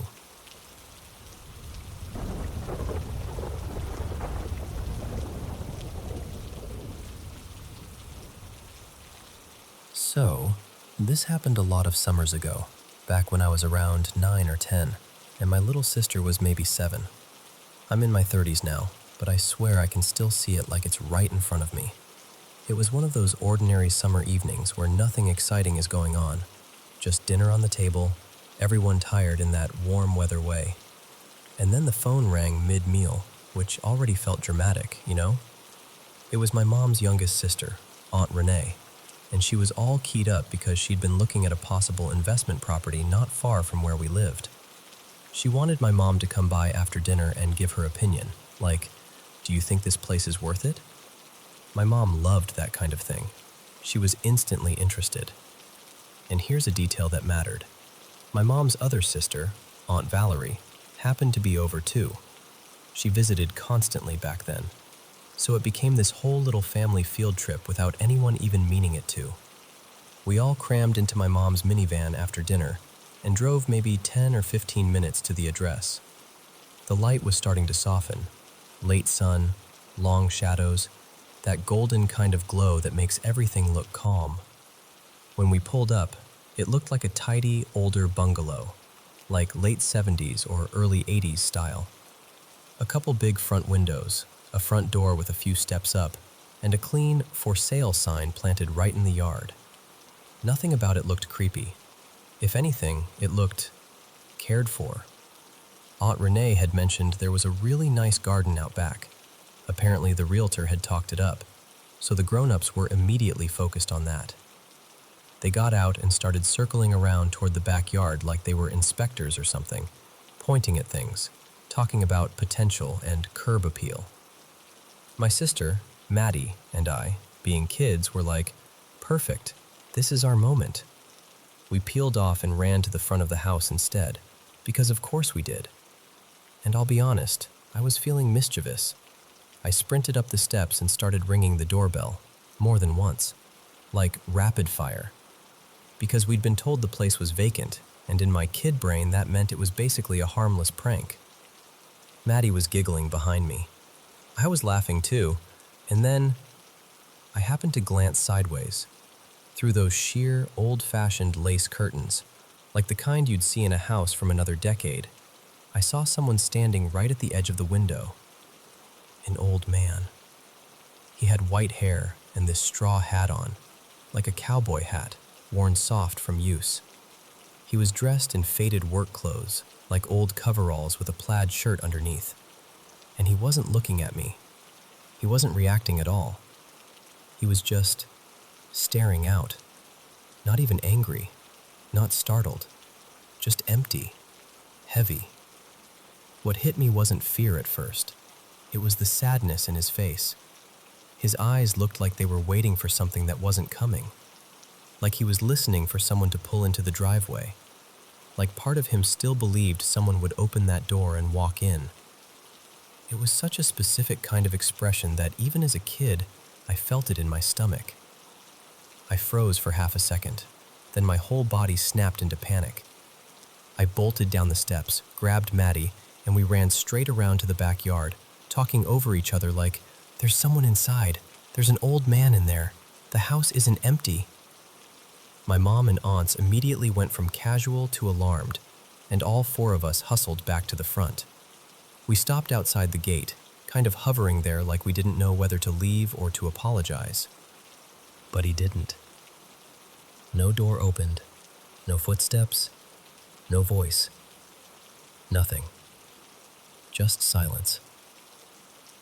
After a minute or two, we got back in the minivan, all of us talking at once. My mom and aunts half embarrassed, half unsure, and my sister and I insisting, "No, we saw him. We really did." Later that night, back home, my mom called Aunt Renee to give her thoughts. She told her the place seemed solid and, this part always sticks with me, she mentioned the backyard garden again, saying it would be a huge bonus for tenants because it looked so well kept and loved. And right before she hung up, my mom added, kind of carefully, "But I don't think the house is empty. The owner might still be living there." There was this pause on the other end. And Aunt Renee said something like, "That doesn't make sense." Because according to the realtor, the story was that the homeowner had listed it to downsize after her husband, who'd lived there for years, had recently passed away. In that house. And when my mom repeated what Maddie and I had seen, the man behind the curtains, Aunt Renee went quiet again. She never bought the place in the end. And I don't know what I believe, honestly. I just know what I saw. That lace curtain, that stillness, that face that looked like it was waiting for a life that had already moved on. And even now, thinking about it, it doesn't scare me as much as it makes me sad.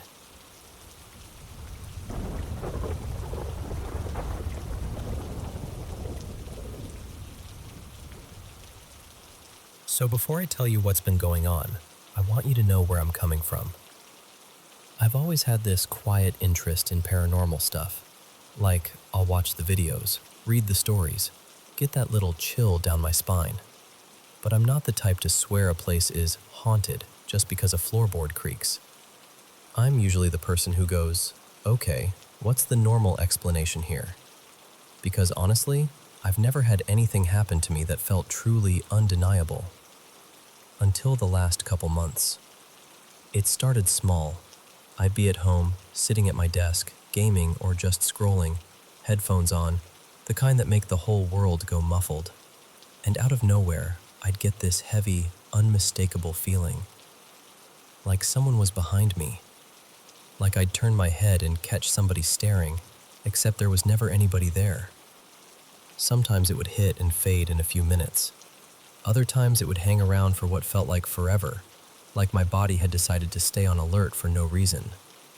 And I kept telling myself, you're tired, you're stressed, it's anxiety, your brain is misfiring. But then my cats started doing things that made it harder to brush off. I have 2 of them, Miso and Juniper, and they're not usually jumpy. But every so often, they'd suddenly bolt like something spooked them. Like full-on panic, backs arched, tails puffed up, and then they'd vanish under the bed or behind the couch. And I'd be standing there like, what? What did you see? But there'd be nothing. No loud noise, no knocked-over object, no stray shadow I could blame it on.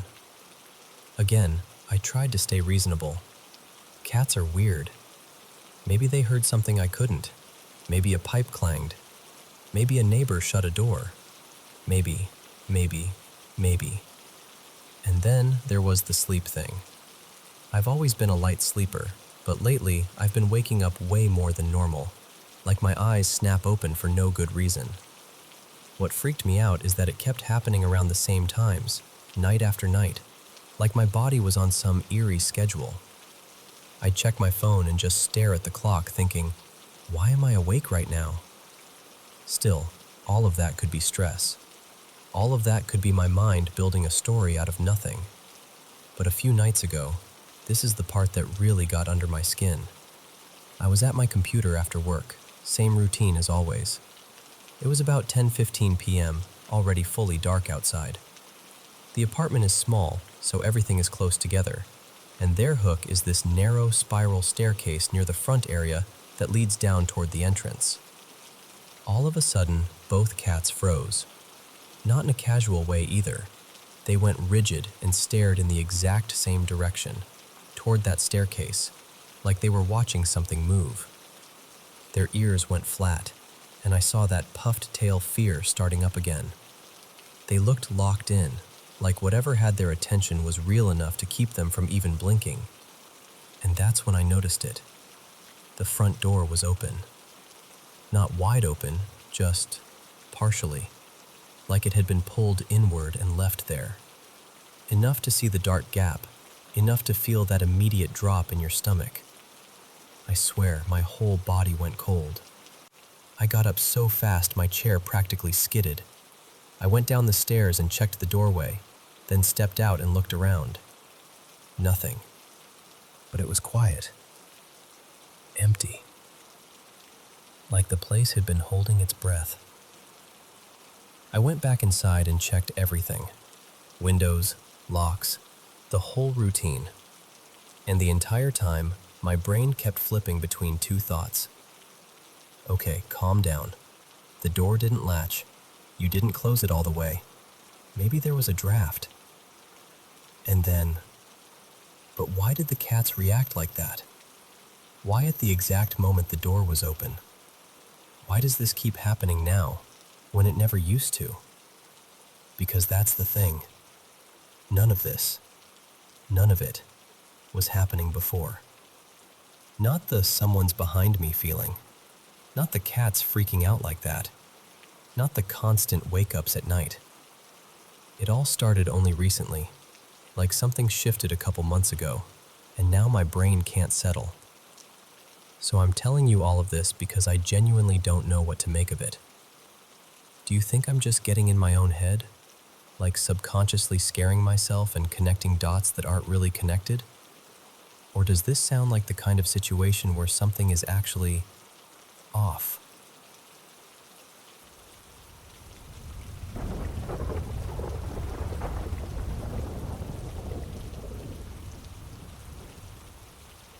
Okay, so I need you to picture this place with me. It's a restaurant now, but it used to be a house. One of those original, creaky old homes from the 1800s that somehow survived long enough to get repurposed.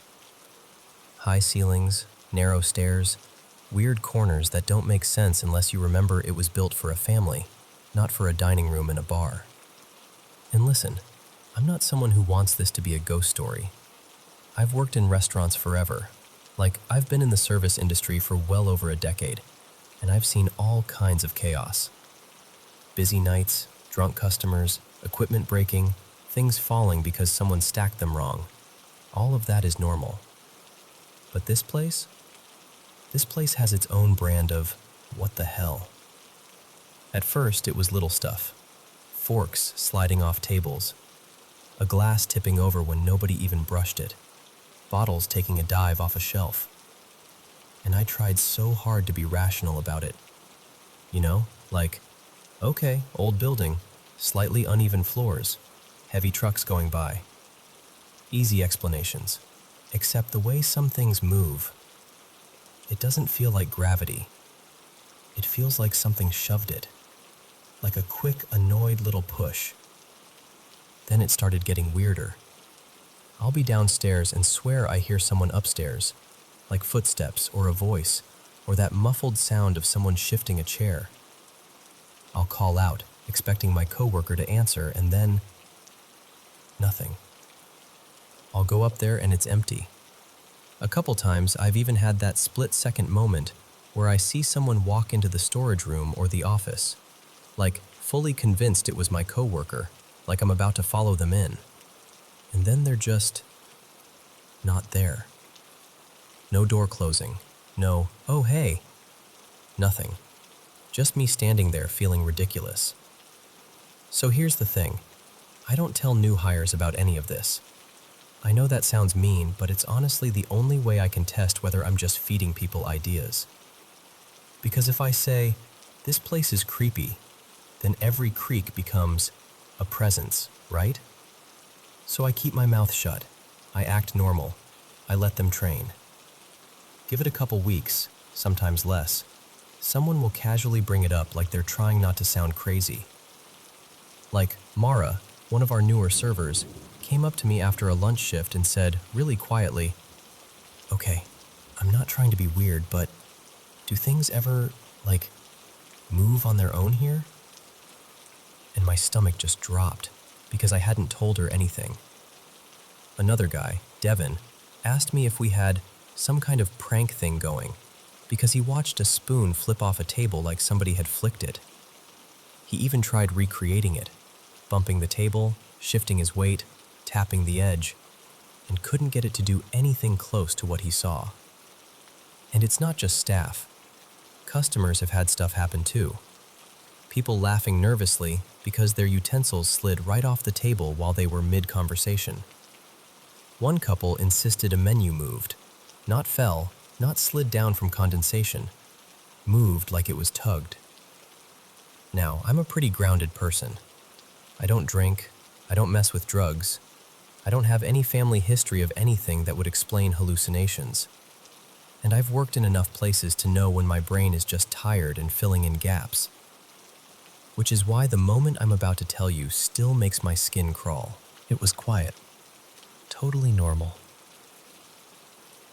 And right as I'm turning the key, I hear a young woman's voice say my name. Not in that vague, did I imagine that way? I mean right by my ear, clear as day, like someone leaned in close to get my attention. but at the same time it sounded distant, like it came from too near and too far at once. And she said it like a question, like, "Elena?" That little upward inflection, like she was checking if it was me. I froze so hard I swear my whole body locked up, because my name isn't super common. It's not the kind of thing you overhear casually shouted on a random street. And there was no one in the alley. No one behind me. No one passing through. Nothing.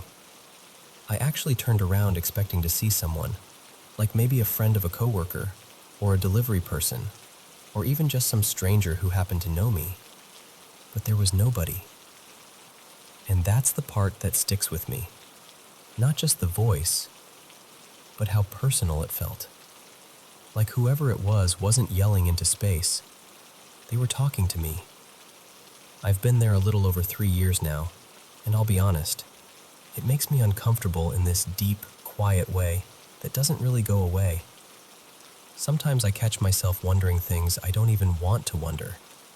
Like, if this house has a history, if someone young lived there and got trapped in a bad life, if something happened to her, if she was lonely, if she's just still there. And then I swing the other direction and I'm like, okay, maybe I'm stressed. Maybe I'm overtired. Maybe my brain glitched for half a second. But I keep coming back to the same thing. I've worked in a lot of places.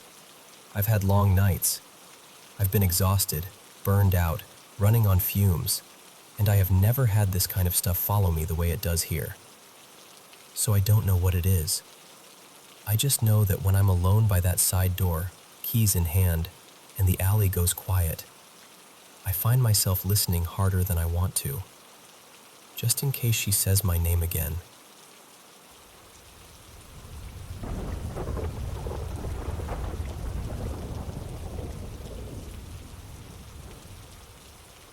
Hey, okay. So I'm gonna tell you something that still makes my stomach drop a little when I think about it. I found an old post I wrote years ago about this, back when I was younger and honestly way more jumpy, and I thought, surely by now I'll have a normal explanation.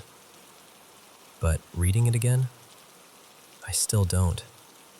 And what's strange is, I'm not someone who grew up believing in ghosts or demons or anything religious like that. I'm not trying to convince you of some big supernatural theory. I'm just telling you what happened, the way it felt in my body, and why it stuck with me. When I was a kid, I had this weird awareness. Like when I was maybe 7 or 8, I'd know my parents were coming up the steps before they actually did. Not because I heard them, more like I'd picture it in my head, and then a few seconds later, there they were. And I was freakishly good at guessing things. Not in a smart kid way, just knowing. Like, pick a number, and I'd get it right so often it stopped being fun for other people. That kind of thing faded as I got older. But then, around the time I was 10, I had my first proper nope moment. The kind you don't laugh off. It was winter, so it got dark early. Like, you'd swear it was nighttime by 5. My parents, Niall and Orla, had gone out for a couple of hours, and I was home alone, absolutely glued to my phone like a little goblin with a new toy. And the sitting room layout matters here, so just picture it with me. Long, narrow room, open plan into the kitchen at one end. Along one wall, there's this run of tall, skinny cupboards, mostly boring storage stuff. And around the far end, there's a corner that leads into this short hallway that goes to the older part of the house. The old house section. High ceilings, cold corners, that kind of vibe. One cupboard door was ajar. Not wide open, just open enough to make a weird angle. I was slouched sideways on the couch with my legs stretched out, so I couldn't really see past that cupboard into the hallway. And then I got this feeling. You know that sensation when you're a kid and you've done something wrong and you don't even remember what it is yet, but you just know you're about to be caught? Like the air goes tight? That. It hit me out of nowhere. My chest went hot, my stomach went hollow, and the room felt smaller, like it was leaning in. The second I looked up from my phone, literally the moment my eyes left the screen, the cupboard door slammed shut. Not drifted, not clicked, slapped shut like someone had thrown it. The sound echoed through the whole house. And I remember just freezing there because the force of it made no sense. All the windows were shut. No wind, no draft. And if someone had pushed it, they would have been standing exactly where I couldn't see, right around that corner in the dark hallway. The place I'd been instinctively afraid to look at in the first place. I didn't even scream. I just sat there, heart hammering, trying to convince myself I'd imagined the whole thing. But I hadn't. I saw it. I heard it. The sound was too real. Then there was another one. This happened not long after, when I was around 9. My little sister, let's call her Erin, and I shared a room back then. We had these loft beds, the kind that are up high with a ladder in the middle. Her bed was above the window. Mine was closer to the door. From the doorway, you could see her bed easily, but you couldn't see into mine unless you stepped in and looked up. So I went into the bedroom and... This is the detail that still gives me chills. She wasn't in her bed. I couldn't see her anywhere from the doorway, which meant she must have been in my loft, because that was the one hidden from view. I walked to the ladder and asked, "What's wrong? Why did you call me?" And Erin goes, really serious, "You called me." I remember saying, "What?" like an idiot, because my brain just couldn't process it. She insisted she heard my voice, clear as day, telling her to come down the ladder. Not whispering, not like a noise that could be mistaken, like me saying it. And I felt something in my whole body go cold, because I'd been in the sitting room. I hadn't been anywhere near her. But she was getting worked up, so I did the only thing I could think of. I lied. I smiled and acted like I'd been messing with her, like it was a prank. I needed her out of that room, off that ladder, and out into the hallway where it felt safer. I don't know why I felt that so strongly, but I did. I got her down, shut the bedroom door behind us, and then I asked her what she heard again, exact words. She said my voice told her to come downstairs. We used to call the loft upstairs and the floor downstairs, like our own little language. She said she asked, "Why?" and "What do you want?" And when she didn't get an answer, that's when she called my name. And then I walked in from the hall. To this day, she still thinks I was messing with her. I've never been able to explain why that voice wanted her to climb down, or why it chose to sound like me. I just know I didn't like it. I didn't like the intent behind it. And then there's the last one. The one that made me stop calling this stuff weird and start calling it real. It was summer. We were on holiday in the West, still in Ireland, but not where we normally stay. Somewhere outside a small town near the edge of woodland. I think it was County Mayo, but honestly it all blurs together now. What I remember is the house and the way the dark looked outside it. It was us, me, Erin, our parents, and our 2 dogs. The rental house was beside a bigger one where a family lived full-time, and they had this massive dog. The back of our place faced a garden that ran right up toward trees. Past the garden was forest, thick enough that the night looked like a wall. Erin and I slept on a pull-out sofa bed in the living room. The sofa faced a big window, straight out to the garden and the woods. Our parents were in the one bedroom at the front. It was around midnight. I was on my phone with the brightness turned down, scrolling videos, half listening to the quiet. The kind of quiet you only get outside towns, where there's no traffic hum, just space. Then I heard something. Far away at first, deep in the woods. It didn't sound like a fox. It didn't sound like an owl. It didn't sound like any clean, natural animal call. It was like a woman moaning and an animal crying at the same time. Like something wounded. Like something trying to sound wounded. The first time, I tried to be sensible. Okay, I thought. Someone's dog, maybe. Or a deer. Something weird but normal. Then it happened again. Closer. And I can't even explain the dread that hit me, because it wasn't just, I'm scared because it's a scary noise. It was like my nervous system recognized it before my brain did. My skin went prickly. My throat tightened. It felt like my body was preparing to run, but there was nowhere to run to. I nudged Aaron and whispered, "Can you hear that?" And then it came again, closer still. The sound moved like it had direction, like it was coming toward us. That's the part that makes it hard to dismiss, you know?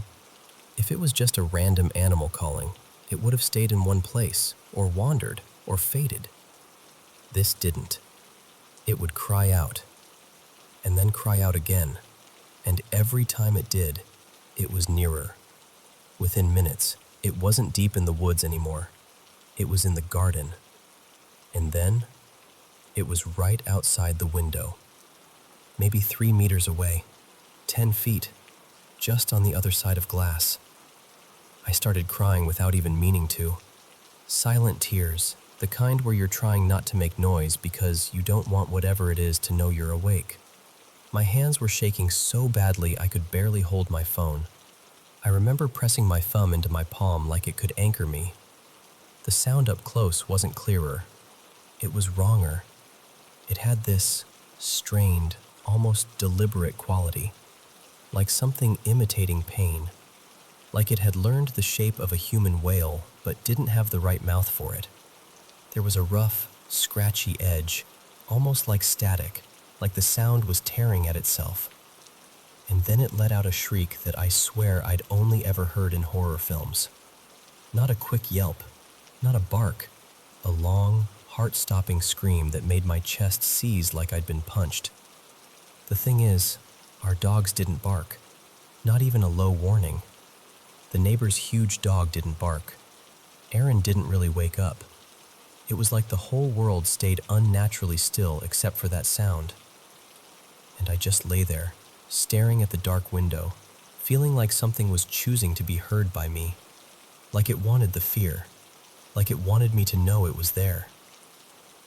After it stopped, the silence felt even worse, like the quiet was listening. Erin has no memory of any of it. She'll blink at me when I bring it up and act like I'm talking about a dream. But I wasn't asleep. I know the difference. I was wide awake, crying, shaking, fully conscious, counting seconds between each scream like that would somehow make it logical. And even now, years later, that's the part I can't make peace with. It wasn't just a sound that scared me. It was the feeling that came with it. That dread that hit instantly, before I even had time to think. Like something in me recognized something in it. I don't know what it was. I'm not saying it was a banshee or some mythological thing. I'm not trying to dress it up. I just know it came from the woods. It moved closer in a straight line. It stopped right outside the window, and it screamed like it wanted to peel the fear right out of my chest. And I know this. If I ever hear it again, if I ever hear that sound moving toward me in the dark, I won't be able to pretend I'm imagining it. Not for a second.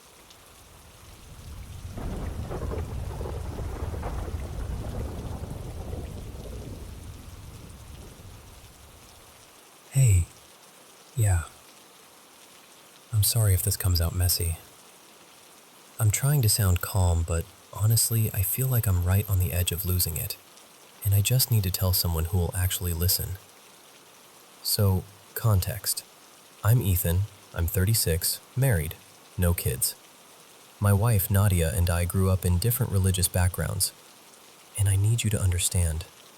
I used to be the guy who rolled his eyes at anything paranormal. Ghosts, spirits, witchcraft. My brain filed all of that under movies and superstition. Except, we lived in a house that changed that. It wasn't ancient or anything, maybe built in the late 80s, but it had this weight to it. At first it was subtle. Nadia started saying she felt uneasy there. Not, I don't like the paint color, uneasy. More like, I don't feel safe turning my back to the hallway, uneasy. Then the weird stuff started stacking up. She'd hear footsteps on the stairs when she was home alone, more than once, like someone pacing, slow and deliberate.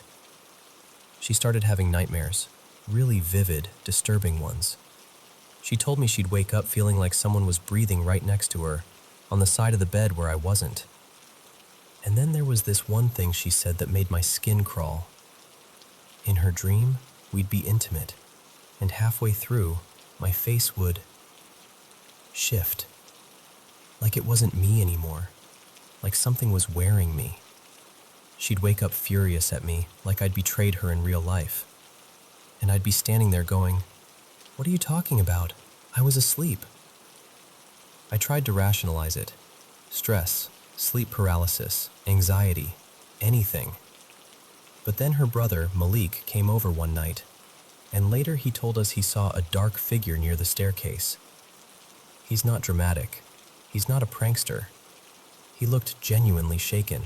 And the same day, our dog, usually the friendliest, dumbest little ball of joy, refused to come inside, like planted his paws and pulled back, trembling.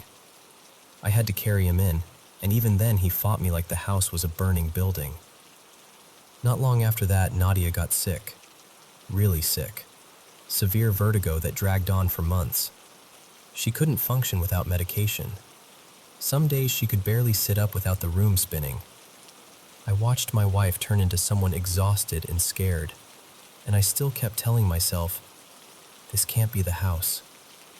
And then one day she said something that hit me hard. She said, "Do you smell that? It's like something rotten." I smelled nothing, not even a hint, but she kept insisting it was everywhere, especially near certain rooms. And here's the thing, I'm a horror movie addict. I know what the only one person can smell it trope is. That's usually when you're supposed to start praying or running. We stayed with my parents for a few days just to get her out of there. And with their help, we found a woman, someone people described as a spiritual healer, a medium, whatever you want to call it. She came to the house. Didn't even hesitate. She told us it felt occupied, heavy, like something had attached itself. She did a cleansing, prayers, incense, the whole thing. And then she prayed over Nadia and me. And I swear to you, right after that, Nadia's vertigo eased, like someone turned off a switch. Within hours, she was moving around like herself again. The next day, she was cleaning the house, wiping counters, opening windows, like she hadn't spent months struggling to stand. I just stood there, stunned. Because what do you do with that? Where do you put it in your brain? For a while, it actually felt normal. Then slowly, little things came back. Nadia started having nightmares again. And then this streak of bad luck hit her hard. She lost a job she'd had for nearly a decade. She found another one quickly, but it turned toxic fast, and she was pushed out. Long story, but basically office politics and someone with power who decided they didn't like her. She's been unemployed for about a year now, and it's crushed her confidence. Around that same time, she started saying she felt a presence in the new house. Not seeing anything, just that feeling of being watched, like the air behind you is occupied. And both of us, we were drained, constantly, like our batteries couldn't charge. I started skipping work. I used all my leave and then some. I'd come home and collapse like I'd been hauling bricks all day, even when I'd barely done anything. Then one day we found something on our gate, red candle wax smeared near the lock, and nearby, little bits of stuff that looked intentional, like someone left it there on purpose. Not trash, not random, more like a message. It happened again later. Candles again, signs of someone doing something right outside our place. That's when we had this moment of, okay, we've been coasting spiritually. Because for a long time, we weren't really practicing either of our religions consistently. Life got busy, then stressful, then heavy, and prayer became this thing we did someday. So we decided to stop drifting. We did house blessing prayers, kind of a housewarming ritual, but spiritual. And after that, the atmosphere genuinely felt lighter, like the air could breathe again. We started praying every single day. No breaks, no excuses.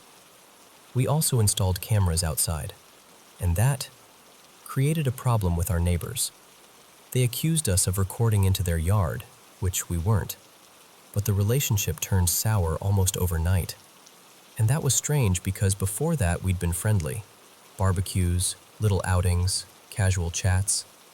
Suddenly it was cold looks and silence. For a few months things felt steadier. Not perfect, but better. And then, maybe 3 or 4 months ago, it shifted again. Nadia's nightmares returned. Not just occasional bad dreams, the kind where she wakes up tense and afraid, like she's been running for her life. Malik started having nightmares too, about us. He's always been kind of sensitive, like he picks up on moods and energy more than most people. He told us he dreamed that Nadia and I were in trouble, that people, or something, was trying to split us apart. Nadia started feeling that presence again. So last November, Malik took us to see an Anglican priest. We sat in this quiet church office and tried to explain everything without sounding insane. The priest listened carefully and then said something that made my stomach drop. He believed something sexual and parasitic might be involved. He used the words incubus and succubus. He said sometimes things attach themselves through fear, trauma, obsession, vulnerability, and they feed on conflict and intimacy. He prayed over us. And when I say prayed, I mean it felt intense, like a spiritual intervention.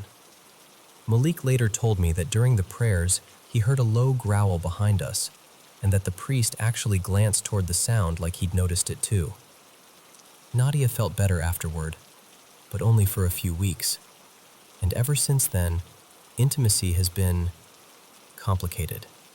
Not just emotionally, like physically blocked. Here's what's happening now, and this is where I start to feel really scared.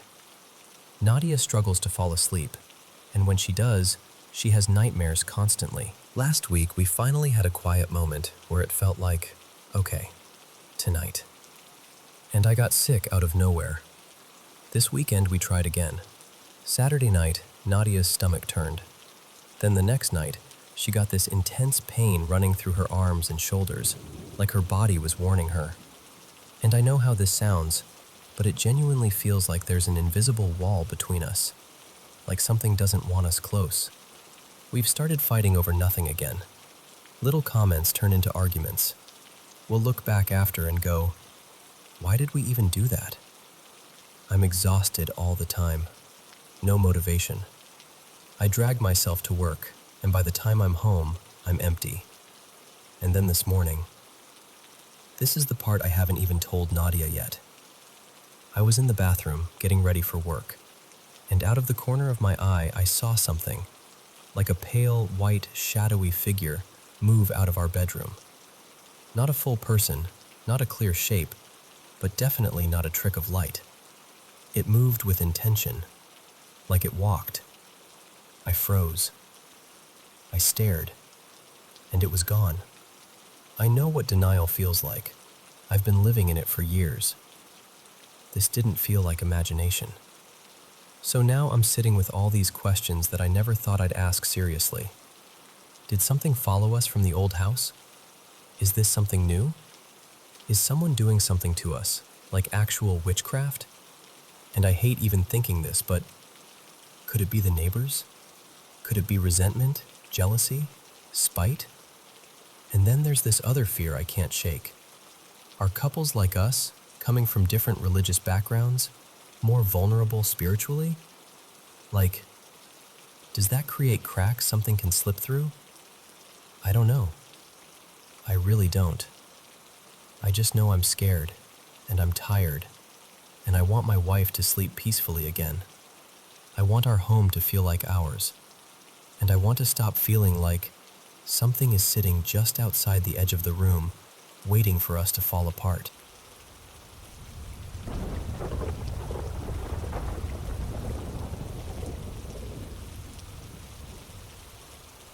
Okay, so I want to tell you something that's been true in my family for as long as anyone can remember, especially on my mom's side. For generations, the women in our line have been sensitive. Like, we pick up on energy in a way that isn't just a vibe. It's more like hearing a frequency other people can't hear. Some of us have had dreams that end up being real later. Some of us have seen things. Some of us have had moments where you feel a presence so clearly, it's like someone stepped into the room and never bothered to announce themselves. And I know how that sounds. Trust me, I'm not telling you this lightly. This is just my normal. On paper, it's kind of interesting. My dad's family is from southern Italy, near a town where old stories about folk witches are practically stitched into the culture.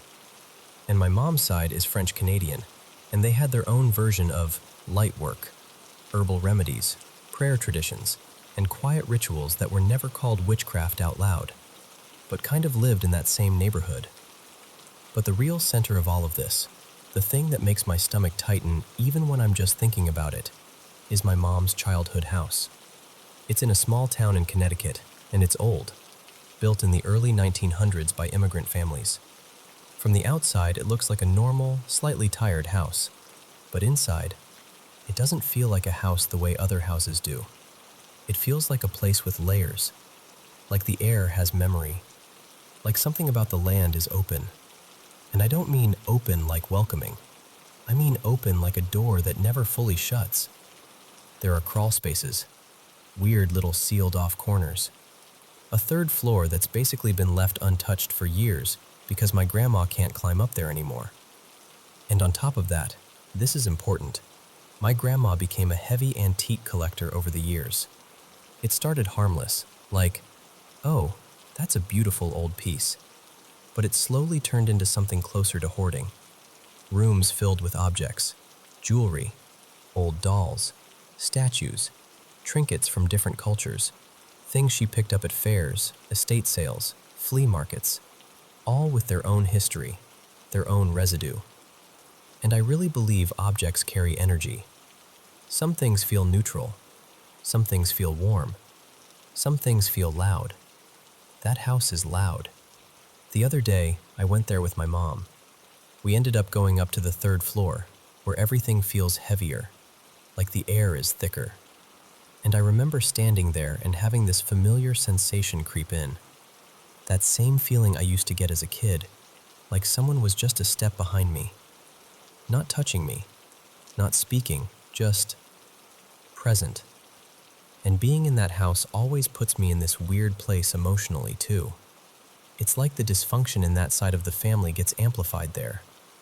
It's disorienting, like your brain can't fully settle. Anyway, there are a handful of moments that sit in my mind like stones. I'll tell you a few, because they're the ones I keep circling back to. The first one started as a dream. When I was little, I had this incredibly vivid dream that my mom's childhood bedroom was completely infested with ladybugs. Not one or two. I mean everywhere, covering the walls, the bedding, the corners. And I could hear the buzzing like it was right next to my ears. It felt so real that when I woke up, I still had that sensation of being in the room. Years later, I found out something that made my skin prickle. My mom's room actually had been infested with ladybugs at one point, and that was around the time she said the house was the most active. So then you have my mom and her sister, when they were teenagers, who were so scared in that house that they started sleeping together in the same bedroom, which, ironically, was one of the most active rooms. And look, I know people have all kinds of explanations for things, but when you hear someone tell you a story like that, and you can see the fear still living behind their eyes decades later, it's hard to dismiss. Now here's the part that happened recently. Toward the end of our visit, I started feeling that someone is with us sensation again. Like the temperature in the room changed, like I could feel a tension on me.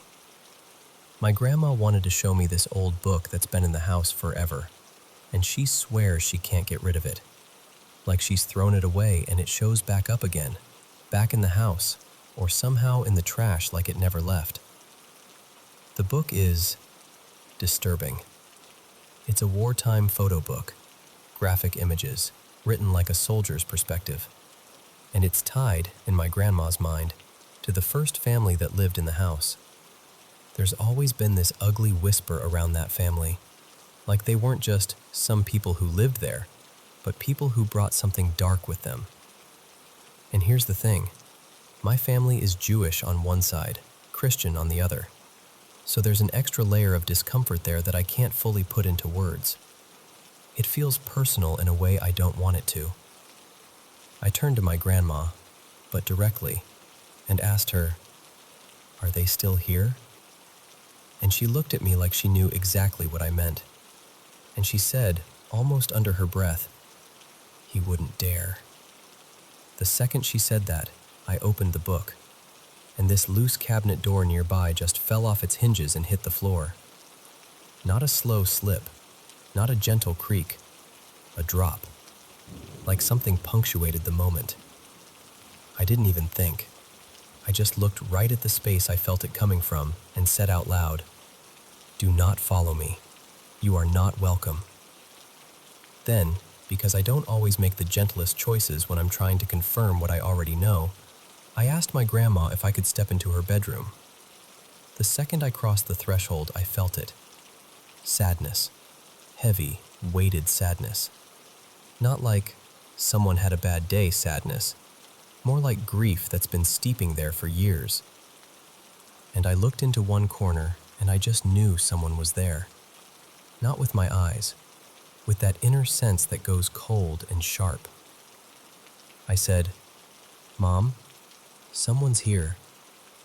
And right after I said it, we heard a plastic bag in the corner crinkle, like a hand grabbed it. And then it slid, slowly, dragging down from where it was resting, like something was pulling it just to let us know it could. All three of us, me, my mom, my grandma, said some version of, "Get out," and the movement stopped. The last story I want to leave you with is from my mom's childhood, and it's almost eerily simple. Her sister had a foil balloon, one of those shiny ones, that was already deflated. It was in that same active bedroom. One day, they were all sitting in the living room with friends, and the balloon just floated out of the bedroom. Not blown by wind, not kicked. It wafted out like it had somewhere to be. My grandma stood up immediately, calm, firm, and said, "All right, everyone, come on. We're stepping outside." She led them to the back door, held the balloon there like it was something she was escorting, and said, clear as day, "You cannot be here. You are not allowed in my house. You need to leave." She opened the door, and the balloon dropped straight down. Just dropped. Like whatever was holding it up let go. So that's what I'm dealing with. And it's not just ghost stories, you know? It's layered. It feels generational. It feels like trauma and pain live in the walls and the objects and the family dynamics all at once. Like everything is tangled together. And I'm not walking into this unprotected. I have my own practices. I've cleansed myself. I know how to ground. I know how to close things off.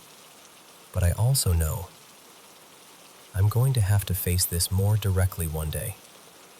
When the time comes to clean that house out. When the time comes to decide what stays, what goes, what gets handled carefully. And I don't just want to react. I want to understand what this part of me is and how to approach it without getting pulled under by it. Because I can feel it. That house isn't just haunted. It feels like a doorway somebody left open a long time ago. And I'm trying to figure out what it means to finally, gently, firmly close it.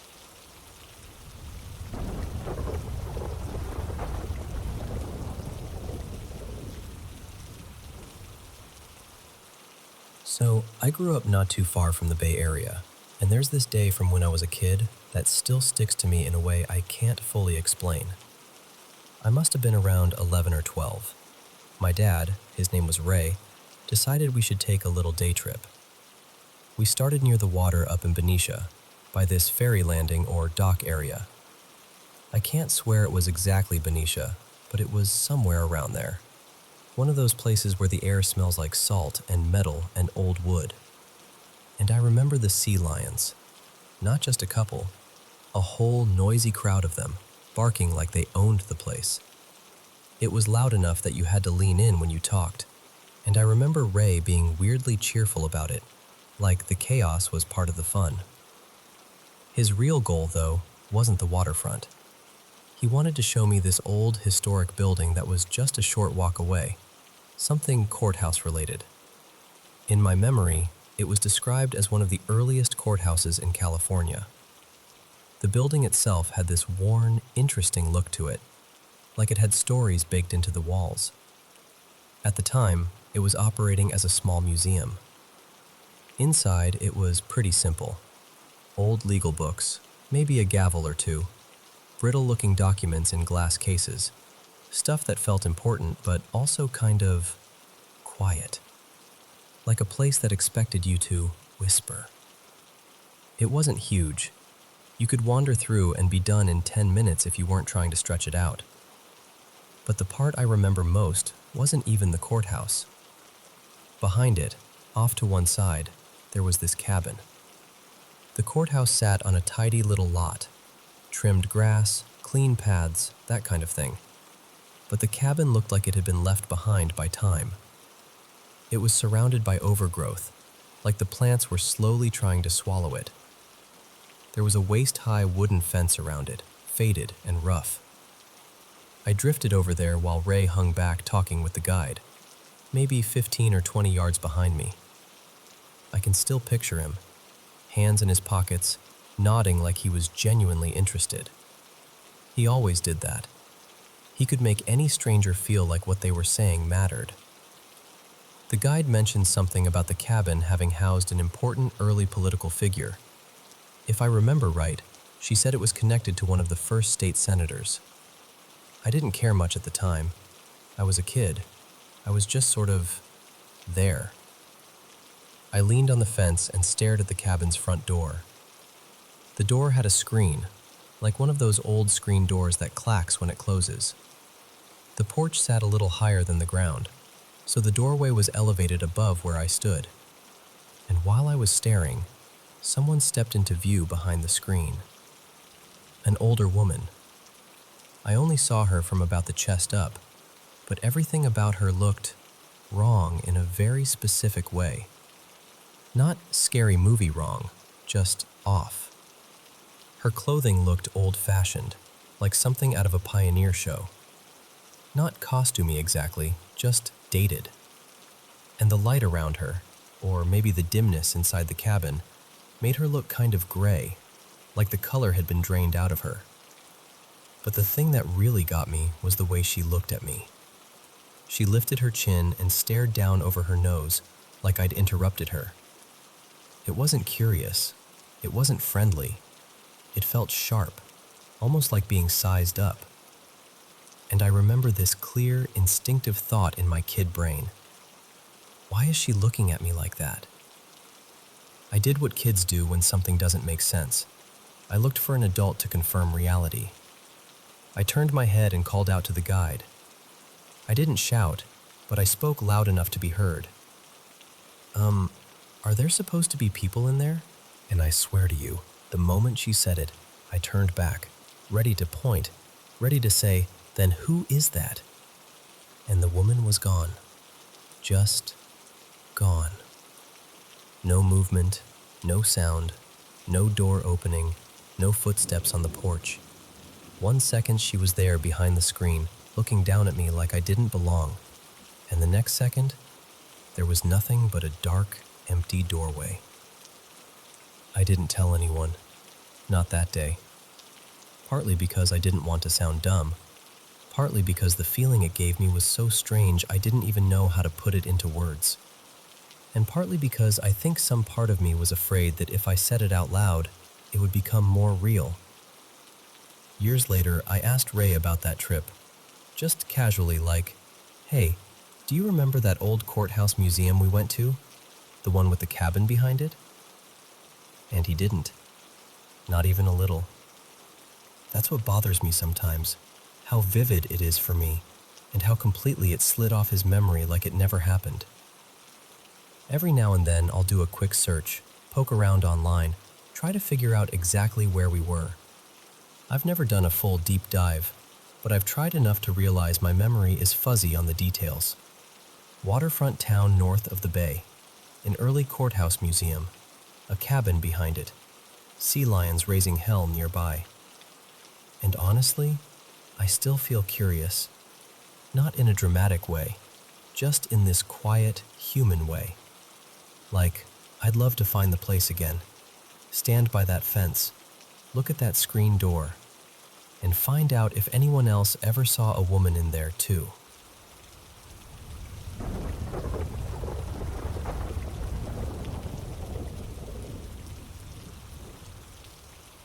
Okay, so I've kind of always been the spirit-sensitive one in my family, you know? Like, I'm the one who notices weird vibes, gets a gut feeling, believes there's something beyond what we can see. And that's not really the vibe in my house. We're Christian, we pray, we do the whole church thing. But my family is very much that's your imagination whenever I bring anything up. I've lived in the same house since I was about 6. I'm 19 now, and between maybe 9 and 13, that house did some things to me. Not a creaky floorboard things, like real moments that still make my stomach drop when I think about them. There are 2 nights that stand out so clearly, it's like my body remembers them before my brain even catches up. The first one happened when I was around 10. My parents and my little brother, Miles, were in my parents' bedroom upstairs, just hanging out. I remember feeling thirsty, so I went down to the kitchen to grab a bottle of water. And I need you to understand something about me. I have always hated the dark. Not a cute, ooh, spooky hate. Like, my skin crawls, my heart races, I feel wrong in it. So whenever I'm downstairs at night, I turn off the light and I basically sprint back up the stairs like the darkness is chasing me. Normally, I'd flip the downstairs light from the top of the stairs before I went down, because there's a switch that makes it easier. But for some reason that night, I didn't. I don't know why, I just didn't. So I went down, got the water, and when I started back up, the whole downstairs was pitch black. By the time I reached the landing and headed toward my parents' room, my fear had already started rising. I could feel it in my chest, like that tight, buzzing panic. And then, when I grabbed the doorknob to my parents' room, it wouldn't open. Like the knob turned weird, like it was jammed, like someone on the other side was holding it, or it was stuck in a way it shouldn't be. I tried again, harder, nothing. And the darker it felt around me, the more my brain went, okay, they're messing with you. It's a prank. They're trying to scare you. So I started whisper yelling, like, stop, open the door. And then I started shaking the handle, actually getting angry. But right when I was at that point where panic turns into full body shaking, I heard a laugh. Not from inside the room, not down the hall, right in my ear. Like someone leaned in and laughed beside my head. This low, ugly, satisfied kind of laugh that made my whole body lock up. I swear to you, I went completely still. I couldn't even breathe for a second. Then I shoved the door with both hands, like pure instinct, and it swung open immediately. Smooth, easy, like it had never been stuck at all. I stumbled into the bedroom like I'd been chased. My parents and Miles looked up at me like I was being dramatic, and I was like, who did that? Why did you hold the door? And they all just stared. My mom was like, what are you talking about? My dad was like, "We didn't even hear you. Why did you take so long?" And the thing is, they weren't acting. They weren't hiding smiles. They weren't doing that "we got you" thing. They genuinely had no idea what I meant. That was the first time I ever thought, okay, maybe I'm not crazy, and maybe something is actually happening in this house. But every time I said anything, it got brushed off. It's the house settling. You're overthinking. You have a big imagination. And honestly, after a while, I started trying to believe them. Especially because my brain is busy all the time. I have ADHD, and sometimes it's like my mind generates extra noise, thoughts, echoes, random sounds that feel almost real. So I'd tell myself, "You're probably mixing things up. You're fine." Then came the second night. This one was later. Maybe I was 12 or 13. It was nighttime again, and for some reason, I decided to change my clothes downstairs in the living room. I don't even know why I chose there. It was one of those decisions that makes no sense later, but at the time, I didn't think anything of it. The layout downstairs is kind of open. The living room connects to the dining area, and that connects into part of the kitchen, like one long rectangle that's split into 3 spaces. Each space has its own light though, so if the living room light is on, you can sort of see into the dining room, but the kitchen stays shadowy unless you turn its light on too. So I'm in the living room, changing, and I hear this sound. At first, it's subtle, like I'm not sure if it's real. It's a deep, slow, heavy breathing sound, like someone breathing through their mouth on purpose, like they're standing still and just pulling air in and out loudly. I froze with my shirt half on, and I remember thinking, nope, brain noise, not real. So I tried the trick I always used. I started focusing on something else. I think I even hummed a little song to myself, like, okay, ignore it and it'll go away. But it didn't go away. So I covered my ears with my hands, and the breathing got muffled, meaning it was real. My heart dropped. I turned toward the kitchen, but from where I stood, it was mostly dark. I couldn't see much. The living room light lit part of the dining room, but the kitchen was this black patch beyond it. So I stepped into the dining room, slow, trying to be brave, trying to convince myself it was nothing. And from there, I could see more. Not clearly, just enough. And that's when I saw it. A silhouette, a man-shaped figure, not like a shadow from furniture, like a person's outline. Standing, or kind of rocking, like he was shifting his weight back and forth, almost pacing in place, but not walking anywhere. Just moving like he couldn't stay still. And the breathing was coming from him. That's what wrecked me the most. The fact that the sound matched the shape. Like it wasn't random noise anymore. It had a source. I didn't scream. I didn't call out. I didn't even think. I just ran. I bolted up the stairs so fast I almost tripped, and I slammed my bedroom door like that could protect me from whatever I'd just seen. When I told my family, nobody believed me. Not even a little. They treated it like I'd watched something scary and freaked myself out. But I know what I saw. And ever since then, nothing that intense has happened again. But the smaller things still pop up sometimes. Little moments where the house feels too aware, too present, like it's listening. And I don't know what any of it means. I don't even know if it means anything at all. I just know those 2 nights changed the way I feel in the dark forever. And sometimes I still catch myself moving faster through the hallway, even now.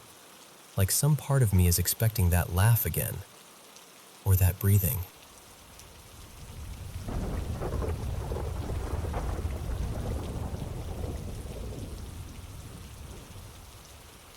Welcome to the Paranormal M channel. Been having a hard time sleeping lately? Don't worry, we've got you. We hope these creepy, mysterious stories help you relax and drift off. That's one of the things I love most about this job, getting to be here with you and helping you sleep better. Thanks so much for sending in your experiences. And don't forget to subscribe and turn on notifications. Now grab your blanket, put on your headphones, turn on a little nightlight, and let's dive into today's mysteries. So this isn't one of those stories where I saw something. It's weirder than that, because it's something my sister and I both heard, plain as day, when we were kids. We used to spend a week or two every summer at our family's lake house. Not a fancy place, more like an old, stubborn cabin that refuses to stop creaking. You know the type. Drafty corners, the occasional mouse in the walls, floors that complain when you so much as breathe wrong. But we adored it. It sat right up against the tree line, like the woods had decided to lean in close and never back off. The house had 2 main floors, plus a basement, and this cramped attic nobody ever talked about. Huge windows too, especially downstairs. At night, with the lights on inside and the darkness pressed up against the glass, it always kind of felt like the forest could see you better than you could see it. Anyway, my sister Kara and I had this little tradition. When the adults went to sleep, we'd stay up late watching cartoons, whisper laughing so we wouldn't get caught. That particular summer, we were there with our grandparents and our Aunt Marisol, and they were all upstairs asleep. It had to be around maybe 2:40 or 3 in the morning. We were sprawled out in the living room with the TV on, some bright, obnoxiously cheerful cartoon, the kind that makes your brain feel fizzy when you're overtired. And then we heard it. At first, I thought it was part of the show, like a sound effect.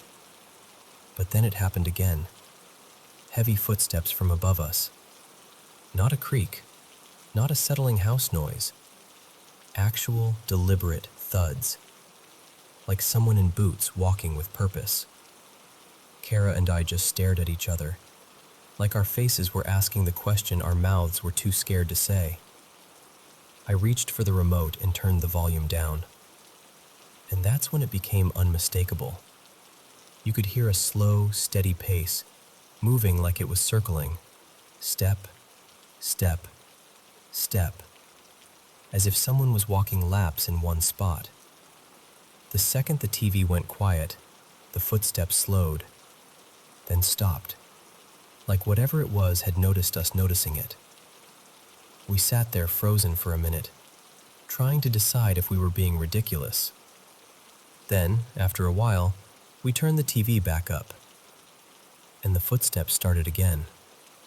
Not constantly, but enough that the whole night became this awful little game.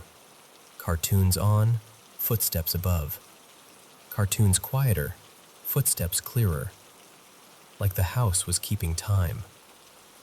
Eventually, Kara whispered something like, "Okay, nope, I'm done." And honestly, same. We went upstairs around 3:20-ish, clutching that brave but not brave feeling kids get, and we crawled into bed in the room we shared. Everything upstairs was silent. We peeked into the hall, even checked on our grandparents. My grandpa was dead asleep, snoring softly. My aunt was out cold. No one had been walking around. No one. Kara fell asleep fairly fast, like her brain decided to shut off rather than deal with it. But I stayed awake, still tense, listening for anything. About 15 or 20 minutes later, it happened again. Only now it was closer. Because my room, our room, sat directly under the attic. And those footsteps weren't just overhead in the somewhere upstairs way. They were right above me. Thud, thud, thud. I remember lying there thinking, okay, think like a normal person. We did have mice sometimes, but mice don't sound like that. Mice make little skitters, little scratches. And now that I think about it, we hadn't even heard mouse noises in a long time. And the attic. Nobody went up there. Nobody. Morning couldn't come fast enough. When we finally got up, I went straight to my grandfather, Theo, my grandpa, because he was the kind of person who always had an explanation for everything, even if it was half-guessed. I asked him about the attic. He didn't even look concerned. He just pointed toward this small attic door at the end of the hallway, and it was wrapped with a chain and a padlock, like somebody had decided a long time ago that whatever was up there should stay up there. Grandpa Theo shrugged and said, "Probably a raccoon on the roof." Like that answered everything. I told him, no, it was inside. It sounded like it was walking on the attic floor. He kind of chuckled and said he couldn't even remember the last time they opened that door, and that he had no idea where the key was anymore. That was the end of it, as far as the adults were concerned. But I'm telling you, those footsteps were too heavy to be imagination and too close to be on the roof. They had weight to them. The kind of sound that makes your stomach tighten because your body recognizes it as someone moving nearby. And the thing I always come back to is this. If I was just a kid making it up in my head, why did Kara hear it too? We're grown now, and we still talk about it sometimes, usually when the conversation gets quiet and someone brings up the lake house. And every time, there's this pause. Because even saying it out loud feels like inviting it back. I don't remember it ever happening again after that night. No repeat performance, no slow circles above the ceiling. Just that one strange, heavy pacing in the attic. Like something was up there, walking laps in the dark, while two kids tried to pretend cartoons were louder than fear.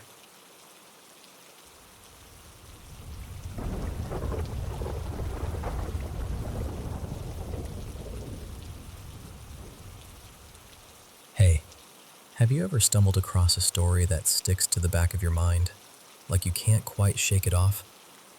That's how I felt the first time I heard about something people call Gongtao, though depending on who you ask, you might hear a different name. Some folks describe it as a curse. Others swear it's a kind of spiritual taming, the sort of hidden craft that's traveled quietly for centuries, changing shape as it crossed borders, picking up new rituals, new fears, new warnings. And I know what you're thinking. Is any of this real? I can't prove it is, but I can tell you this. People have believed in it long enough for the belief itself to become powerful. So let me walk you through it the way it was told to me. It starts far back in time, in the misty parts of southern China, places where mountains press close and old traditions live on in small villages. An elderly storyteller I'll call Madame Li Hua once said the earliest threads were tied to secretive sorcery practiced among hill communities, passed down in fragments, guarded like family heirlooms. Over time, those methods drifted outward, through traders, migration, war, marriage, until they seeped into neighboring regions across Southeast Asia. And here's where it gets eerie. As the stories traveled, they didn't fade. They adapted. Some versions link Gongtao to Taoist ritual traditions, especially the kind people whisper about rather than explain. Madame Li Hua mentioned an old tale from classical literature where a holy traveler faces a river spirit, an encounter that, in some tellings, hints at early binding rituals. Words meant to trap, symbols meant to direct, vows meant to twist fate. Whether that connection is historical or just storytelling, who knows? But it gave the curse a kind of legitimacy in people's minds, like it belonged to a longer, darker lineage. By the time these beliefs took root in places like Thailand, Cambodia, and Malaysia, they weren't just Chinese magic anymore. They fused with local spiritual systems, ancestor traditions, spirit lore, temple teachings, folk healing. And that fusion is part of why the legend survived. It learned how to speak each culture's language. Now, what is Gongtao supposed to be? The simplest way I've heard it explained is this. It's not one spell. It's a system. A practitioner, let's call him Kun Somchai, because that's the kind of name you hear in the Thai versions, doesn't just wave smoke and chant. The work is said to rely on intent, ritual structure, and tools. Things like whispered incantations, folded talismans, oils, powders, sometimes even poisons. And what makes it feel especially personal, especially terrifying, is that the target isn't random. The practitioner might use a person's birth date, their full name, a strand of hair, a scrap of clothing, something they've touched, anything that feels like a spiritual handle to grab onto. People translate the idea in different ways, but one common explanation goes like this. Gong is the method, the craft, the technique. Tao is the head, the person being influenced, the one being tamed. And once that link is made, the stories say the victim can start to unravel. Some versions focus on the spiritual side, sudden dread, nightmares, hearing voices, seeing things that aren't there, a fog settling over the mind, a sense of being watched, a sense of not being fully yourself. Other versions get more physical, and honestly, those are the ones that unsettle people most. Because in certain legends, Gongtao isn't just energy, it's poison. And then there are the talismans. I've heard people describe them as if they're instructions written for the unseen world. Not just paper, permission, a channel, something that helps focus the practitioner's will and send it where they want it to go. Now, the reason Gongtao feels so sprawling is because it doesn't have one single form. It shifts by region. In one place, the stories revolve around mind control, a kind of spiritual pressure that makes someone panic, hallucinate, or act wildly out of character. In another place, it's sound and chanting, incantations repeated in a certain cadence, with objects that amplify the effect, like the victim's thoughts are being stirred into chaos. Some versions talk about medicine methods, using disturbing ingredients, oils taken from the dead, insect eggs, hair, powders, things meant to disgust you, which probably adds to the fear.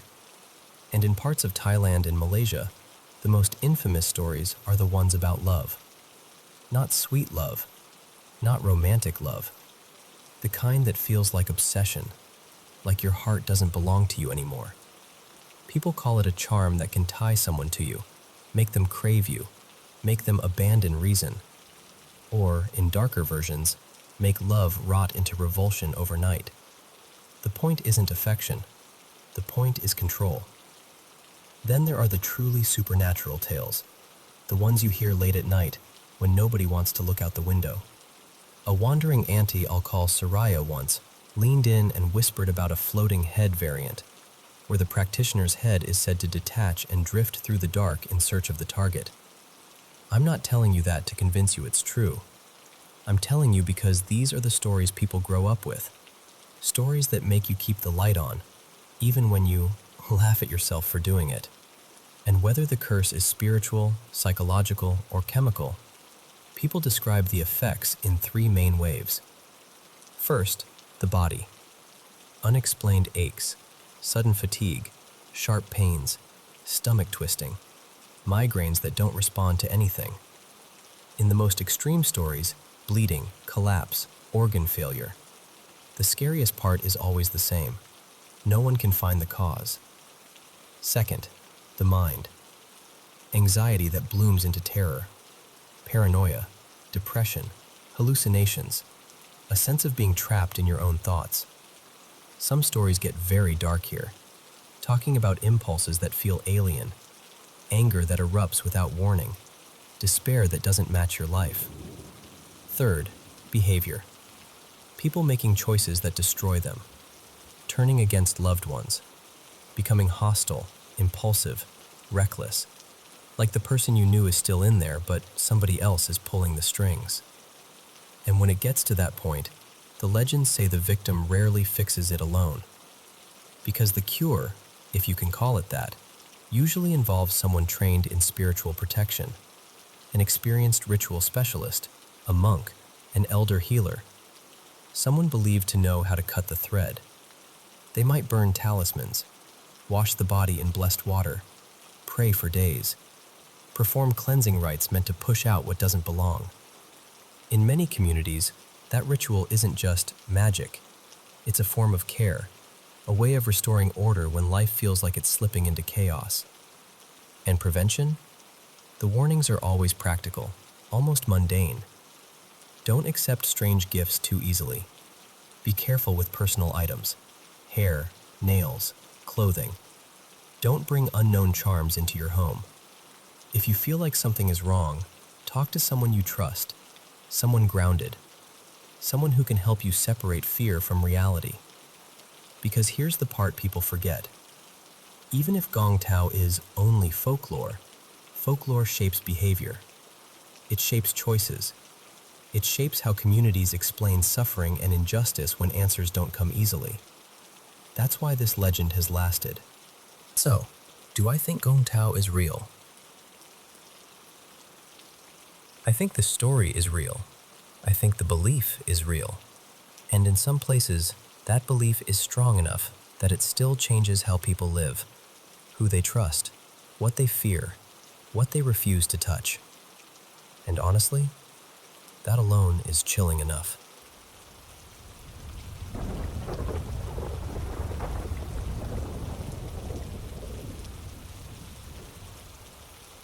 You know, there are places that look completely ordinary in the daytime.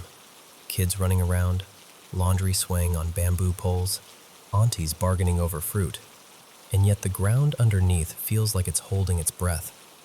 That's how I felt the first time I really paid attention to Crosshead Lane. Well, people today call it that more casually, but the old name still clings to the walls.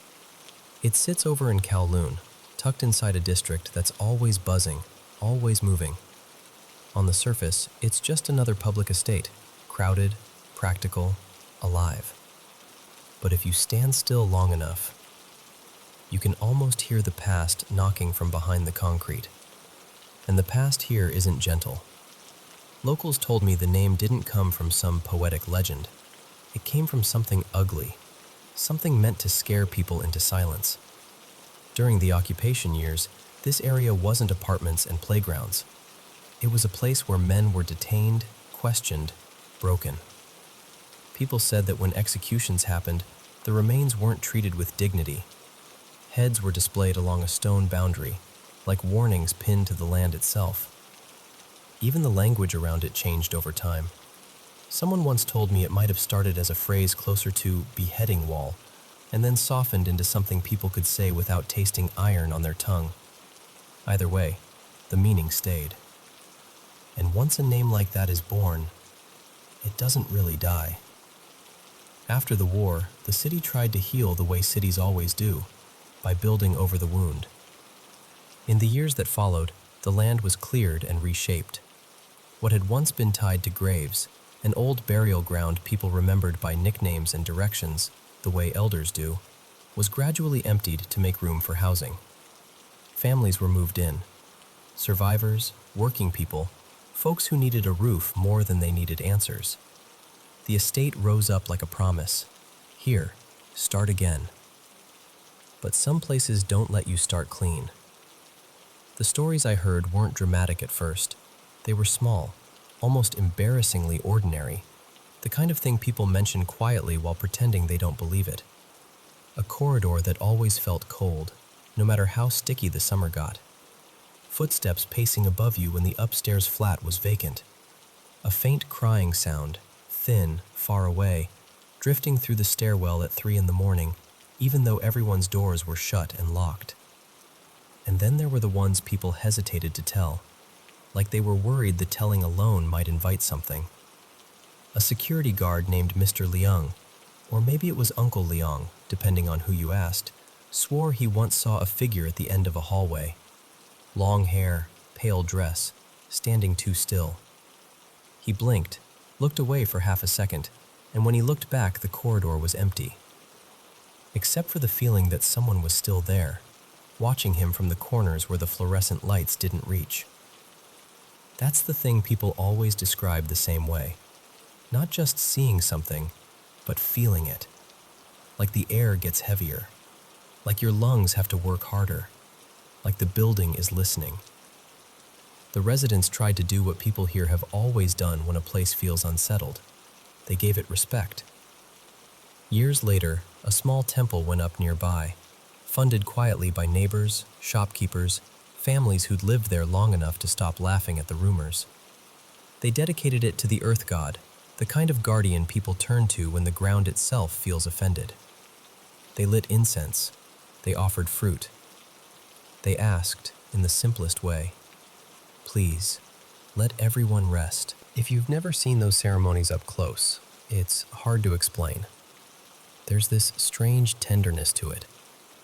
You'll see offerings laid out like a meal prepared for invisible guests, incense curling into the night air, ritual words murmured in steady voices, not theatrical, more like a lullaby meant for souls that never got comfort in life.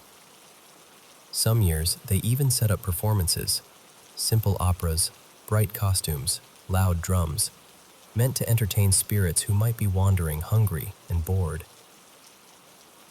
And here's what gives me chills. The front row of seats is sometimes left empty on purpose, reserved, not for the living. Even with all that, people still said the place wasn't fully quiet. Rumors kept piling up like dust in the corners. More than one person told me they'd heard marching at night, boots in rhythm, moving through streets that were completely still. Not the sharp stomp of modern shoes, but something older, heavier. And every time someone mentioned it, they lowered their voice like the sound might hear them back. There were stories, too, about those old underworld figures, Oxhead and Horseface, appearing in the dark, not exactly seen, but sensed. Like the warning before an accident, like a shadow that feels deliberate. Folks would say, if you meet them, don't look too long. And then they'd change the subject, fast. One story that stuck with me happened in a small park nearby. A woman, people called her Mei Lin in one version, Ah Yu in another, had taken her own life years ago. The way they told it, her spirit didn't roam angrily. It returned with a kind of sad routine, placing offerings for herself like she was still trying to take care of the person no one saved. Residents avoided that park at night, not because they feared she'd hurt them, but because the loneliness of it felt unbearable. And then there's always a music story in places like this, isn't there? Kids swore they heard piano notes drifting from a flat that had been empty for months. Simple melodies, the kind you'd practice slowly as a beginner. Not a full song, just the same few bars repeating, like someone was stuck on a memory and couldn't move on. Of course, the estate has its headline stories too, the ones that get retold so many times they start to sound like urban legends you'd hear at a late-night diner. There's the tale of the lost boy, a child with a face too pale, eyes too flat, wandering the street and asking strangers, very politely, how to get home. People said the scariest part wasn't the question. It was that when someone tried to help, the child would point toward buildings that no longer existed. Then there was this incident decades back. Someone I heard called Chung Wai, though who knows if that was his real name, who attended a ritual and came out wrong. Friends said his voice changed, his temper snapped like thread, and then he developed this sickening craving for raw pig head meat, demanding it like it was the only thing that could quiet the hunger inside him. People whispered about possession, about something latching onto him during the ceremony. The story spread fast enough that even newspapers poked at it, half skeptical, half fascinated. And the most famous figure of all, the one everyone seems to agree on, was the long-haired woman. They say she died violently during the occupation years. Some claim she was murdered for resisting. Others say she was simply in the wrong place at the wrong time. But everyone describes her the same, hair spilling forward like a curtain, drifting through the misty streetlights late at night, not walking so much as gliding, like the ground refuses to touch her. It's the way public estates like this can feel after midnight. Narrow corridors, echoing stairwells, lights that flicker and hum. The kind of quiet that isn't peaceful, but expectant. These buildings hold thousands of lives stacked on top of each other. And when you add the weight of what the land used to be, detention grounds, graves, suffering, it starts to feel like the present is just a thin layer laid over something still restless underneath. So whether you believe in spirits or not, I get why people talk about Crosshead Lane the way they do. Because some places don't just have history. Some places have leftovers. And if you ever find yourself there late at night, walking alone, hearing a faint cry that doesn't match any open window, just keep your steps steady. Don't run. Don't look too long into the dark corners. And if you smell incense when no one nearby is burning any, maybe just whisper something respectful, just in case someone is listening.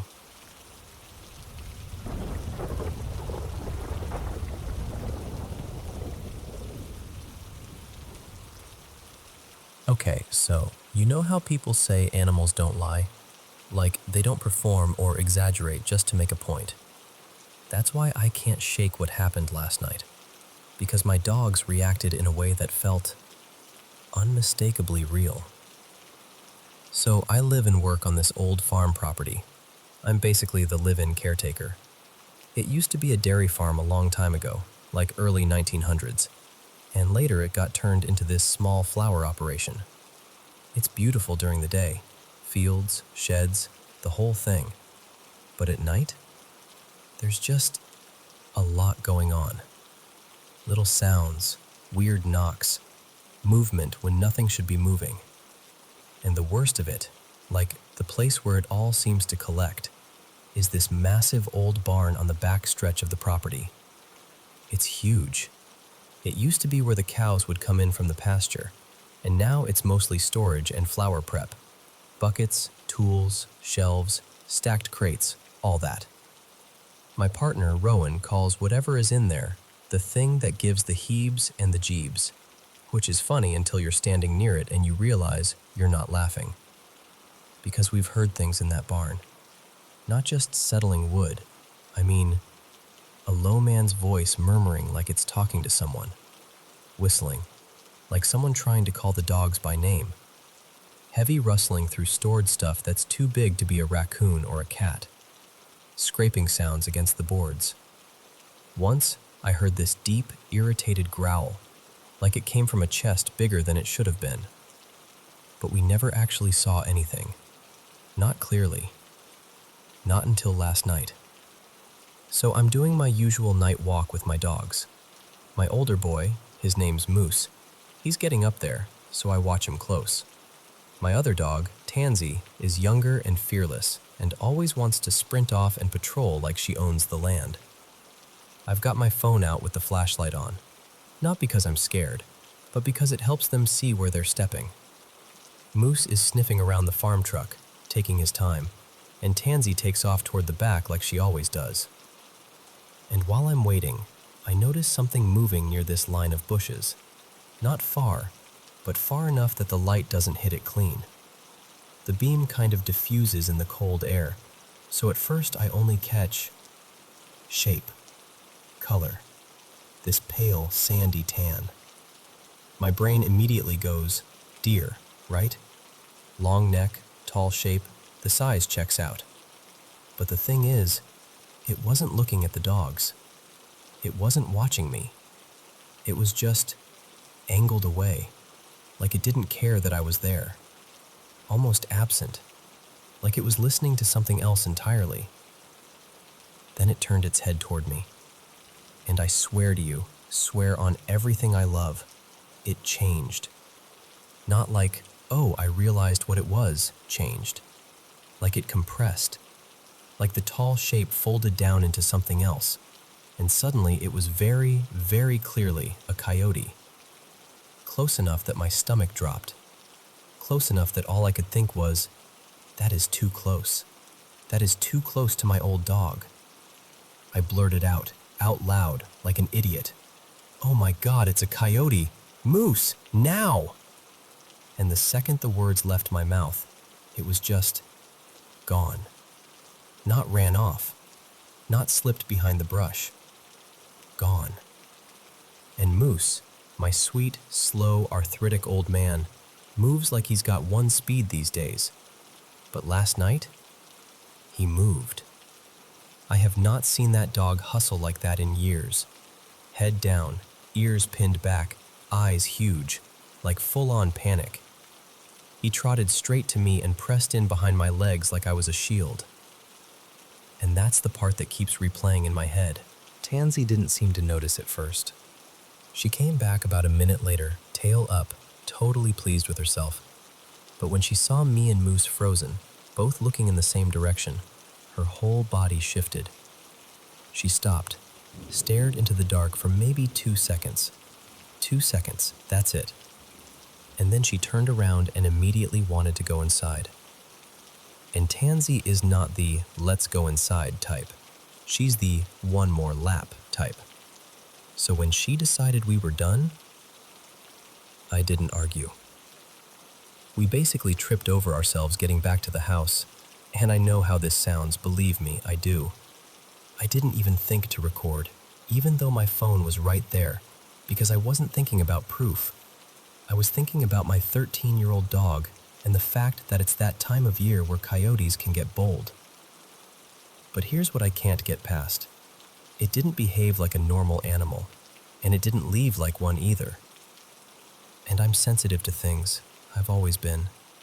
I don't even like saying that out loud because it makes people roll their eyes, but I can feel when something is off. This presence we've dealt with on the property, sometimes it's quiet. Sometimes it's like it's just tolerating us.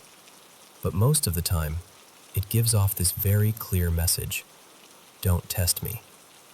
Like FAFO energy. Hard. It keeps the dogs away from that barn. It keeps me from wanting to be outside at night, which used to be my favorite time to breathe and enjoy the quiet. And now I'm sitting here asking myself what I actually saw. If it was something pretending, or something wearing a shape, or something that knows this land better than I ever will. So yeah, that's where I'm at. Because when your dogs confirm it, when they react like that without you cueing them, it stops being "maybe I imagined it" and turns into this awful, heavy, "Okay, so what is it then?"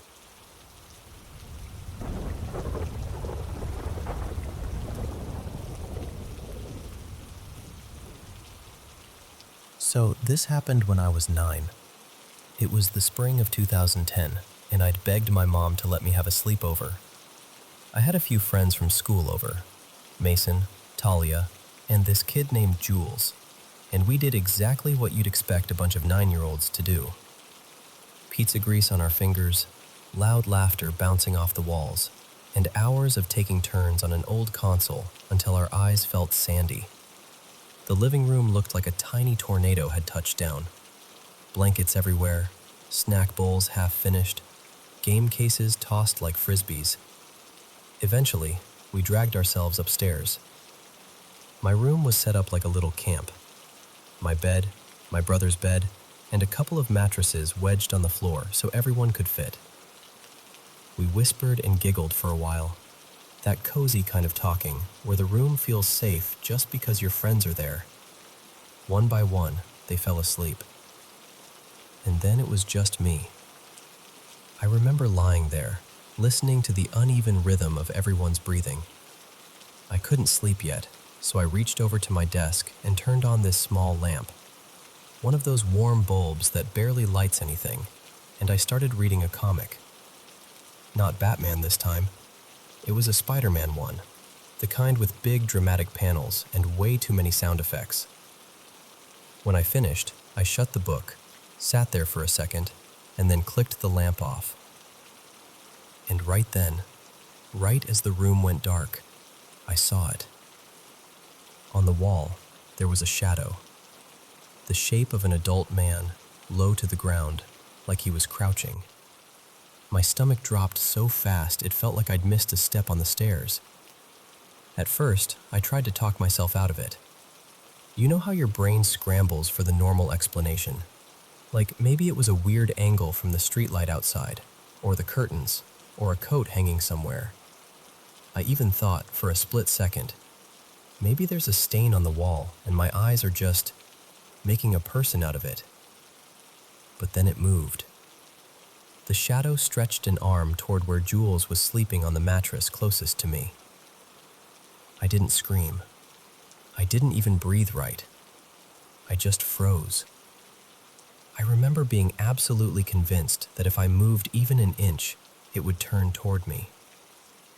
The arm reached out slowly, so slowly, and it looked like it was brushing along him. Not grabbing, not shaking him, just touching him, gently, like someone smoothing a blanket or checking on someone they love. And then the strangest part happened. The shadow didn't run away, or snap back, or disappear in a flash. It sort of collapsed inward, like it was being pulled into itself, smaller and smaller, until it was gone. I stayed awake for what felt like the rest of my life. Hours, really. Staring at the wall, blinking, trying to convince myself it wouldn't come back. My heart kept pounding, and then eventually, my body couldn't hold that kind of fear anymore. I guess the adrenaline ran out.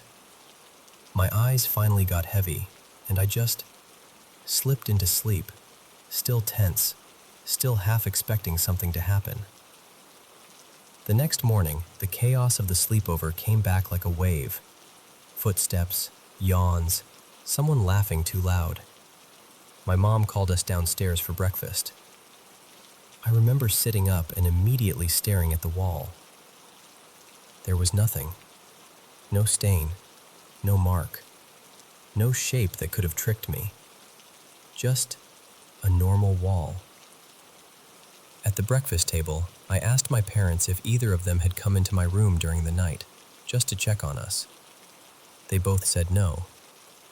When I tried to explain what I'd seen, they gave me that look adults give kids sometimes. Like they're trying not to be mean, but they really think you made it up. We were eating cereal and drinking chocolate milk, and we put on a game.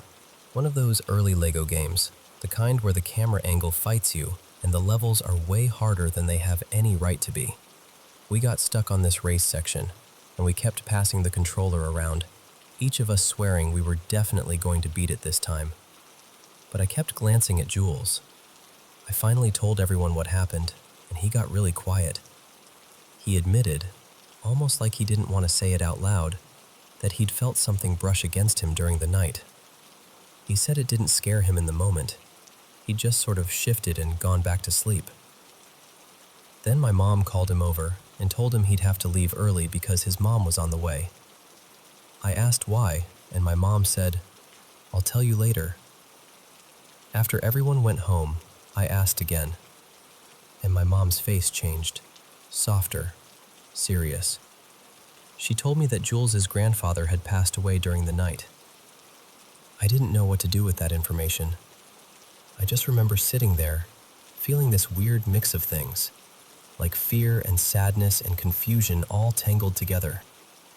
Nothing else ever happened in that room after that. I kept expecting it. For weeks, I would stare at the wall before bed like I was daring it to show itself again. But it never did. And honestly, the older I got, the less certain I became about what I saw. Maybe it was a trick of light. Maybe my imagination ran wild because I was tired, or because the room was unfamiliar with all those mattresses and bodies and shadows. But sometimes, I think about how gentle that arm looked, how it didn't feel like something threatening, just careful, like someone saying goodbye without wanting to wake anyone. And if that's what it was, if it was the last quiet visit of a grandfather to his grandson, then as terrifying as it was for a 9-year-old kid lying awake in the dark, it was also, in its own strange way, kind of beautiful.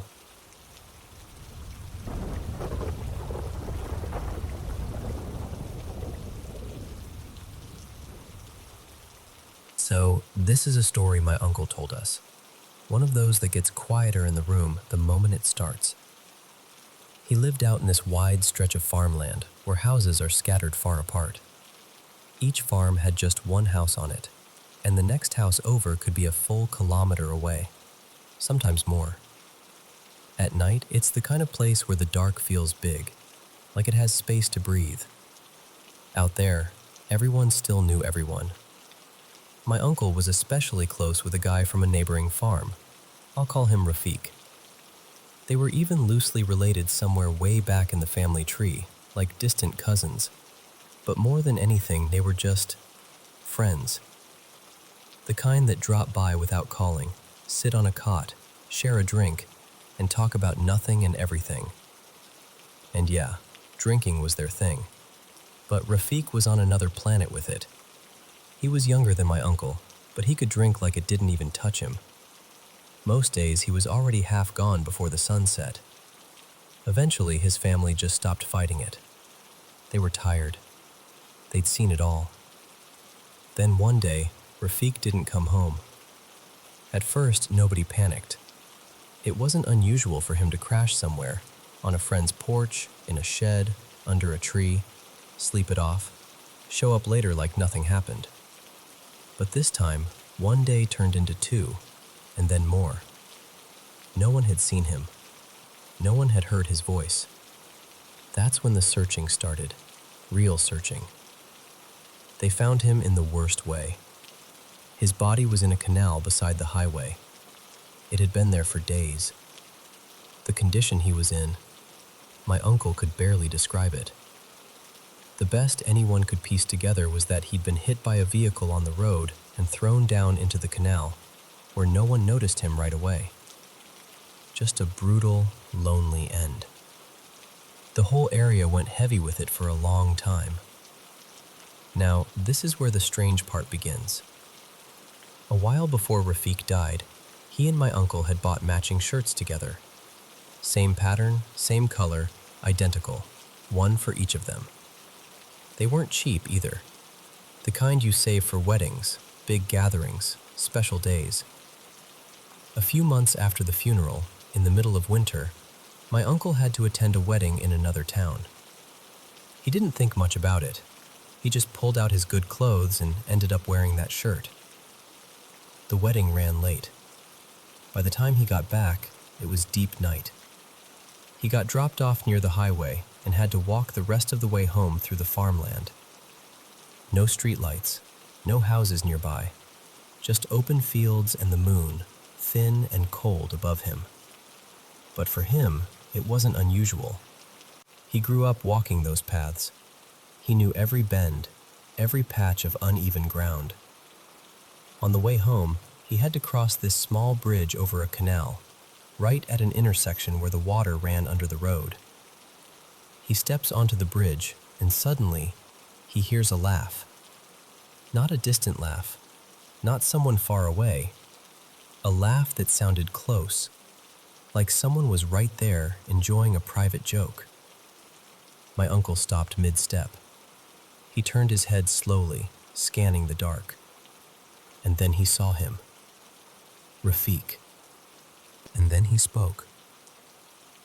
He said, soft and clear, "Oh, you're wearing our shirt." My uncle said his whole body went cold, like all the heat left him at once. He didn't shout. He didn't answer. He didn't even think. He ran. He ran like the night itself was chasing him, straight across those fields, stumbling, lungs burning, feet slapping the dirt, not daring to look behind him. He said it felt like forever, but it was probably 3 or 4 kilometers of pure panic.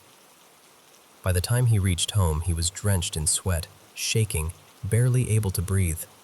His family rushed out, thinking something had attacked him, an animal, thieves, anything. They kept asking, "What happened? What happened?" My uncle didn't say a word. He grabbed the shirt, that shirt, yanked it off like it was scorching his skin, and walked straight to the fire stove in the yard. And he burned it.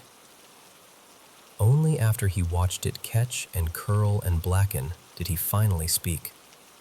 And when he told them what he'd seen on that bridge, nobody laughed. Nobody argued. The whole house just went still. And here's the part that makes my stomach tighten even now. It wasn't only my uncle. Other members of Rafiq's family later said they'd seen him too, on that same bridge. Same spot, same presence. Like that place held on to something that didn't want to let go. And my uncle, he never crossed that bridge at night again.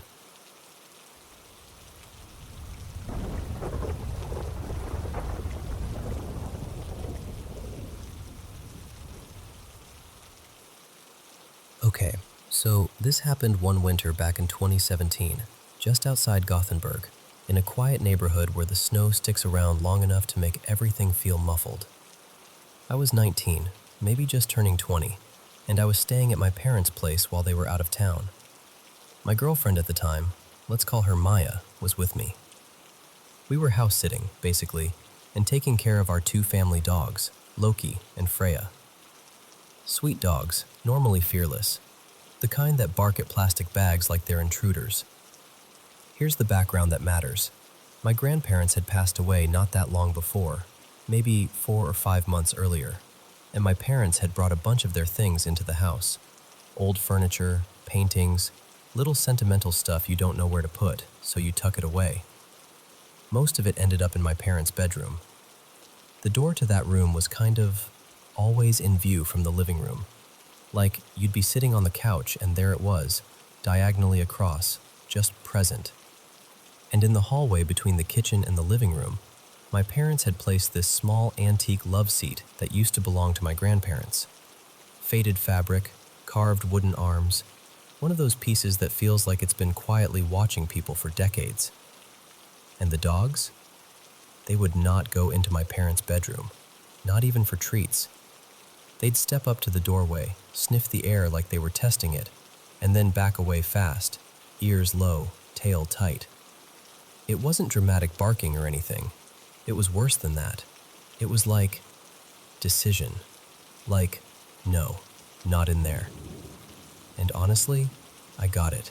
That room felt heavy. I don't know how else to describe it. You know when a place feels wrong even though everything looks normal? Like the air is thicker and your body notices before your brain catches up. That. Now, while we were there, both Maya and I got sick. Like, properly sick. I had it the worst. Strep throat and an ear infection at the same time. Feverish, dizzy, barely able to swallow. I felt like my whole skull was packed with wet cement. One night, snow falling outside, we're on the living room couch watching some dumb comedy. Pretty sure it was Hot Fuzz, something we'd seen a million times. The dogs were curled up with us. Maya fell asleep against my shoulder, and I was that kind of sick tired where you keep slipping under. And then, clear as day, from the hallway, right by that antique love seat, a loud, deliberate throat clear, like, ahem. Not a little cough, not a creak, not maybe the pipes. It sounded like a person, like someone trying to get your attention politely but firmly. My whole body went cold, but my first thought was honestly, I'm hallucinating. Fever, infection, my brain's glitching. I tried to talk myself down in real time, until I saw the dogs. Both Loki and Freya shot upright like they'd been yanked by strings. Heads turned toward the hallway, ears forward, staring. Not barking, not growling, just locked on, totally alert, like they were waiting for the next move. So I whispered, Maya, did you hear that? She stirred, blinked at me all groggy and goes, yeah, I heard it. I thought that was you. And I just remember staring at her like, please don't say that. Because if she heard it too, then it wasn't my fever. We sat there for a while, breathing shallow, just listening. Nothing else happened. Eventually we convinced ourselves it was, I don't know, the house settling, wind, anything that wasn't what it felt like. The next day we were still sick and miserable. I stayed on the couch most of the day, half wrapped in a blanket, playing through old games to distract myself, Skyrim, I think, and Maya was scrolling on her phone, bundled up like a little ghost. I didn't want to, but I did. Freya wasn't there, but something was. Right in the middle of the bed, perfectly centered like it had been placed there carefully, was this shallow wire laundry basket. Metal mesh, lightweight, the kind you could toss with one hand. And it was sitting completely flat, like it had been set down gently and intentionally. I stood there for a second just staring at it, trying to remember if I'd put it there. Maya wouldn't have. My parents were gone, and I definitely hadn't been in that room unless I absolutely had to. I left the room and found Freya a few minutes later, curled up under a blanket in the living room, trembling like she wanted to disappear into the fabric. That night, we tried to act normal. Same routine: couch, blankets, dogs pressed against us, lights low.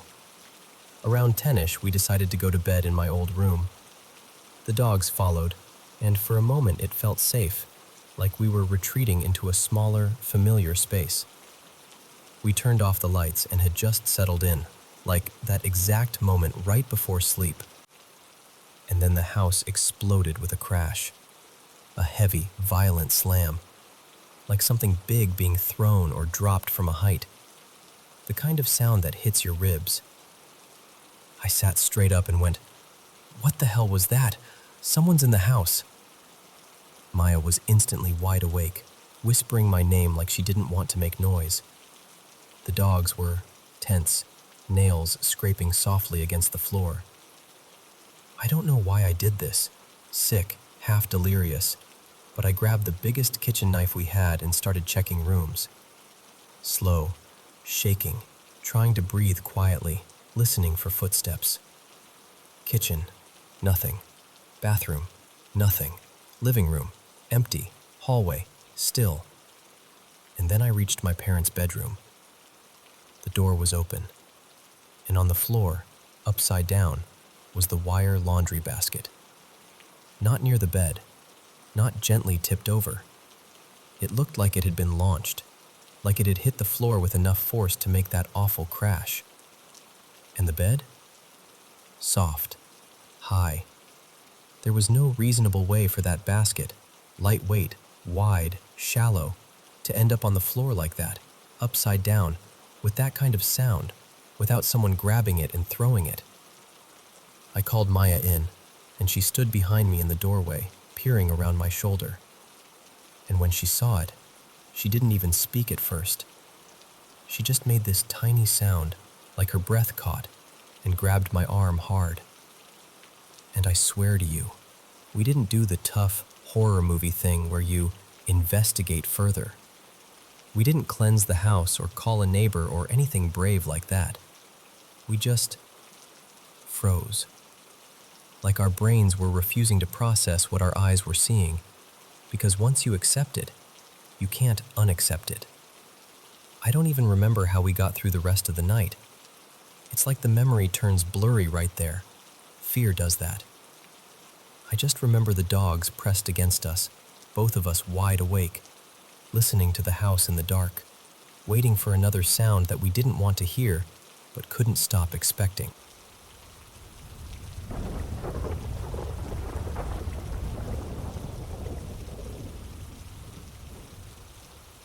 So, I'm 26 now, and I still remember the first time I realized the paranormal wasn't just something people joked about. When I was 9, my family packed up and moved to a duplex in Fargo, North Dakota. We were loud and crowded, 6 kids, so you can imagine how tight that place felt. It was one of those homes where the layout makes you tilt your head like, who designed this? The walls felt thin, the air felt stale, and no matter how many lamps were on, certain corners still looked wrong. My parents had their room. 2 of my brothers shared one. My 3 sisters shared another. And me? I got the extra room, if you could even call it that. It used to be a storage space off the back, and the washer and dryer lived in there too. My little bed was shoved against the wall, half under this low ceiling slope. like I'd been tucked into a part of the house nobody wanted to acknowledge. Most nights, once the house finally quieted down, I'd sneak out to the living room to watch TV. I was obsessed with this dumb animated show my brother Jonah thought was hilarious, something I absolutely wasn't allowed to watch. But once you've seen it, you can't unsee it, you know? It felt like I had this secret little life after bedtime. Getting to the living room meant crossing the whole house in the dark. I'd slide out of my back room, past the kitchen, and step into this long hallway that always made my stomach tense up. There was this old stairway leading up to a door that had been nailed shut, like somebody had made a firm decision that whatever's up there stays up there. The bedrooms lined the hall, the bathroom, the front door, a massive coat closet that creaked if you even looked at it too hard. It felt like the hallway itself was always listening. And then one night, I walked out of the kitchen and it was like the air changed texture. Not just cold, like heavy, thick, like walking into a room where a conversation has stopped because you showed up. I stopped mid-step. My whole body went tight, and before I even turned my head, I had that awful sensation of being watched, like eyes on my skin. Slowly, so slowly, I looked toward my sister's bedroom door, and she was there. A woman standing just outside their room. Bright coppery hair, like it caught light even though the hallway was dark. She wore this long white nightgown that looked old-fashioned, almost like something out of a photo album. And the strangest part, she wasn't solid. Not exactly. She had this faint glow to her, like she was lit from the inside, like the air around her couldn't decide whether to let her exist. She didn't move at first. She didn't speak. She just stared at me. I wish I could tell you what her face looked like, but it's more like I remember the feeling of it. Blank, but intent. Like she was focusing on me. Like she was figuring me out. I couldn't scream. My throat wouldn't work. My legs wouldn't work. I stood there frozen, and in my head I was yelling, "Move, move, move!" But nothing happened. And then, without any sound at all, she looked away. She turned, calm as anything, and walked straight into my sister's room like the door wasn't even there. That was when I snapped out of it. I ran back so fast I nearly slipped on the kitchen floor. I dove into my little bed in the laundry room, yanked the blanket over my head, and stayed curled up like a pill bug until morning. I didn't even get up to pee. I just waited for daylight like it was the only thing that could save me. I pulled her aside, still shaky, and I told her everything. The hallway, the hair, the white gown, the way the woman looked at me. And I swear to you, my mom's face went so pale, it was like all the blood drained out at once. She didn't interrupt. She didn't do the "it was a dream" thing. She just listened like she already knew what was coming. When I finished, she stared at me for a second like she was trying to keep herself together. And then she said, really quietly, like her voice didn't want to carry through the house, "Emmy told me she saw her too." I blinked. Saw who? And my mom swallowed hard before she answered. The red-haired woman. Last night. In your sister's room. Pressed up against the wall. Like she was stuck there. That was it. That was the moment my whole world shifted. Because my parents had always talked about weird stuff.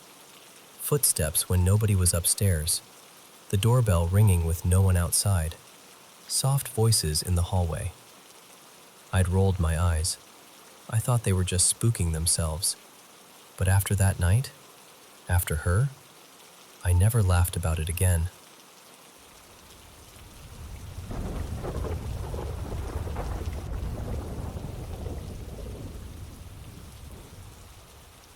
Okay, before I jump in, I just want to say, this is genuinely my first time telling this story out loud like this, and I've been sitting on it for years, like a decade. So if I ramble a little, just bear with me. Grab a snack. I'm serious. This one's long.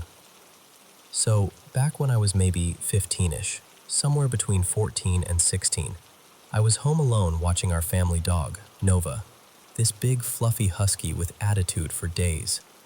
And I start hearing these little creaks around the house. At first I'm like, old house, settling, whatever. But then I pause, and I really listen, and I swear to you, I hear footsteps, like actual, deliberate footsteps, which makes absolutely no sense because nobody's home.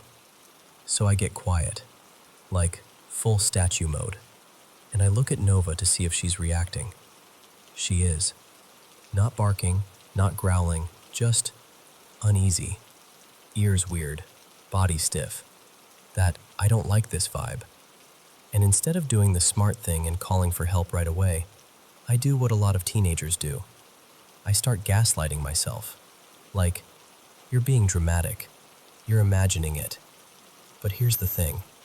My parents' house had always felt off. Like there was always some kind of weird energy in it. And my family had stories. So part of me was like, this isn't just nerves. So I call my best friend Maya. I'm like, Maya, I'm really scared. I think someone's in my house. And she's trying to be practical, but she's also a kid too. So she goes, I'm watching my little brother right now. If I come, I have to bring him. And I'm like, fine, bring him. I don't care. I just need someone here. So Maya shows up with her little brother Eli, who's probably around 9. And I remember clinging to that kid like he was a life raft. Poor thing. And because we were apparently auditioning for a low-budget horror movie, we decide we're going to clear the house.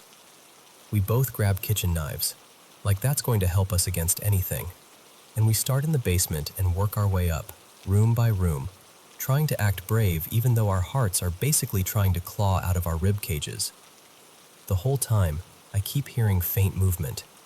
Not constant, just enough to make you question yourself, and then panic all over again. By the time we get close to the second floor, I feel sick.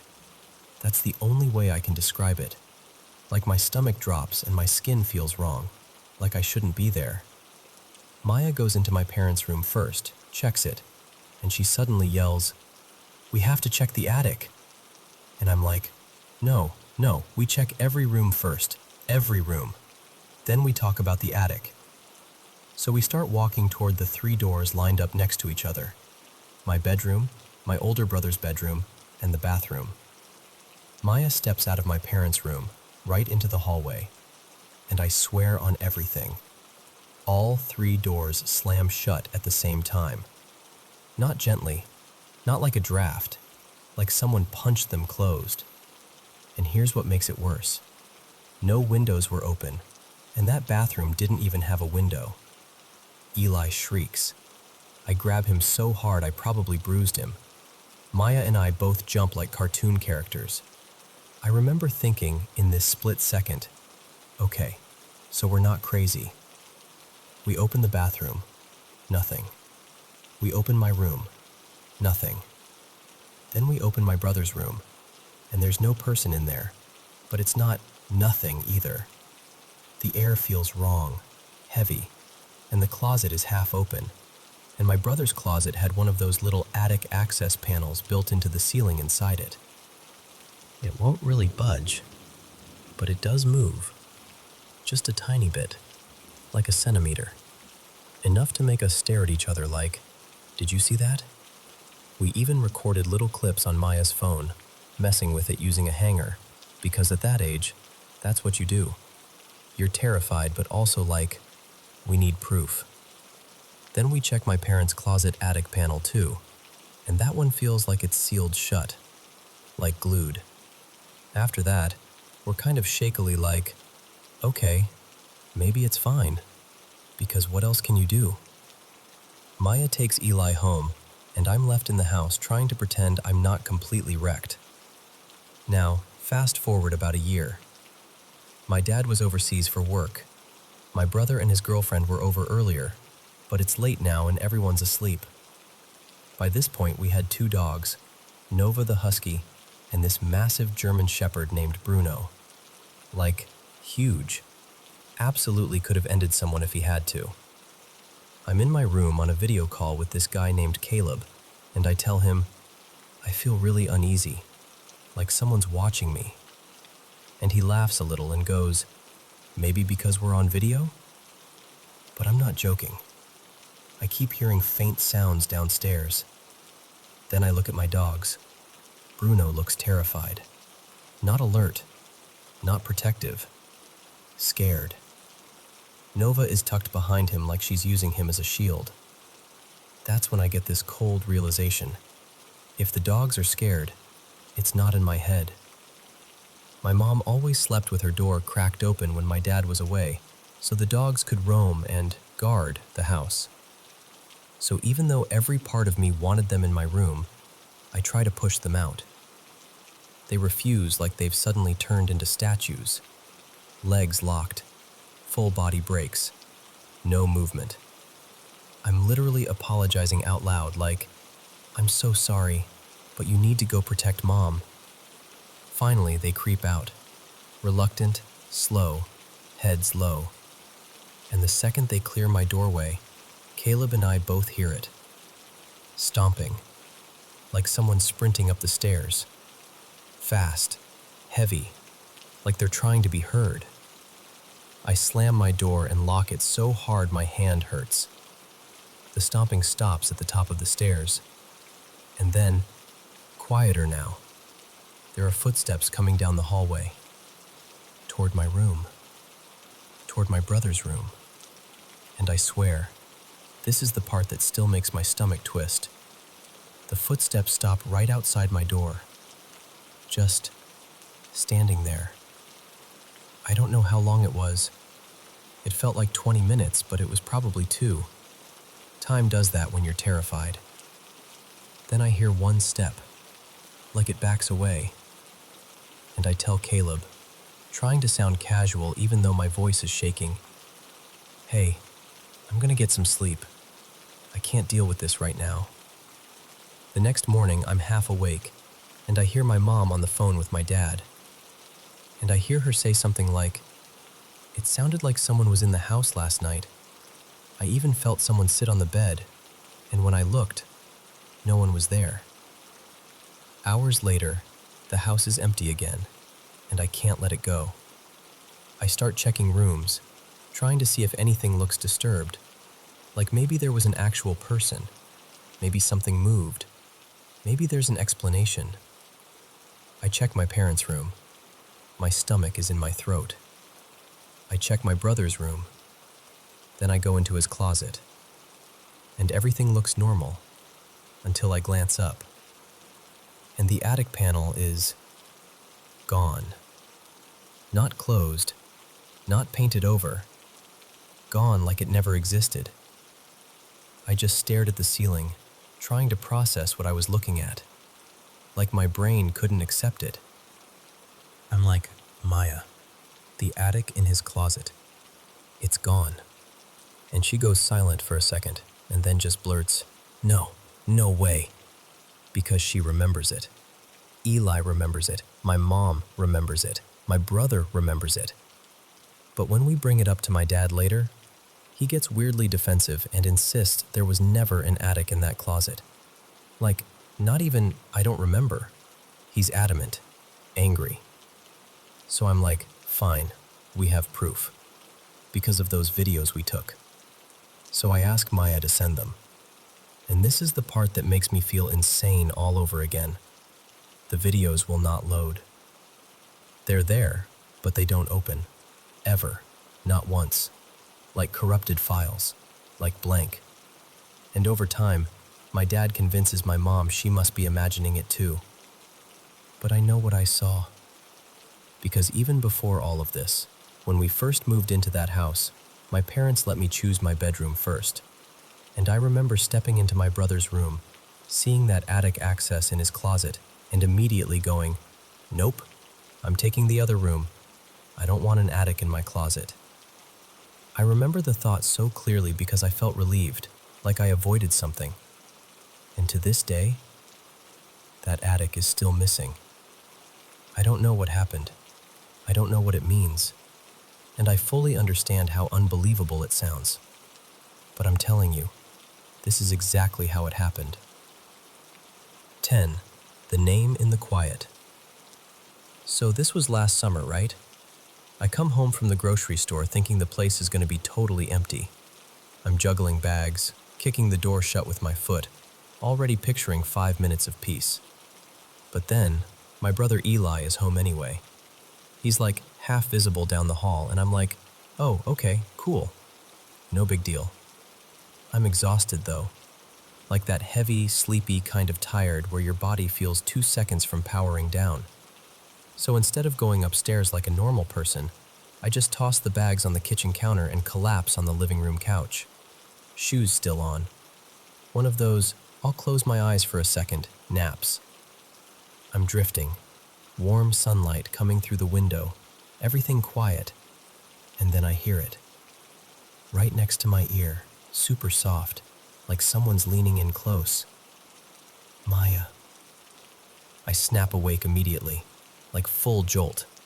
I sit up and scan the room. Nothing. Nobody. The TV's off. No footsteps. Just that still, sleepy afternoon silence. And I'm thinking, okay, maybe that was one of those half-dream things. Brain glitch. So I lay back down, trying to laugh it off, telling myself I'm being dramatic. A minute or two passes. And then again, clearer this time, still quiet, still right there by my ear. Maya. Now I'm annoyed, because it's one thing to hear something once, but twice? Twice feels personal. I open my eyes and stare at the ceiling like it's going to explain itself. The room is still empty. No movement, no shadows, nothing. I'm like, Eli is totally messing with me. He has to be. So I try to ignore it. I close my eyes again. I'm stubborn like that. Like if I pretend hard enough, reality will cooperate. And then the third time it happens, it's even softer, slower, kind of drawn out, like whoever's saying it is right up against my ear and trying not to be heard. Maya. That one hits different. I sit straight up so fast I almost make myself dizzy, heart doing that dumb little jumpy thump, and I shout down the hallway, "Yo, what?" No answer. I go straight to the bathroom, doors closed, and I can hear the shower running full blast. I knock hard, like, bam, bam, bam. Eli, quit messing with me. And he yells back over the water, totally confused. What are you talking about? I'm in the shower. I just stand there for a second with my hand still on the door. Did you whisper my name? I ask, like 3 times? There's this tiny pause where it's just the shower hissing. Then he goes, "No, dude, I haven't said anything. I've been in here the whole time." And I swear, the hallway got colder. Not like physically freezing, but that feeling where your skin goes a little tight, like your body knows something before your brain catches up. I back away from the bathroom door slowly, and I look down the hall toward the living room like the couch is going to turn around and look at me back. The whole house felt too quiet after that, like it was holding its breath. I didn't go back to the couch. I didn't even pretend I was going to finish my nap. I just went to the kitchen, started unpacking groceries like my life depended on it, making noise, opening cabinets, clattering spoons, anything to break that silence. And yeah, it still gives me a weird little chill when I think about it. I've taken naps on that couch since then, but not like that. Not the shoes on, lights on, fully relaxed kind. Because ever since that day, a small part of me is like, what if it says my name again?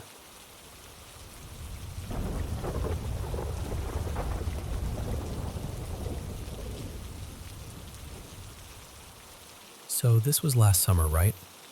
I come home from the grocery store thinking the place is going to be totally empty. I'm juggling bags, kicking the door shut with my foot, already picturing 5 minutes of peace. But then, my brother Eli is home anyway. He's like half visible down the hall, and I'm like, oh, okay, cool. No big deal. I'm exhausted though. Like that heavy, sleepy kind of tired where your body feels 2 seconds from powering down. So instead of going upstairs like a normal person, I just toss the bags on the kitchen counter and collapse on the living room couch. Shoes still on. One of those, I'll close my eyes for a second naps. I'm drifting. Warm sunlight coming through the window. Everything quiet. And then I hear it. Right next to my ear, super soft, like someone's leaning in close. Maya. I snap awake immediately, like full jolt. I sit up and scan the room. Nothing. Nobody. The TV's off. No footsteps. Just that still, sleepy afternoon silence. And I'm thinking, okay, maybe that was one of those half-dream things. Brain glitch. So I lay back down, trying to laugh it off, telling myself I'm being dramatic. A minute or two passes. And then again, clearer this time, still quiet, still right there by my ear. Maya. Now I'm annoyed. Because it's one thing to hear something once, but twice? Twice feels personal. I open my eyes and stare at the ceiling like it's going to explain itself. The room is still empty. No movement, no shadows, nothing. I'm like, Eli is totally messing with me. He has to be. So I try to ignore it. I close my eyes again. I'm stubborn like that. Like if I pretend hard enough, reality will cooperate. And then the third time it happens, it's even softer. Slower, kind of drawn out.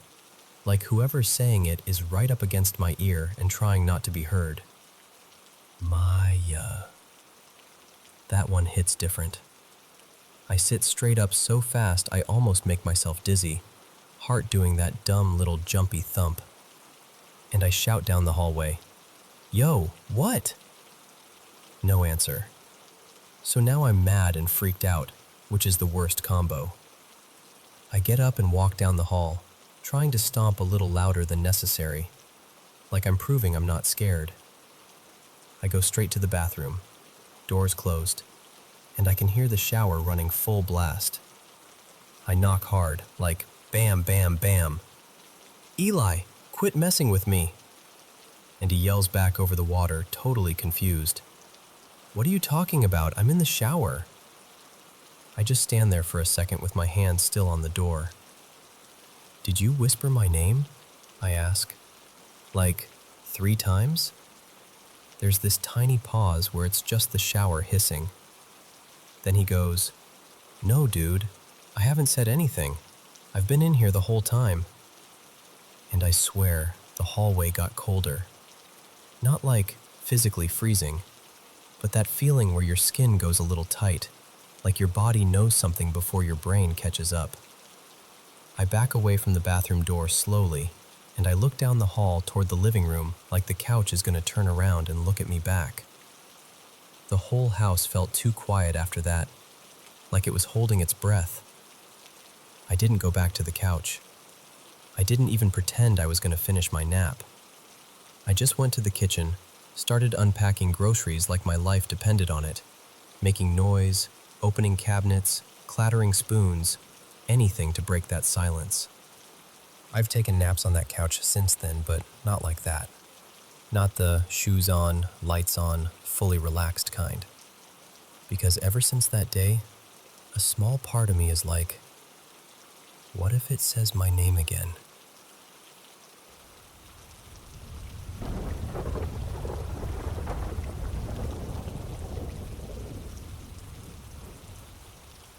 So this happened to me twice, and I still get that weird tight feeling in my chest when I talk about it. The first time was a rainy night back when I lived in this tiny studio apartment. One of those places where the kitchen is basically 2 steps away from your bed. The power went out, and honestly, it kind of felt cozy at first. No phones, no TV, just a bunch of us sitting around talking like people used to, laughing, filling the darkness with our voices. There were 3 of us awake, Me, my friend Darius, and my other friend Milo. And we were mid-conversation when Darius just changed. Like someone flipped a switch behind his eyes.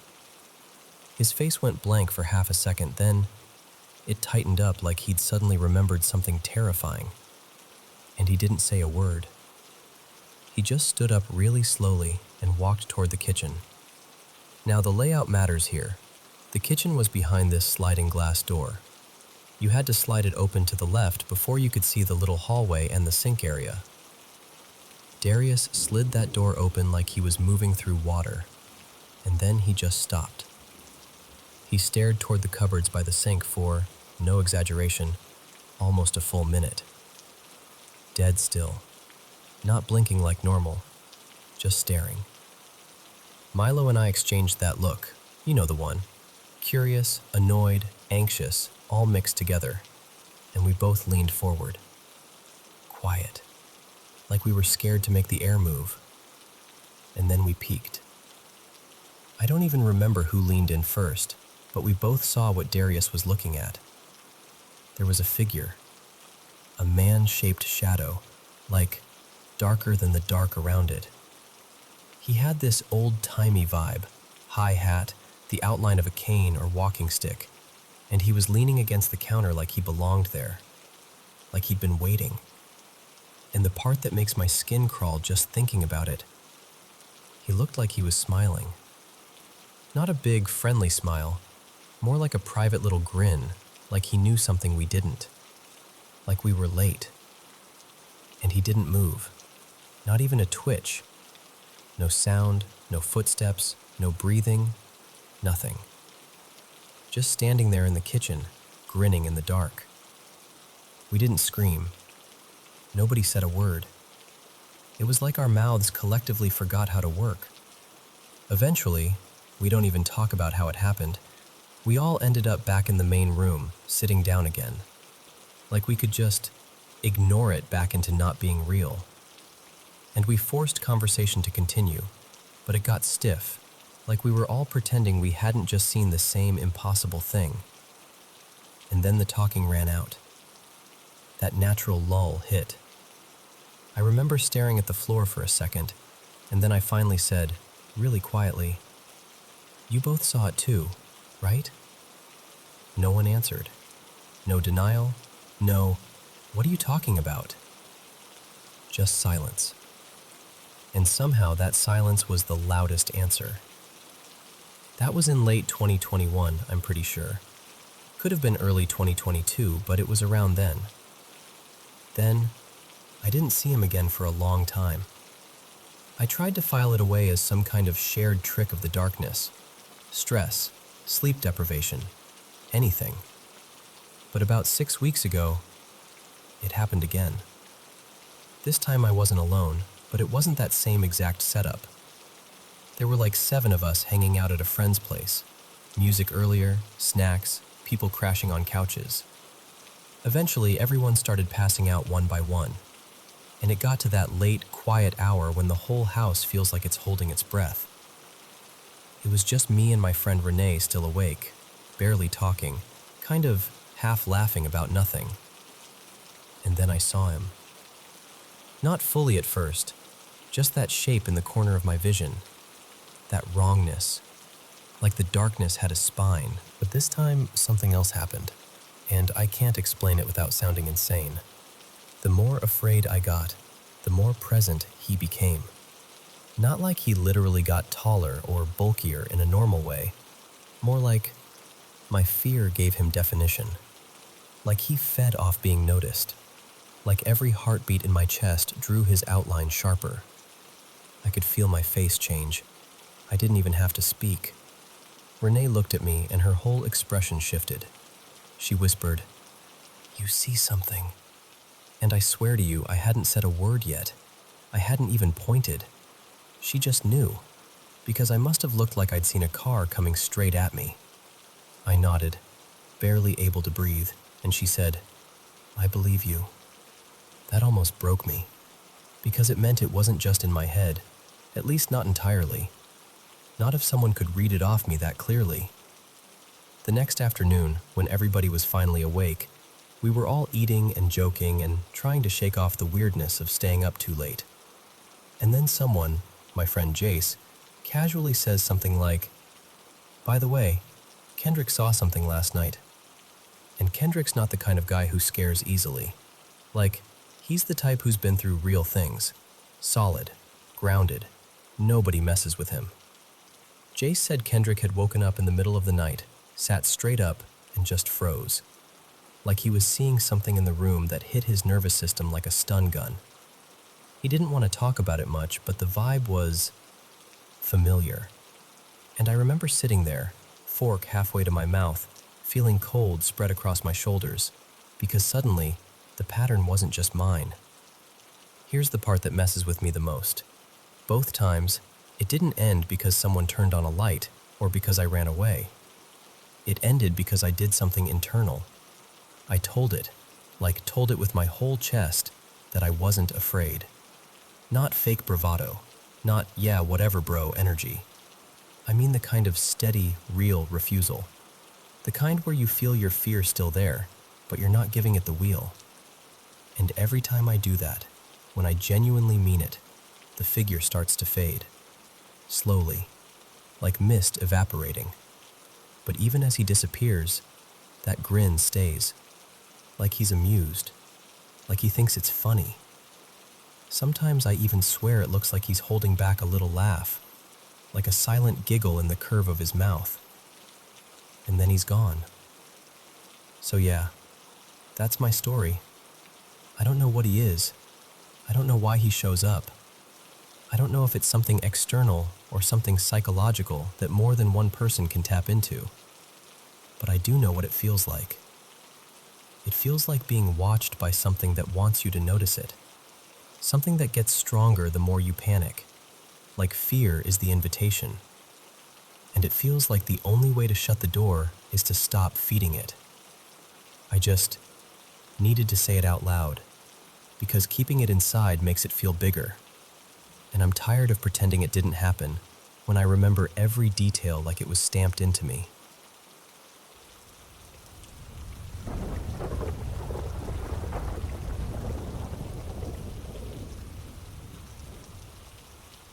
Okay, so I've lived in this house for about 12 years, and for most of that time, I would have rolled my eyes at anything paranormal. Like, genuinely, if someone told me their house was haunted, I'd be polite, but in my head I'd be thinking, sure it is. I live here with my mom, and my partner Nina moved in a little over a year ago, and almost right away, she started telling me she was hearing things. Scratching inside the walls, knocks on doors, that kind of stuff. Sometimes she'd wake me up like, "Did you hear that?" And I'd be half asleep going, "It's probably pipes, or the house settling, or the cat, or literally anything else." And now I feel awful about it, because I didn't really believe her. I dismissed it. I didn't mean to be cruel. I just didn't think it was real. Then about 6 weeks ago, I had this moment that I cannot explain away. It was early, like one of those quiet, dead hours of the morning. I was alone in the kitchen, just standing there, and the kitchen opens into the hallway. And in the hall, just for a split second, I saw this figure. And I'm almost embarrassed describing it because it sounds like something from a cheap horror film. But it looked like a small child, like a little girl, wearing a pale, floaty dress.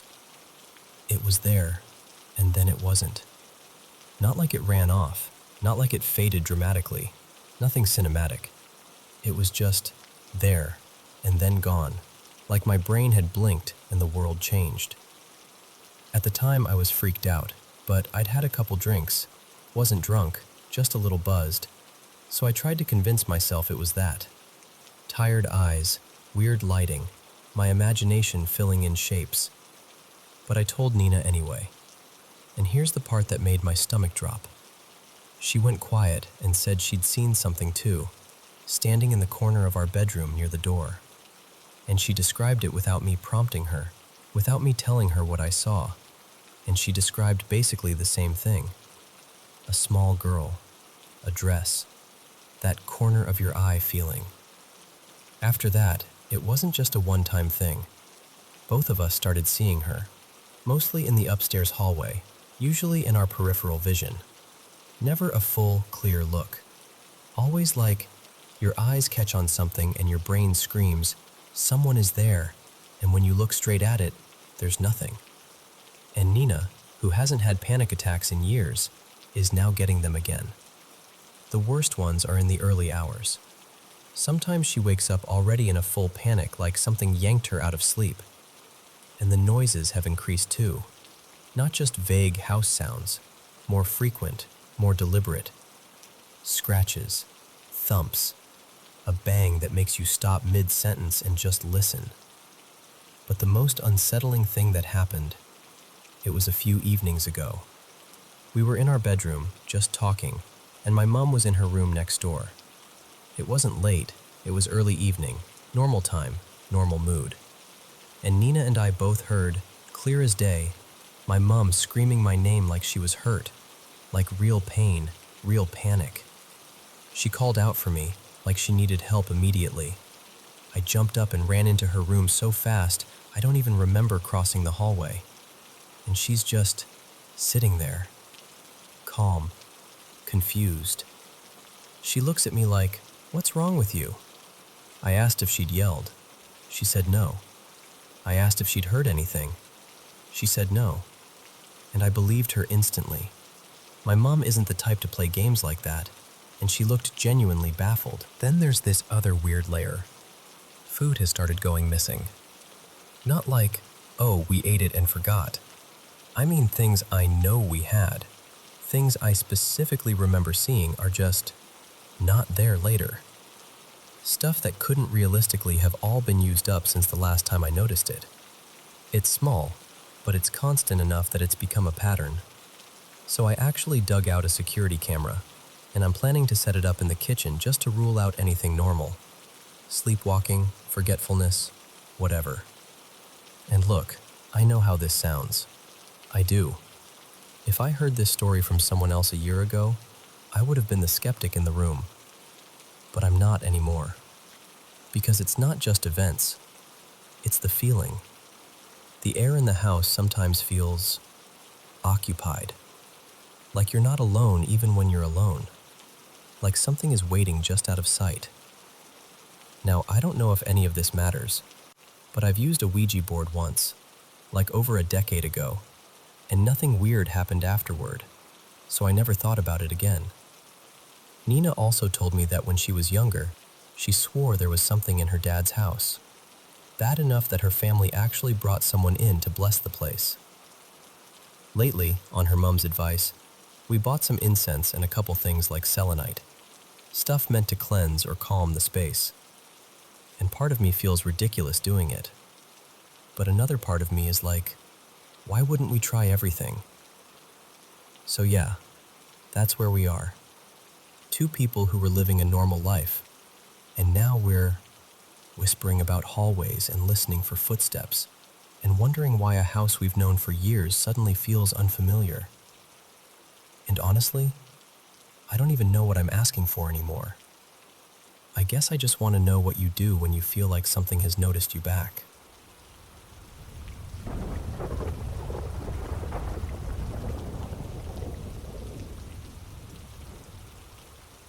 So, I honestly don't even know what bucket to drop this into. If I had to slap a label on it, maybe sleep paralysis? Maybe something weird in between a dream and awake? But it felt so specific that my brain keeps trying to give it a spooky name anyway. For context, hi, I'm Rowan, and I run hot all the time. Like, kicked the blanket off in my sleep without remembering it, hot. Lately I've also been wearing these silicone-tipped earbuds at night to block noise, because my schedule is kind of the opposite of my roommate's schedule, and the house can get loud when I'm trying to sleep. This morning, I woke up way earlier than I was supposed to, like more than an hour before my alarm.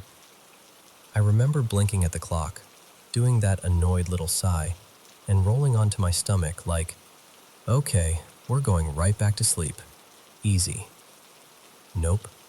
because as soon as I settled in, I got this weird sensation around my middle, like the hem of my shirt was being tugged upward just a tiny bit. Not yanked, not pulled hard, just lifted. It felt light, like something had pinched the fabric and let it hover for a second. And I remember lying there thinking, is my shirt twisted? Am I imagining that? And then I didn't have time to wonder anymore, because suddenly it felt like a whole person just laid right on top of me. Not like a gentle weight either, like a heavy, full-body pressure that pressed my shoulders, my back, my hips, down into the mattress. But there was no warmth, no shifting, no breath, nothing human, just the fact of being pinned. What made it worse is that I've felt something like this before. When I was a kid, it happened every once in a while. Waking up and feeling like someone was sitting on my chest or leaning on me, like I was being smothered. I used to panic so hard I'd practically vibrate. Eventually, my parents convinced me it was just a nightmare I sometimes had, and I guess I trained myself to accept it as one of those things. But this time had a new layer of, what the hell? Because the second that weight settled on me, one of my earbuds, the one that had apparently died overnight, started blasting this awful electronic screech into my ear. And I don't mean like a little crackle. I mean that old school mechanical shrill sound, like when you accidentally call a fax machine, or like a broken piece of dial-up trying to connect. It kept shifting pitches, almost in timed steps, like it was cycling through tones, loud enough that it felt like it was inside my skull. So I'm stuck there, face down, heavy pressure flattening me, and this dead earbud is somehow screaming like it's possessed by a 1999 internet connection. And then, this is the part that really gets under my skin. I could feel something paying attention to me. You know when you can sense someone staring at you? Like your skin knows before your eyes do? That's what it felt like. Like something was close and getting closer, and it was focused on me with this quiet, patient intensity. The hair on the back of my neck prickled straight up, and I had this immediate, primal thought. Get it off. Now. I tried to move. Nothing. My body felt glued to the bed. I could barely manage to lift one shoulder, just a fraction, like a twitch. The pressure didn't budge. I tried again, forcing it, like I was pushing through wet cement. And the moment I got my shoulder up that second time, the weight started to lift. Not instantly, but like someone slowly stood up off me. And at the exact same time, the screeching in my ear cut out. Just gone. I sat there for a minute, breathing, staring at absolutely nothing, trying to decide whether I was terrified or just furious. And then I did what I always end up doing when something doesn't make sense. I grabbed my phone and wrote it down, like somehow putting words on it would make it behave. What's strange is, usually, if I've had episodes like this in the past, I feel like I wake up halfway through them, like I surface into awareness mid-scare. But this time, I was there for the whole thing, from the shirt feels weird moment to the pressure to the sound. And I also remember other times, years ago, when I'd feel a blanket lift just slightly, or my shirt tug, and I'd shift my body, move under a different part of the covers, and it would just stop. Like that tiny movement was enough to break whatever was happening. So I don't know. Maybe it's just my brain misfiring in that half-awake state. Maybe it's the earbuds doing something weird when the battery dies. Maybe it's stress. Maybe it's sleep paralysis wearing a very convincing costume. But I'll tell you this, in the moment, it didn't feel like a dream. It felt like something sat down on me, screamed into my ear, and waited to see if I'd notice.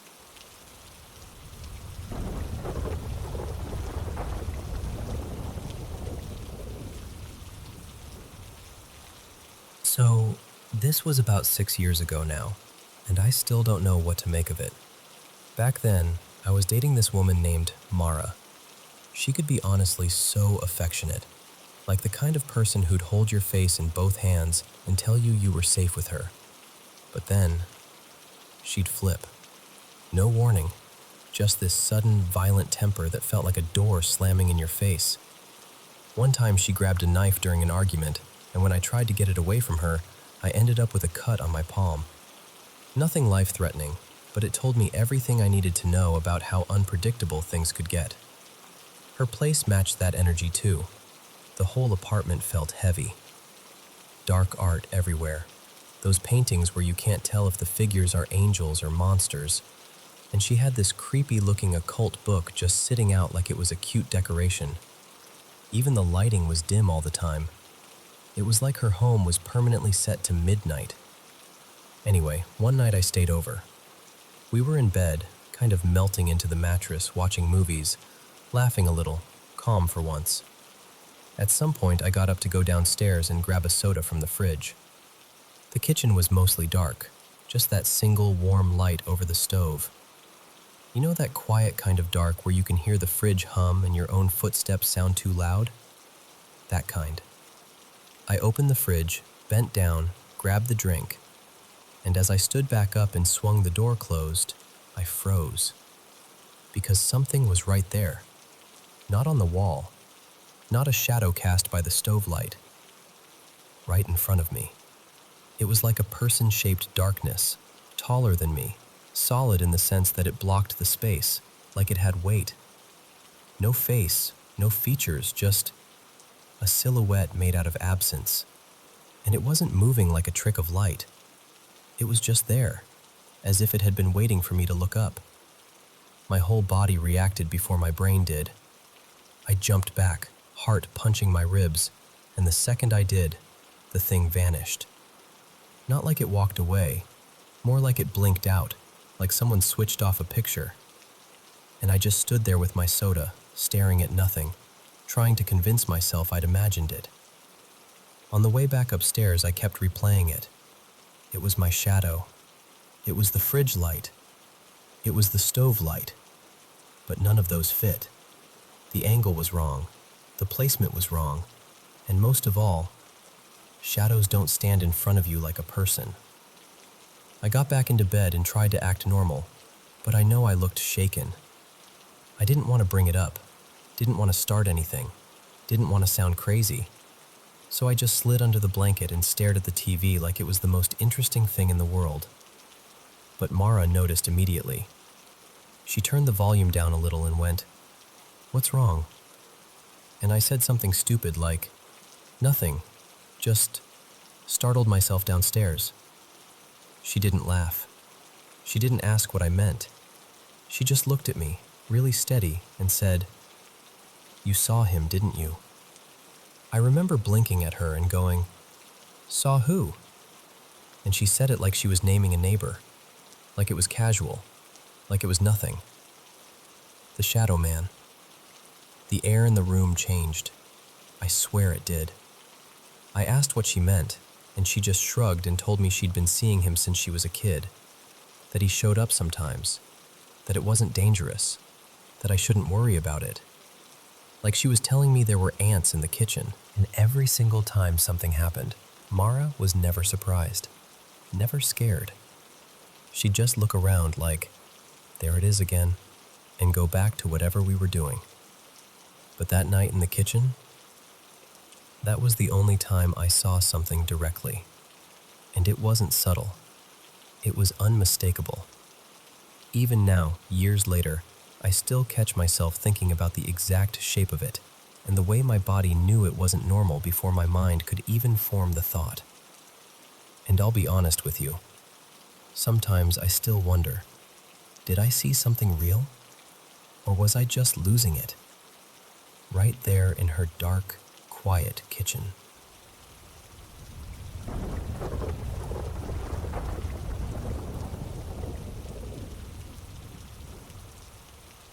Welcome back to the Paranormal M channel. How was your day? Did everything go smoothly?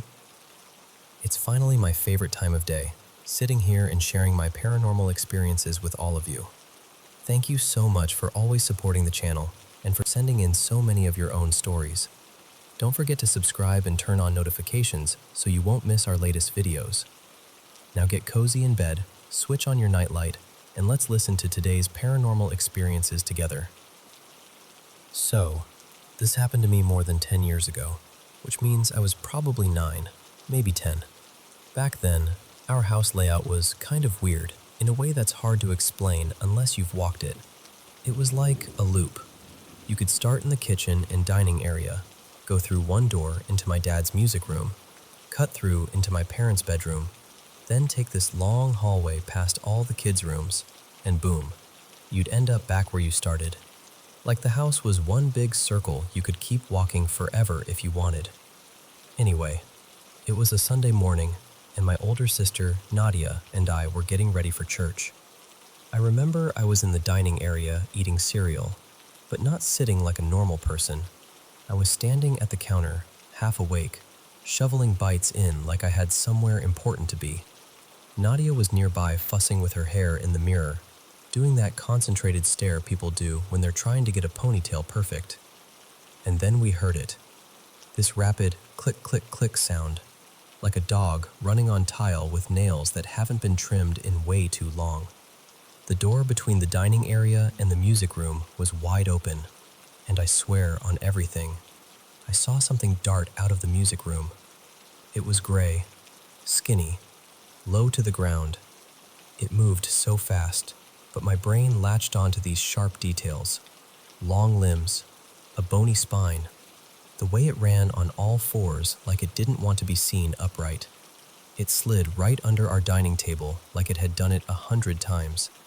And the first thing that flashed in my mind, this is so specific but I can't unsee it, was Gollum from Lord of the Rings.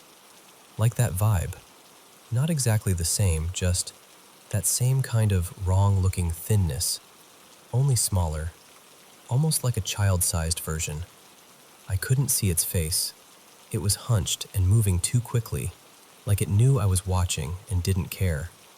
For a second, I just froze, spoon in my mouth, because my brain was trying to decide whether I'd actually seen something or if I was still half dreaming.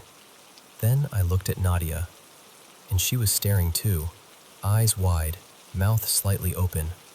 This expression like, "Please tell me you saw that." So I knew I wasn't imagining it. I put my cereal down on the nearest counter so fast I nearly spilled it, and I just ran. Nadia ran with me. We bolted out of the dining room and down that long hallway, using the loop of the house like an escape route, straight to my parents' bedroom. We burst in there talking over each other, breathless, panicked, trying to explain. Something gray, something crawling, something under the table. And I started crying.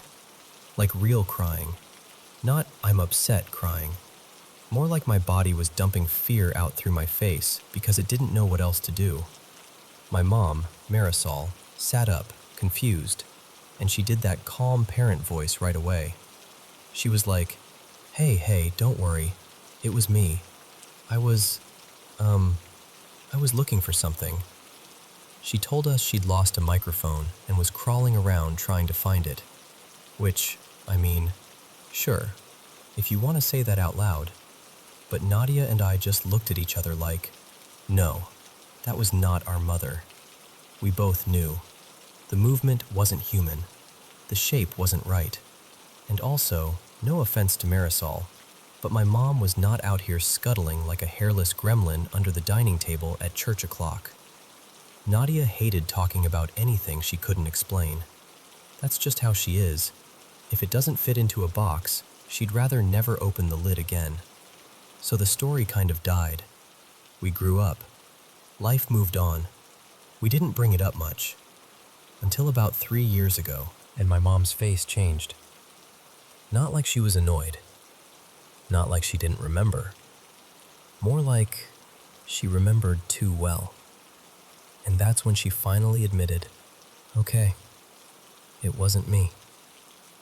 She said she only told us that because we were little and terrified, and she wanted to make us feel safe. But there was something else behind her eyes.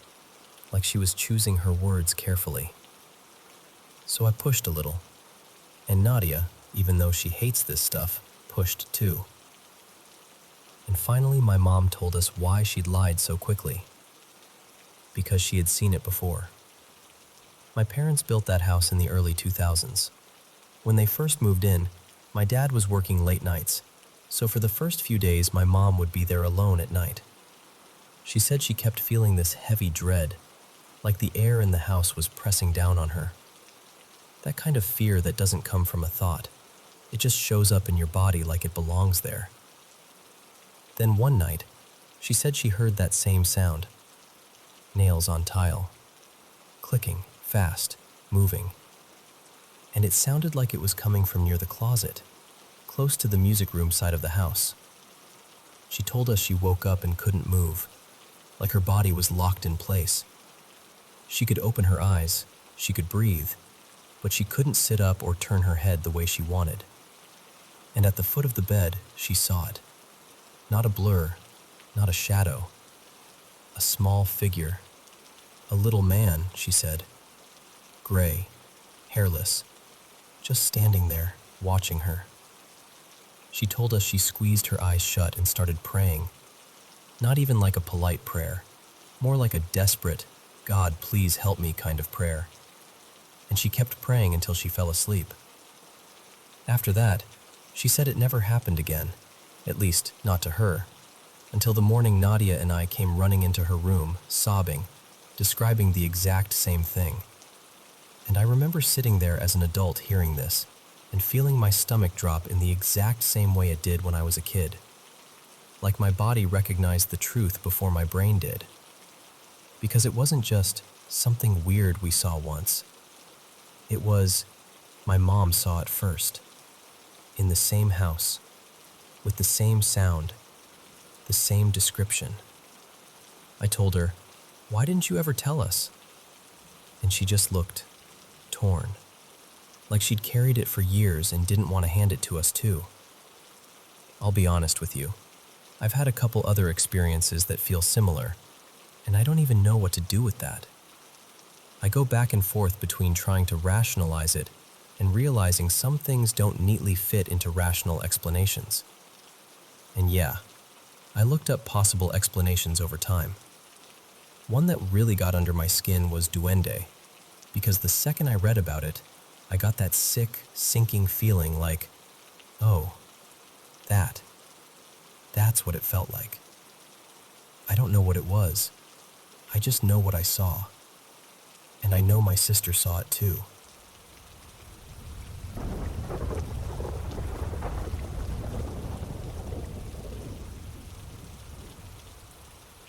Hey. So before I tell you this, I just want to be really clear about something. I'm not trying to convince anyone of anything. I'm not here to prove the paranormal is real. I just want to share something that happened to me. Something I still can't shake. So, my name is Caio.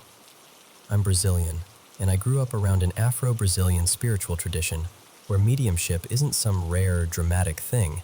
It's just part of life. Like, normal. People in my family would incorporate spirits during rituals, and you'd hear prayers and songs and all that in the house like it was everyday background noise. But my experience has always been a little different. Most of my relatives connect through incorporation. Me? I've always been the one who sees. And I don't mean gets a feeling. I mean I can actually see them, and sometimes talk to them like they're standing right there.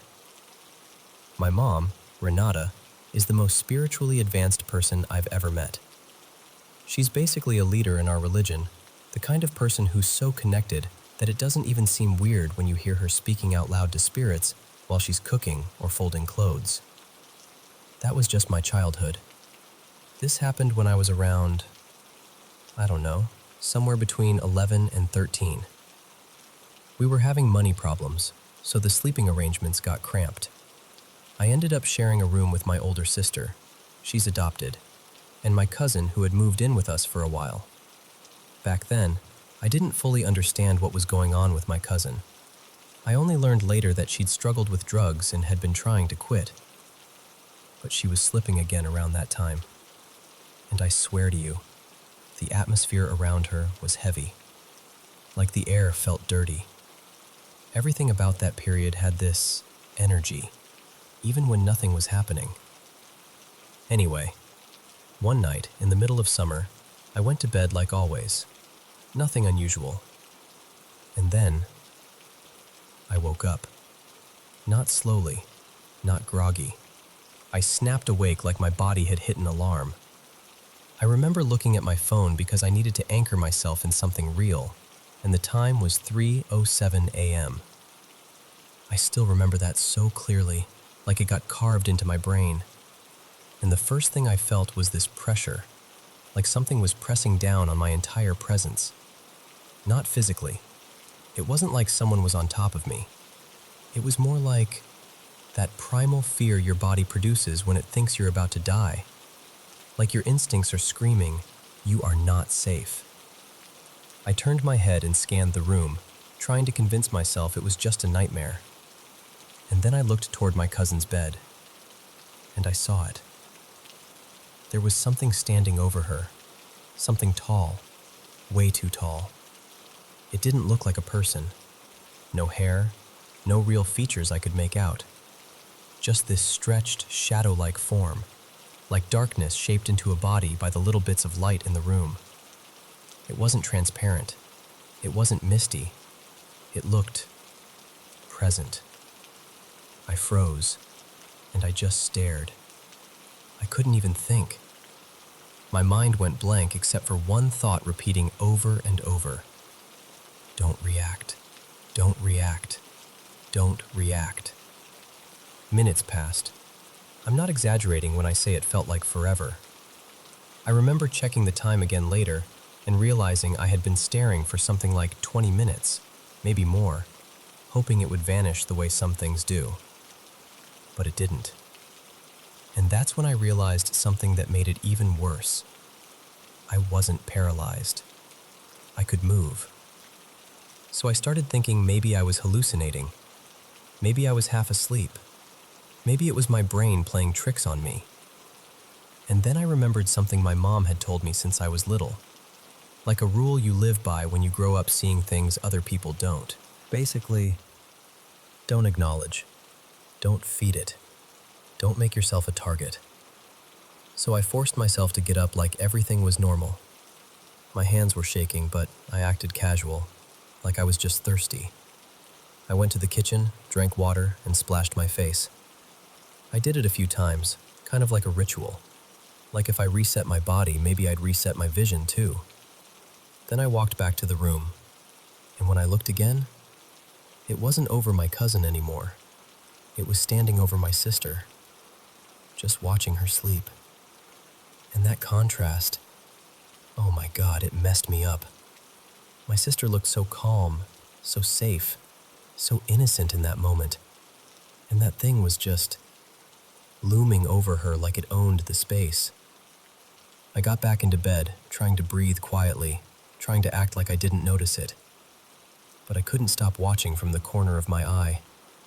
I stayed awake for what felt like hours, my whole body tight, waiting for the moment it would move again. Eventually, I must have drifted off from pure exhaustion. And then I woke up again. And it was over me, right above my bed. Not across the room, not near someone else. Me. And I could feel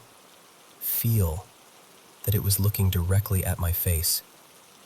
I wanted to scream so badly my throat hurt, but I remembered my mom's voice. I remembered the rule. Fear makes you visible. Fear opens doors. Fear is like shouting, I see you, I see you, I see you. So I didn't scream. I shut my eyes as hard as I could and I just cried. Silent. Hot tears running into my ears. I was just a kid, trying to survive the night by pretending nothing was happening. When morning came, the sun hit the room and everything was normal. Birds, light, regular sounds in the house. My cousin got up like always. My sister was fine. Nobody mentioned anything. Nobody seemed to feel it but me, and I never saw that exact entity again. But I'll tell you this, out of everything I've seen in my life, all the spirits, all the presences, all the strange moments, that was the only one that made me feel truly, genuinely unsafe. And even now, whenever I sense something that feels wrong, something cold, something predatory, I remember my mom's advice, and I pretend I don't see it.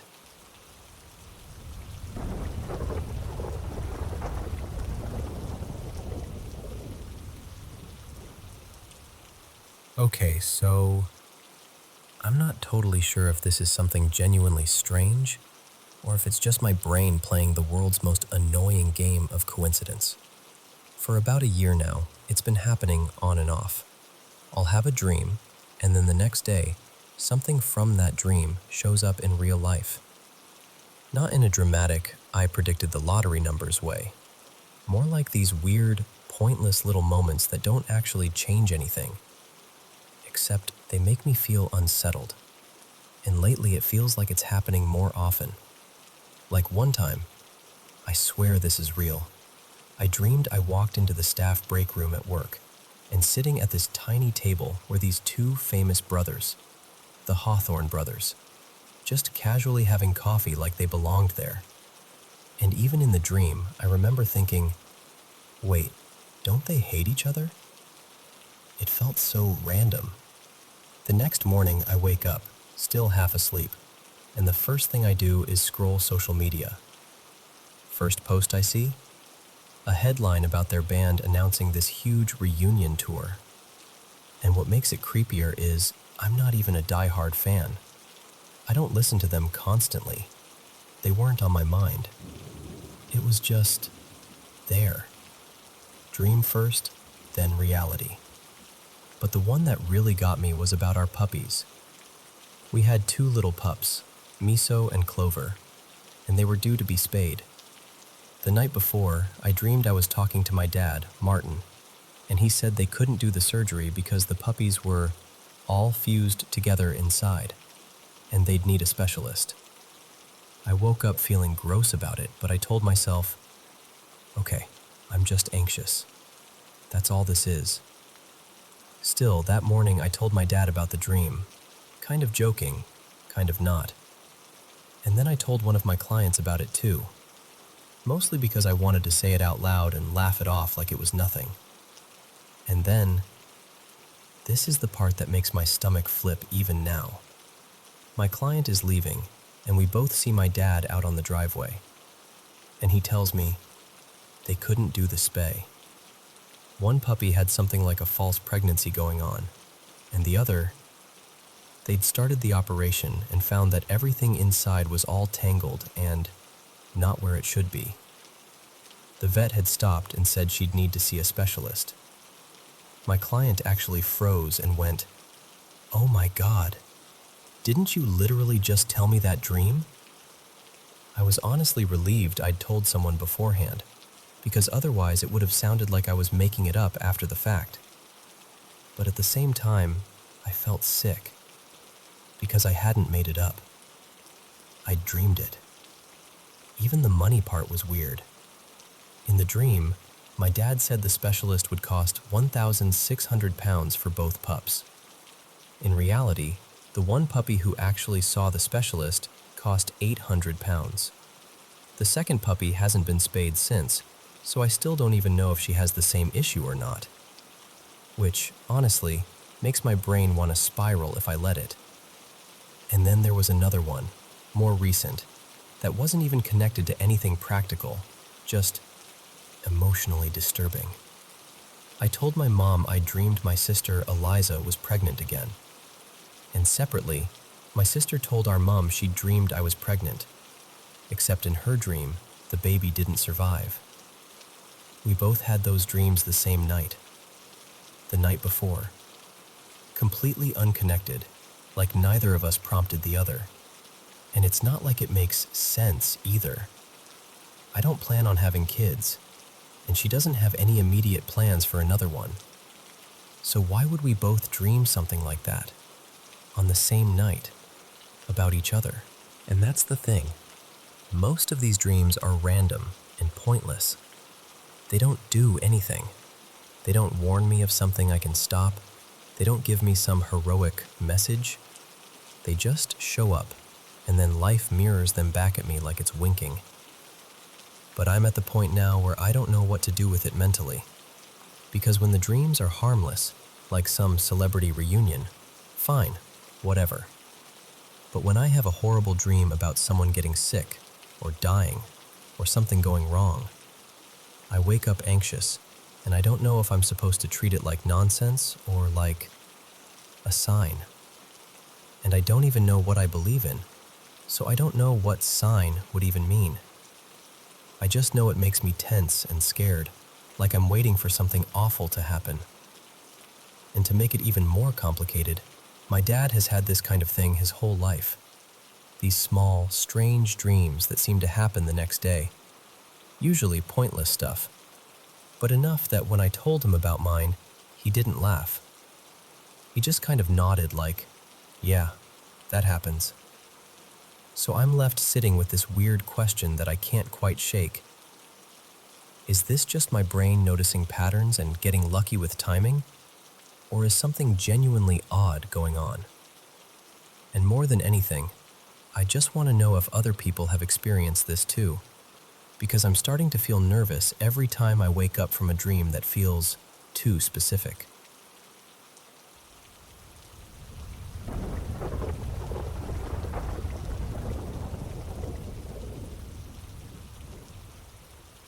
So, a couple weeks ago, my friend Maya came over, just to hang out. Nothing weird, totally normal night. At one point, I went to the bathroom, and she stayed out in the hallway waiting for me. Later, after she'd gone home, she texted me something like, "Okay, don't freak out," and I could tell she was hesitating, like she didn't want to plant something scary in my head. She told me the hallway felt noticeably colder than the rest of the house, and not just old house drafty cold, more like the air had weight to it. She said she had this intense feeling that something was there with her, like a presence leaning in close, almost hovering over her shoulder. And the reason that unsettled me so much is because it wasn't even the first time the hallway had done something like that. About a year before Maya ever came over, I was home alone one day.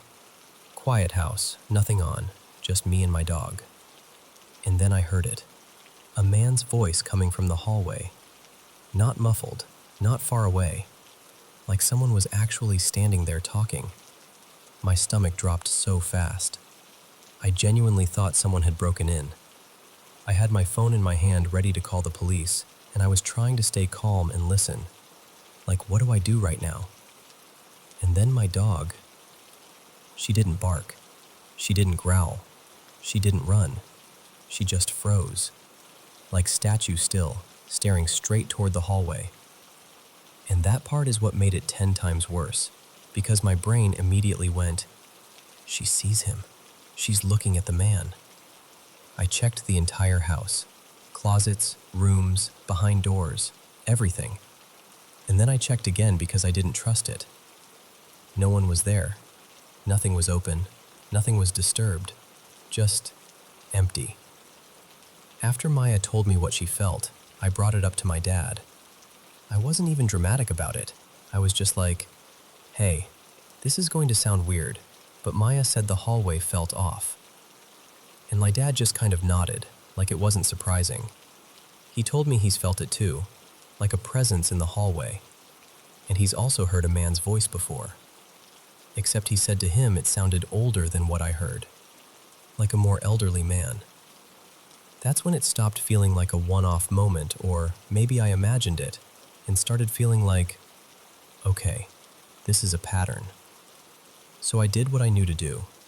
I cleansed the house with white sage, opened all the windows, tried to make it feel light and fresh, told myself I was clearing everything out. And honestly, for a while, it did feel calmer, like the air in the house wasn't so tense. But then 2 nights ago, my dad told me something that made my skin go cold. He said he woke up around 2 a.m., and the second he opened his eyes, he felt this wave of dread. Not like anxiety about something in life, like that deep instinctual dread where your body is screaming something is wrong. He said he felt like something was watching him from the hallway, like it was just standing there, paying attention. And the thing is, our current house doesn't have some creepy history we know about. The couple who owned it before us built it themselves. They're still alive. They're the only people who lived here before we did. No big tragic story attached to the place. Nothing that would make you immediately go, oh, that explains it. But here's the part that complicates everything. When my dad was younger, years and years ago, not even in this house, he used to be curious about the other side. The stuff people don't understand. The things you're not supposed to invite in. But he has this belief that's always stuck with him. Once you open a door, it never fully closes. And that hits hard because our last house was bad. Like genuinely, heavily haunted. Both of us would see things. Not maybe I saw something in the corner of my eye, but things that made you stop breathing for a second. The energy in that place was heavy and dark. And when I say dark, I mean it felt mean. Like it wanted you uncomfortable. We tried everything back then. We saged, we prayed, we did all the normal things. We even had someone come cleanse it, someone who claimed they knew what they were doing. Nothing worked. And what's terrifying is that in that last house, most of the things I experienced were also in the hallway. So now I'm sitting here wondering if this is something my dad unknowingly brought with him, like it latched on a long time ago. Or if this house already had something here that's just reacting to us being here. Because in this house, for a long time, I didn't really sense anything directly. It was more like I'd randomly feel uneasy, like I was being watched. But I didn't have big experiences. Until the voice. Until Maya. Until my dad waking up at 2 a.m. with that dread. And I asked him something after he told me, because I needed to know. I said, when you felt it watching you, was it just a presence? Or did it feel negative? And he didn't hesitate. He said it felt a little negative. Bad. So, yeah, that's where I'm at. I've already saged the house. We burn incense pretty often. We try to keep things calm and positive. But this hallway thing keeps showing itself just enough to make me wonder if it's getting stronger, or if it's been here the whole time and we're only now noticing. And honestly, I don't know what to do next. I just know it doesn't feel like nothing anymore.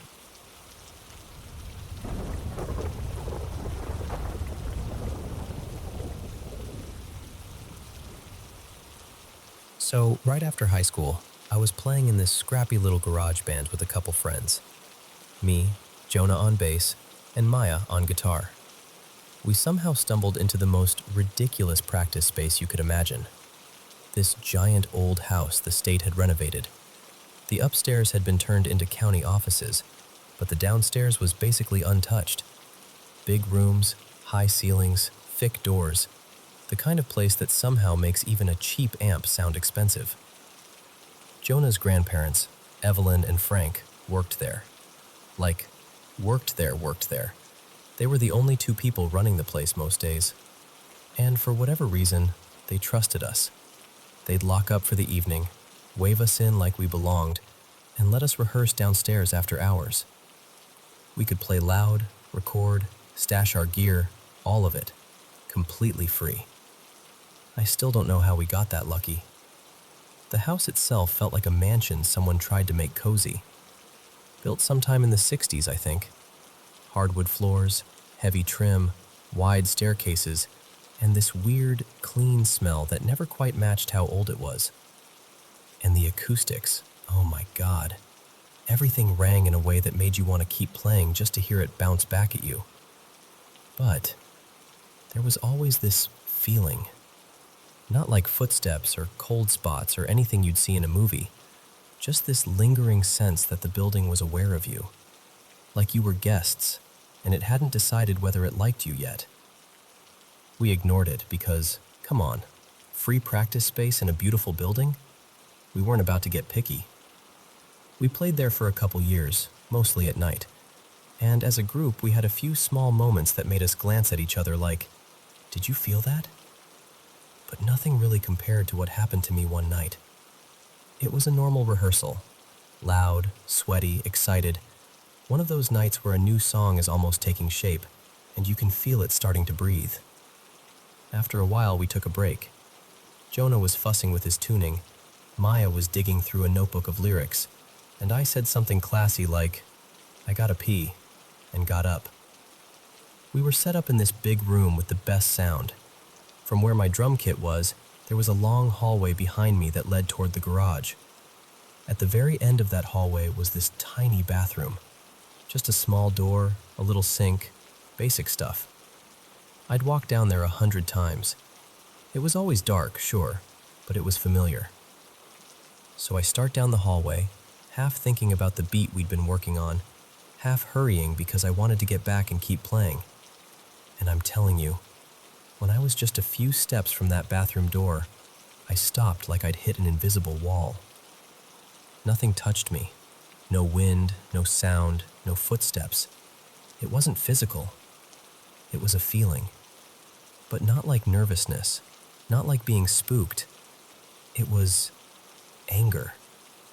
This sudden, sharp, unmistakable anger that felt like it was right in my face, like something I couldn't see was leaning into my space, furious, and daring me to take one more step. I froze, totally frozen. My stomach dropped and my whole body went tight, like my brain hit some ancient emergency switch. And the message was so clear it might as well have been shouted. Don't. Not maybe you shouldn't. Not you're scaring yourself. It was a hard, final, absolute do not. I stood there for a second, trying to force myself to rationalize it, trying to be normal.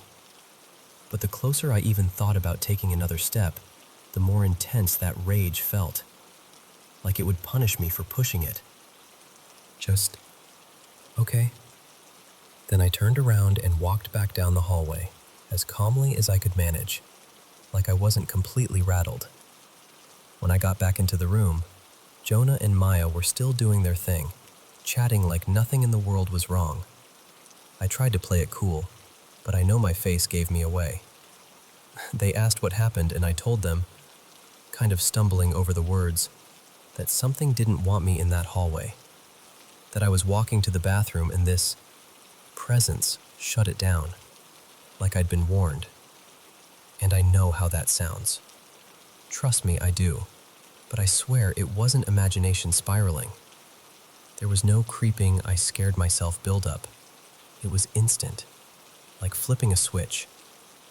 I ended up going upstairs to use the bathroom near the offices, where the lights were brighter and everything felt more normal.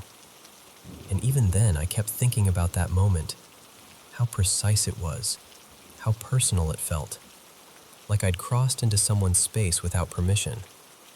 And here's the thing, we weren't drinking, we weren't getting high. We treated those sessions like work. We were so careful, quiet when we arrived, respectful, cleaned up after ourselves, because we knew how rare it was to have a place like that. We didn't want to risk losing it. Later, out of curiosity, we tried to look into the building's history. Anything, fires, deaths, some headline, some story that would make it all click into place. Nothing. At least nothing we could find. Eventually, life shifted the way it does. People moved, schedules changed, the band kind of scattered. We left town. Years later, I heard the house was abandoned again, like it just slipped back into silence once nobody was officially using it. And I still think about that hallway sometimes. I still feel it in my chest when I remember it. That pure, wordless rage. That hard line in the air that said, not tonight, not ever. I've never felt anything like it before or since. And honestly, I really hope I never do again.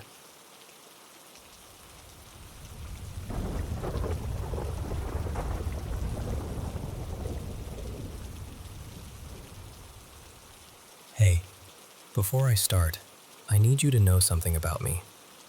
I'm not some paranormal investigator with gadgets and a YouTube channel. I'm just a person who's had a lot of personal experiences, and I've always been kind of sensitive to it. Maybe it's because I've lost everyone in my family over the years. Maybe that opened something up in me. Or maybe it just made me pay attention in a different way. And I'm going to be honest with you. If I see something peeking around a door, a window, a wall, whatever, my first reaction is not calm curiosity. I don't go, "Ah, yes, fascinating." I get scared, like real stomach-drop fear. And I think that's normal. Our bodies are literally built to notice weird patterns and react fast. That's survival wiring. But here's the thing I can't stop thinking about. What if we're not the only ones trying to survive? What if the things we call unseen are moving through their own version of existence, whatever that even means, and they're navigating fear too? Because after a handful of encounters across my life, I've started to believe something that sounds simple, but it kind of flipped everything for me. I think they peak for the same reason we peak: curiosity and vulnerability. Like, think about it. If something wanted to terrify you, it wouldn't hide behind a door frame at a weird angle. It could just step right into the middle of the room and commit. But instead, it's usually this half-visible, cautious, almost hesitant presence, like it's putting a barrier between you and it. And we always assume visibility means power, right? Like if it can show itself, it must be strong. But what if it's the opposite? What if being visible is when they're more exposed? So peeking is a way to stay protected. Like, I'm here, but not too here. And honestly, I wonder sometimes if our fear response is useful to them too. Like if we freeze or back away, maybe that's enough for them to set a boundary. Almost like the message is, don't come in here. That might explain why they show up from those strange places, like the top corner of a doorway or the edge of a high window.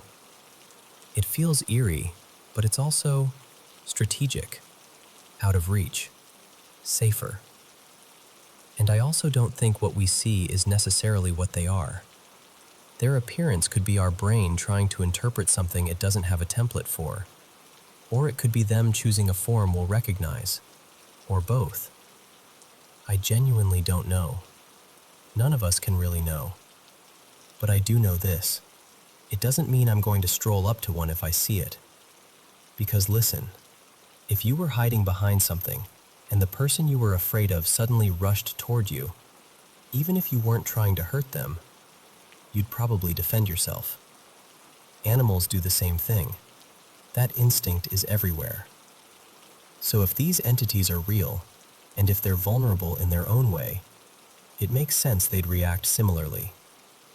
And there's another piece to this that I don't hear people talk about enough. If they can affect our energy, we can probably affect theirs too.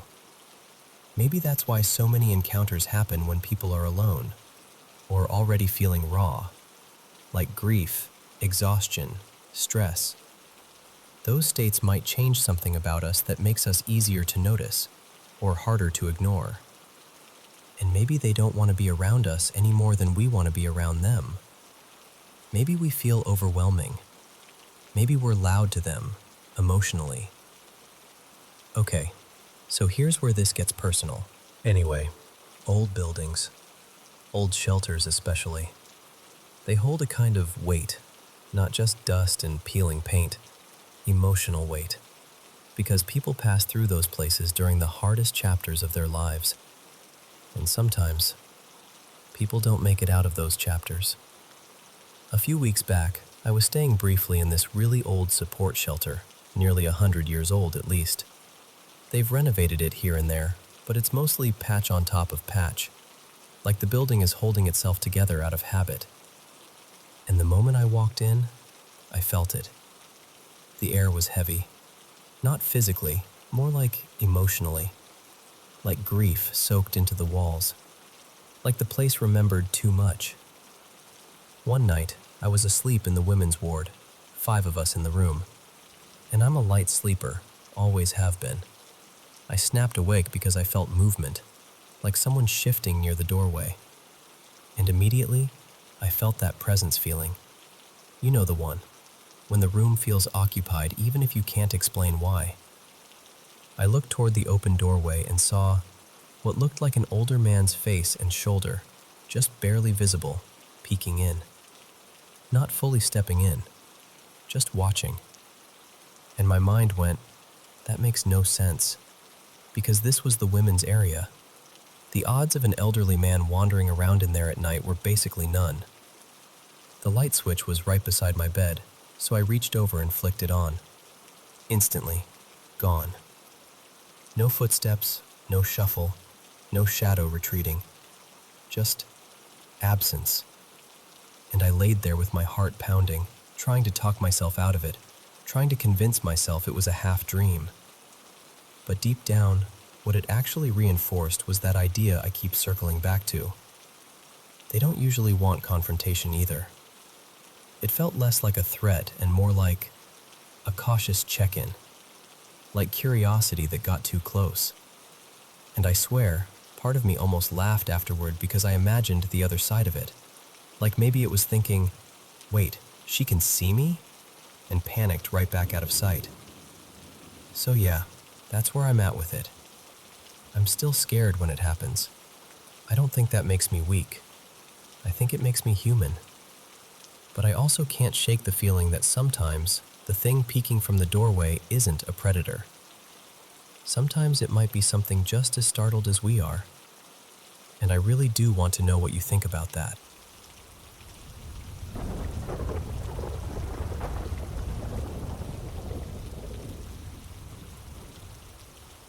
So, I want to tell you something really personal, and I'm trusting you with it.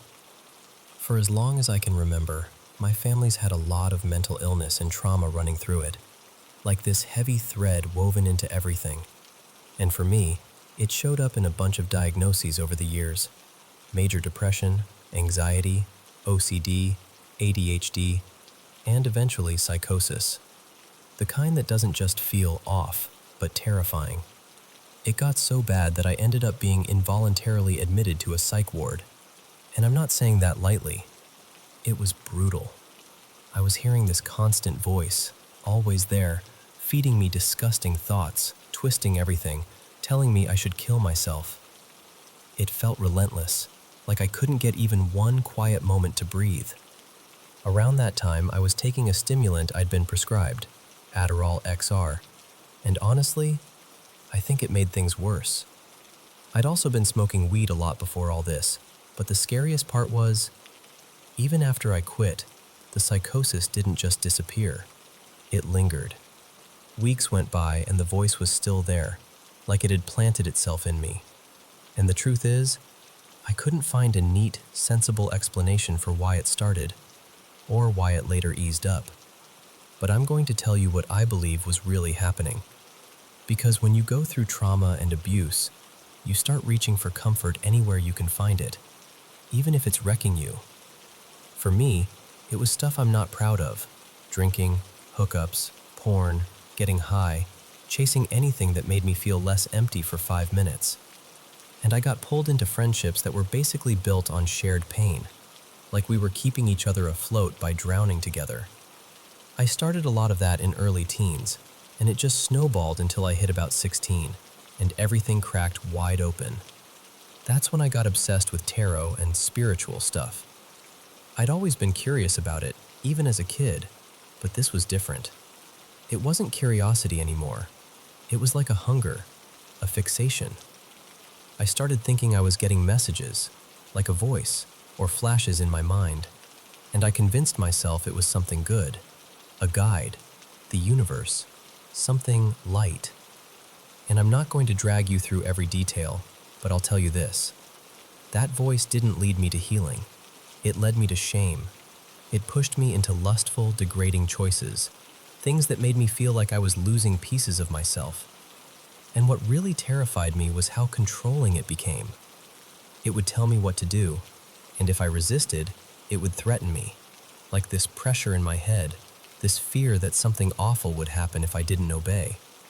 Meanwhile, I was also rambling to my friends about God being real, while I was completely out of my mind. That's the part that's so wild looking back. I even called my whole family to the house once and tried to convince them I had psychic abilities. And when they didn't agree, I yelled at them, like full-on arguing, crying, accusing them of not seeing the truth. I was deep in delusion. After the psych ward, life didn't magically get better. I came home and my dad treated me like I was fragile and dangerous at the same time. He literally watched me take my meds multiple times a day to make sure I didn't skip them. I'd lost my friends, no job. I'd stopped showing up to school a long time before. And I was alone with this torment, 24/7. Even sleep didn't feel like rest because my mind wouldn't let me go. I was depressed, angry, exhausted, and I was suicidal. And then there was this moment, this one specific moment. I can still picture it like it's a photograph. So I said something like, "God, if you're real, please help me. I can't do this." And listen, I know how this sounds to some people, but what happened next felt more real than anything I'd ever experienced. It was like warmth and presence filled the room, like I wasn't alone anymore, like I was being held, safe, seen, loved, without having to earn it.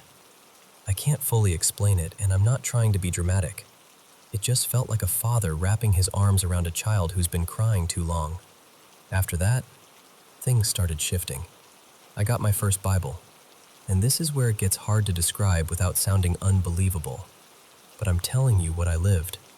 I would try to read, and my body would react.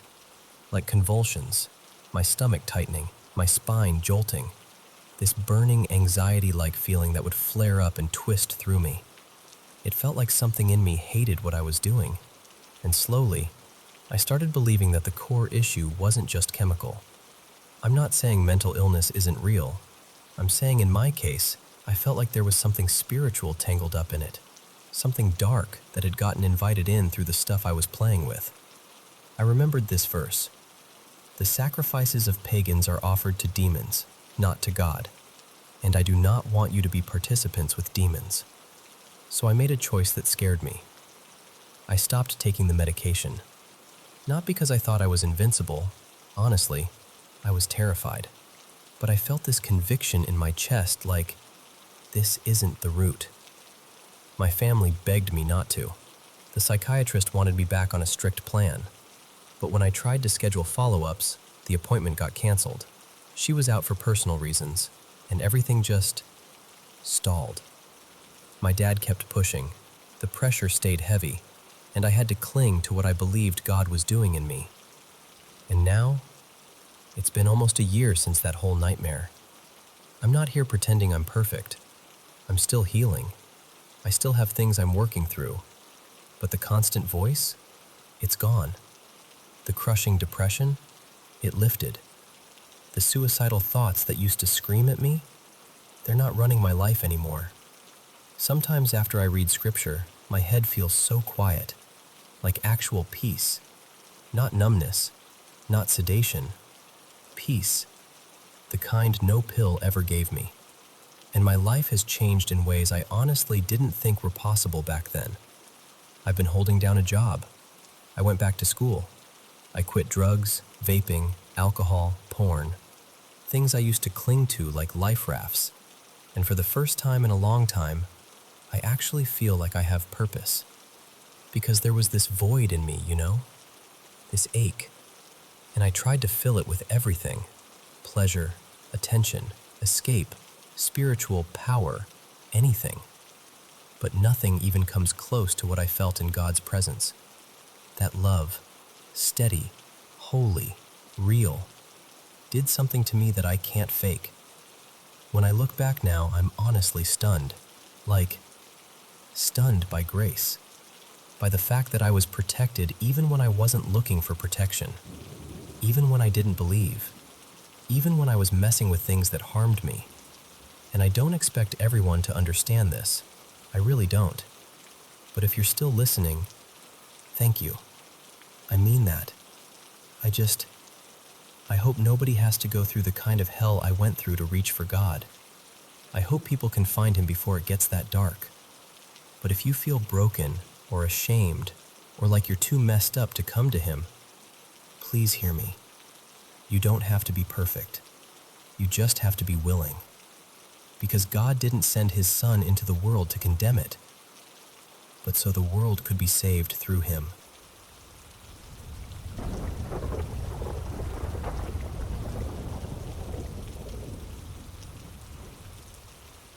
So, I'm a first year in college now, but this happened a long time ago, back when I was in 7th grade.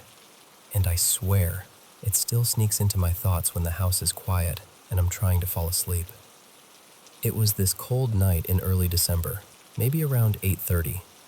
My mom, Marissa, my little brother Eli, my sister Paige, and I had just gotten back from the discount store in town. You know the kind. Bright lights, cheap snacks, random kitchen stuff you didn't plan on buying. We pulled into our driveway and started hauling bags out of the trunk. And just so you can picture it, our house was way out in the back roads, like really out there. Woods on both sides, long driveway that felt like it went on forever. The front yard sloped downhill, wide open, with only a couple trees scattered around like lonely silhouettes.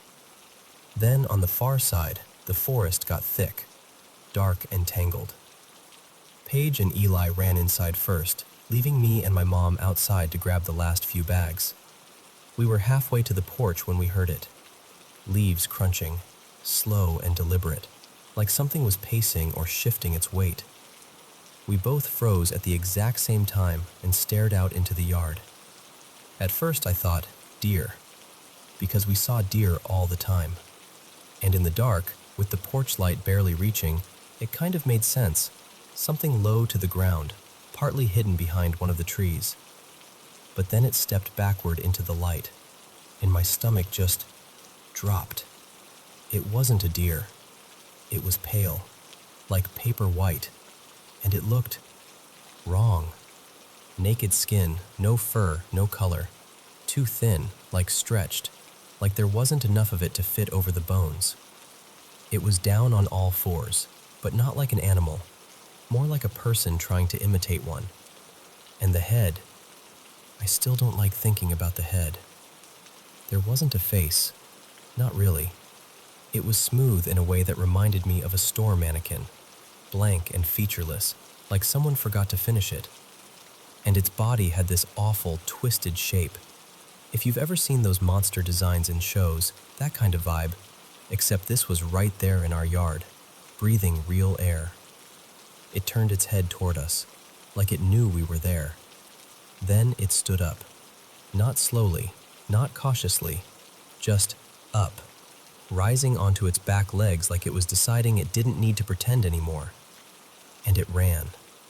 It sprinted across the yard, crossed the driveway, and charged straight into the trees, still upright, still moving like something that didn't belong in the world we live in. It was so tall that when it hit the tree line, branches shook high up, like it brushed past the tops instead of the trunks. That part is what messes with me the most, because it makes no sense unless it was huge. My mom and I bolted inside like our bodies finally remembered how to move. We slammed the door, locked it, and just stood there in the entryway, breathing hard, staring at each other like we'd both stepped into the same nightmare. And I remember whispering, "You saw that, right?" And she didn't answer right away. She just looked at me and said, "Tell me what you think you saw." So I told her, everything. The pale skin, the blank head, the way it stood and ran. And she swallowed and said, "That's what I saw too." We checked the locks again. We didn't turn on extra lights or go peeking out the windows like people do in movies. We just went to bed. Because what else do you do when you've seen something you can't explain? The next morning, my mom went outside while it was bright, like daylight could make it less real. She walked to where it crossed the driveway, and that's when she found the tracks. My mom followed them for a little while, and then she stopped. She came back in looking pale and tight around the eyes, and she didn't want to talk about it anymore. After that, a few more things happened over the next week or so. Nothing as clear as seeing it in the yard, but enough to keep our nerves stretched thin. One night we had the back sliding door open just for a minute, letting in cool air. Our dogs were right there, standing stiff as statues, low growls vibrating in their chests. My mom and I were trying to calm them down, and then we heard it. This sound, far away, but loud enough to raise the hair on my arms. It wasn't a regular animal noise. It was like a howl and a scream mashed together, like something crying out, but also warning you. We yanked the dogs inside so fast their nails scratched the floor, and we locked that door like it was the only thing holding the world together. And then, after that, it stopped. No more sounds, no more weird tracks. Eventually we moved towns. Not because of that, just life stuff. But I've always wondered if it stayed out there, tucked into those woods like it belonged there all along. And I don't know what it was. I don't have a neat explanation. I just know what I saw, and I know my mom saw it too. And if there's one thing I'm sure of, it's that I hope I never, ever end up close enough to see it again.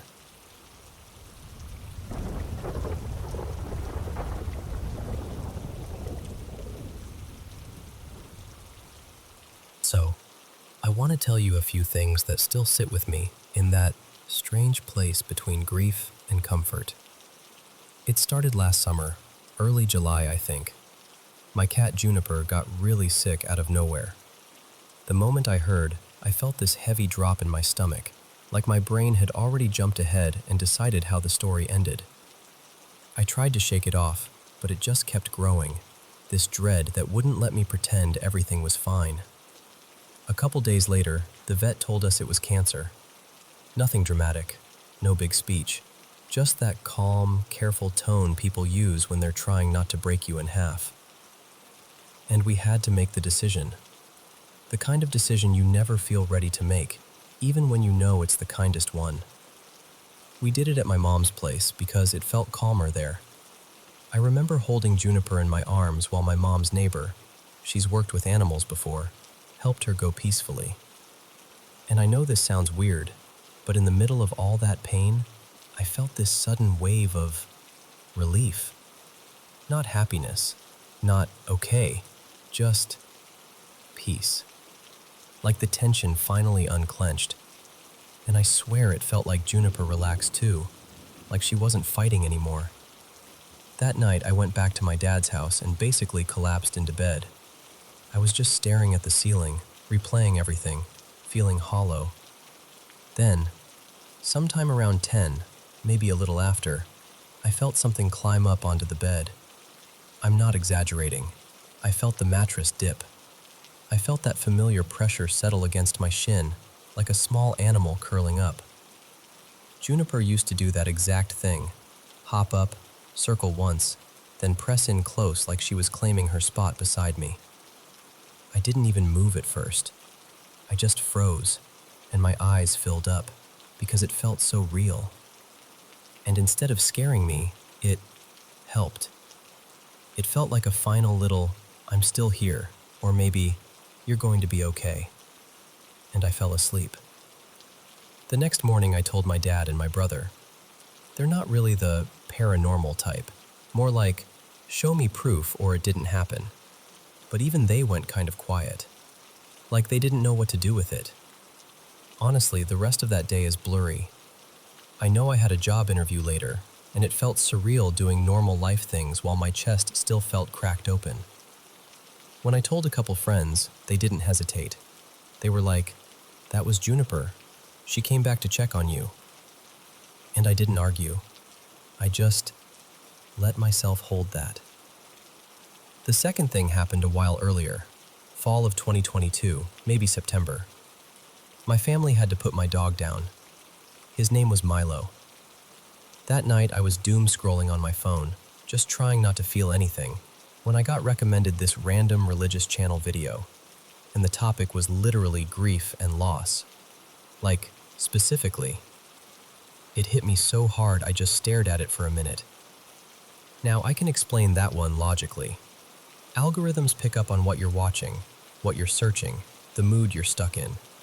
And I remember videos like that kept popping up for a couple weeks afterward too. So I'm not saying it was a sign, but the timing was so on the nose that it still makes me pause. And the last story goes way back. Late 2011, after my grandmother died, we took in her dog, Rosie. We had her for about a year, maybe a bit more. Then in spring 2013, she got sick, and we found out there was a mass in her heart. Even if surgery worked, which wasn't guaranteed, she was already old and struggling, and it would have just been more suffering. Around that time, I started having these really vivid dreams.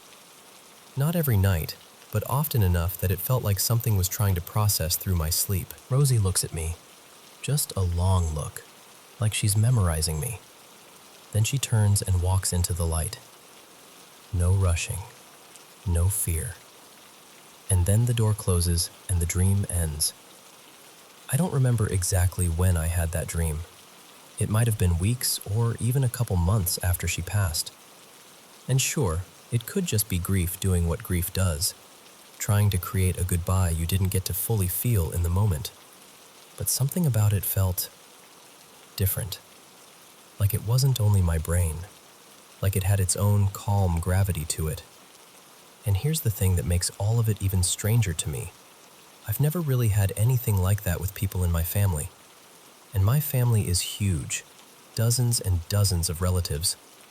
I've been to several funerals and nothing unexplainable has happened. I've heard my aunts and uncles tell stories after certain losses, little coincidences, little moments that felt like messages. But me? Mostly nothing. Sometimes I get this sensation though, like being watched, not in a scary way, more like being noticed. Like someone is just there, quietly, in the background. And that's it. I told my dad's partner about all this once, and she said something I've never forgotten. She told me maybe I'm just more tuned in, more aware of nature, of patterns, of tiny shifts most people brush off. And I don't know if that's true, but I do know this.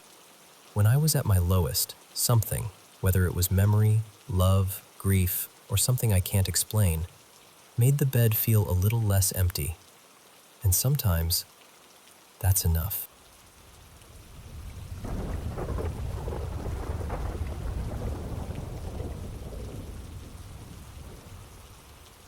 So, this happened to me over a few years, kind of between 2020 and 2023. And even now, I still remember it way too clearly, especially the dreams and the sleep paralysis. And just to say it up front, I wasn't taking any medication or anything like that. Also, English isn't my first language, so if my words sound a little off, that's why. But I'll tell it as honestly as I can. Let me give you the background first, because the house matters. Our home is old and kind of improvised. It wasn't drawn by an architect or built by an engineer. My grandparents put it together back when their little food business started doing well. This was decades ago, like around the 1950s. Later, the business fell apart because of bad handling, but the house stayed. There are several rooms in the house, and of course, I ended up sleeping in the weirdest one. My room has 2 doors, which already feels strange. And then there's this L-shaped counter inside the room with a small tap, like a mini sink area that doesn't really belong in a bedroom. My aunt, Maribel, once told me that room used to be a storage space for heavy things, like spare wheels and metal parts for trucks. Other relatives agreed like it was a normal fact, but to me, it always made the room feel unfinished. like it had another purpose before it became mine. Okay, now the story. Before all of this, I'd never had sleep paralysis. Not once. I didn't even really know what it felt like. Then, late in 2020, my aunt, Selena, died in that same room. I shared that bedroom with her for most of my life. She was much older than me, basically from another generation, and she'd been sick for a long time. Cancer. The room had 2 beds, both facing forward, and for years that was just our normal. 18 years of it. You get used to someone's breathing in the dark, you know? You get used to the little sounds of another person existing beside you. In September that year, she passed away. It was sudden. Her heart gave out. That night, I still don't know how to explain it without sounding dramatic, but I'll try. I was already in bed, half asleep, when I felt this coldness brush along my neck, like a thin ribbon of air. Not violent, almost gentle. And that's what made it worse, because it felt weirdly comforting and creepy at the same time. And then the dogs outside started howling. Not just one dog, several. Like they were answering each other, and then suddenly all the noise focused near our house, and then it stopped. Quiet again. The kind of quiet that makes your ears ring. I remember thinking, that's new. But I was tired, and I convinced myself it was nothing. I drifted off. Then later, hours later, I woke up to commotion. My other aunt, Tessa, was shaking Selena, trying to wake her up. Not gently either, like she was refusing to believe what she was seeing. And that's when we realized she was gone. Seeing someone you've lived beside for years, lying there completely still, it does something to your brain. Her lips had turned dark, kind of purplish. I couldn't stop staring, and at the same time I didn't want to look at all. That image stayed in my head like it burned itself in. After that, the room didn't feel like a normal room anymore. Then, in 2021, the sleep paralysis started. It would happen at night, and the strangest detail is my cat, Miso, was always right beside me during those episodes. Like he knew. Like he was waiting for it. One night, I was sleeping in that room again, and I heard laughter. But then I started praying. And the longer I prayed, the louder it got. That part still chills me because it didn't feel random. It felt like something was reacting to me. The laughter grew sharper, uglier, like mockery, like the kind of laughing that wants you to feel small. I remember thinking, this sounds like something evil, and I hated that thought because I didn't want to be the kind of person who thinks like that. But I was terrified. This went on for months, episodes coming back again and again. Sometimes I'd wake up and I couldn't move at all. Not my fingers, not my legs, nothing. My body would feel pinned down, like a heavy weight pressing me into the mattress. And I'd go ice cold, like all the warmth in my body got drained out. But the worst part? I could see and hear everything. I could see the ceiling. I could hear the room. I could hear my own breathing, stuck and shallow. And the room looked normal. No shadow in the corner, no figure, nothing obvious. Just the feeling that something was there anyway. One night it was especially bad. I couldn't move, and it felt like it was taking longer than usual. Then I heard Miso. He started meowing, loud. Not normal feed me meowing. This was different. Sharp and urgent, like he was calling it something. Like he was trying to push through an invisible wall. I heard the bedroom door open. My aunt, Tessa, came in because she heard him too. She thought he was just being noisy. But Miso kept going. And that last meow, God, I swear it sounded like it cut through the whole air of the room. Like it snapped something. And suddenly I could move again. I sat up so fast, like my body had been released. I went straight to him, and the moment I was awake, he stopped. Instantly, like his job was done. He climbed onto me and started rubbing against me. My arm, my chest, my shoulder. marking me with his scent like he wanted to cover me in it. He wouldn't stop for a while. He was intense about it. And in my head, all I could think was he protecting me? Because after that night, the room felt heavy. That's the only word that fits. Heavy and wrong. Like you walk into it and your chest tightens a little without you noticing. I couldn't sleep properly there anymore.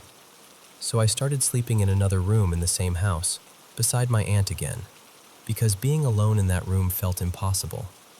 And even now, when I think back on it, I still wonder what exactly was happening to me, and why it started after she died in that bed.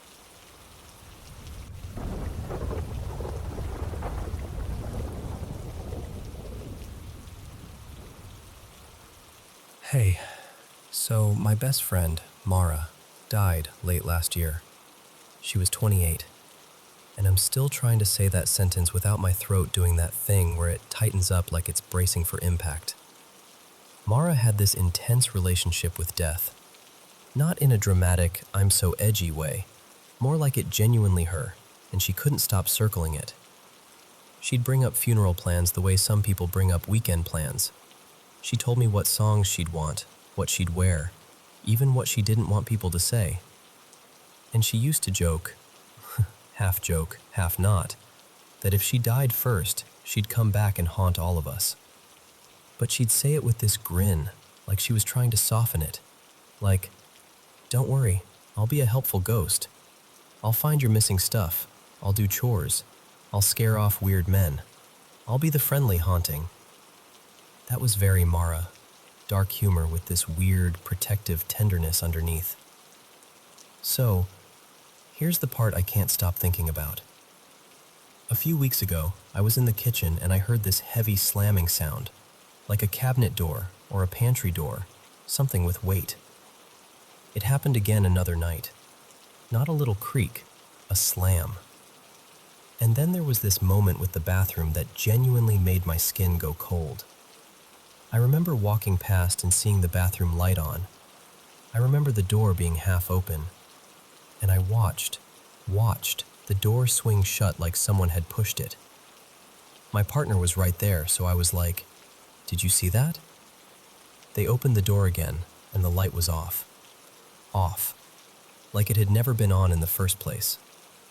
And yes, before you say it, I know memory is messy. I know lights get left on and off and your brain fills in gaps. I know all of that. But it didn't feel like a fuzzy maybe. It felt like a clear snapshot. Then there's the paint thing. I started painting again recently, which I hadn't done in a long time. One afternoon I was looking for this specific tube of paint, cadmium red, the exact one I like, not the cheap version. And I tore the room apart. I counted my tubes. I moved them all. I checked the drawers, the bag, the floor, under the desk, like I was searching for a contact lens. I was talking out loud to myself because I was so irritated, just muttering like, "Where are you? You have to be here. This is ridiculous." And then I sat down at my desk, kind of defeated, and I looked to my left, just a casual glance, and there it was, the tube. Sitting in this open little space where I know it hadn't been before, because I had literally swept that exact area with my hand. Could it be me being scatterbrained? Sure, it could. Grief does weird things. Stress does weird things. But it felt like a tiny, pointed little, "Here, calm down." And then, this one is embarrassing to admit because it makes me sound like I'm sliding backwards. Mara and I used to smoke together, back when we were younger. I quit a while ago, like fully quit, and I'd been proud of it. But after the paint incident, I don't know, I started stepping outside at night again. Just standing there in the quiet with a cigarette, talking like she can hear me. It started as this thing where I felt stupid doing it, like, okay, I'm just talking to the air. But it turned into comfort. A routine, like I was sending my words somewhere. One night I put my cigarette out halfway through. I remember doing it carefully, snuffing it, checking it, making sure there was no glow, no smoke. Then I walked up the stairs, and halfway up I looked back down, and it was fully lit again, like it had never been touched. And yes, oxygen, wind, maybe I didn't put it out as well as I thought. I can explain that one away. I can. It's just weird. But the last thing is the one that won't settle. And then I felt it. A stiff, hard poke right at the back of my collar, through my leather jacket. Not like fabric shifting, not like a bug, not like my hair catching. It was a poke. Solid. Intentional. I felt it, and I heard it. This little tap sensation right where my neck meets the collar. I spun around so fast, my heart basically tripped over itself. My first thought was, someone threw a pebble at me. Then it was, someone touched me. I scanned everything. Walkway, shadows, cars, corners, everything. There was no one. No movement, no sound. Nothing that made sense. And then, later, when I was replaying it, I remembered something. Mara used to tell this story about us in school. She loved bringing it up. She'd say that one of her favorite things back then was that I sat behind her and I'd poke the back of her neck to get her attention. She'd imitate it too, this little flinch and laugh, and she'd be like, "You always did that. You just poke me like you were summoning me." I don't even remember doing it as clearly as she did, but she remembered. She said it more than once, like it mattered to her. So now I'm sitting with all of this, and I don't know what to do with it, because I'm not religious. I'm a skeptic. I'm the person who rolls my eyes at half the stuff people swear is paranormal. And I wasn't hunting for signs. I wasn't begging the universe to show me she's still here. But at the same time, I did start talking to her. And I can't pretend I didn't want something back, even if I told myself I was just venting into the night. And the other part is, it doesn't feel sweet. Not always. Sometimes when I think about these things, I get this heavy, wrong feeling, like my body is reacting before my brain decides what it believes. And then I spiral, because I've heard all those stories, you know? About grief attracting the wrong kind of attention, about things that aren't your person pretending to be. I don't even know if I believe that, but the idea wedges itself in anyway when you're already raw. And there's one more layer that makes me feel kind of crazy. There have been a few moments where I had this gut sense something was going to happen right before it did. Not like a dramatic vision, more like a quiet certainty that showed up, uninvited. And then it happened. And I don't know what to call that. Intuition? Pattern brain? Grief brain trying to create order? I don't know. I just keep thinking about Mara joking, "I'll haunt you, but I'll be helpful." And then I think about the slams and the paint and that poke at my collar like a hand reaching through a locked door. And I'm left with this question I can't answer. Is it her? Or is it just my mind trying to survive her absence? Either way, it feels real when it happens, and I don't know what to do with the feeling it leaves behind.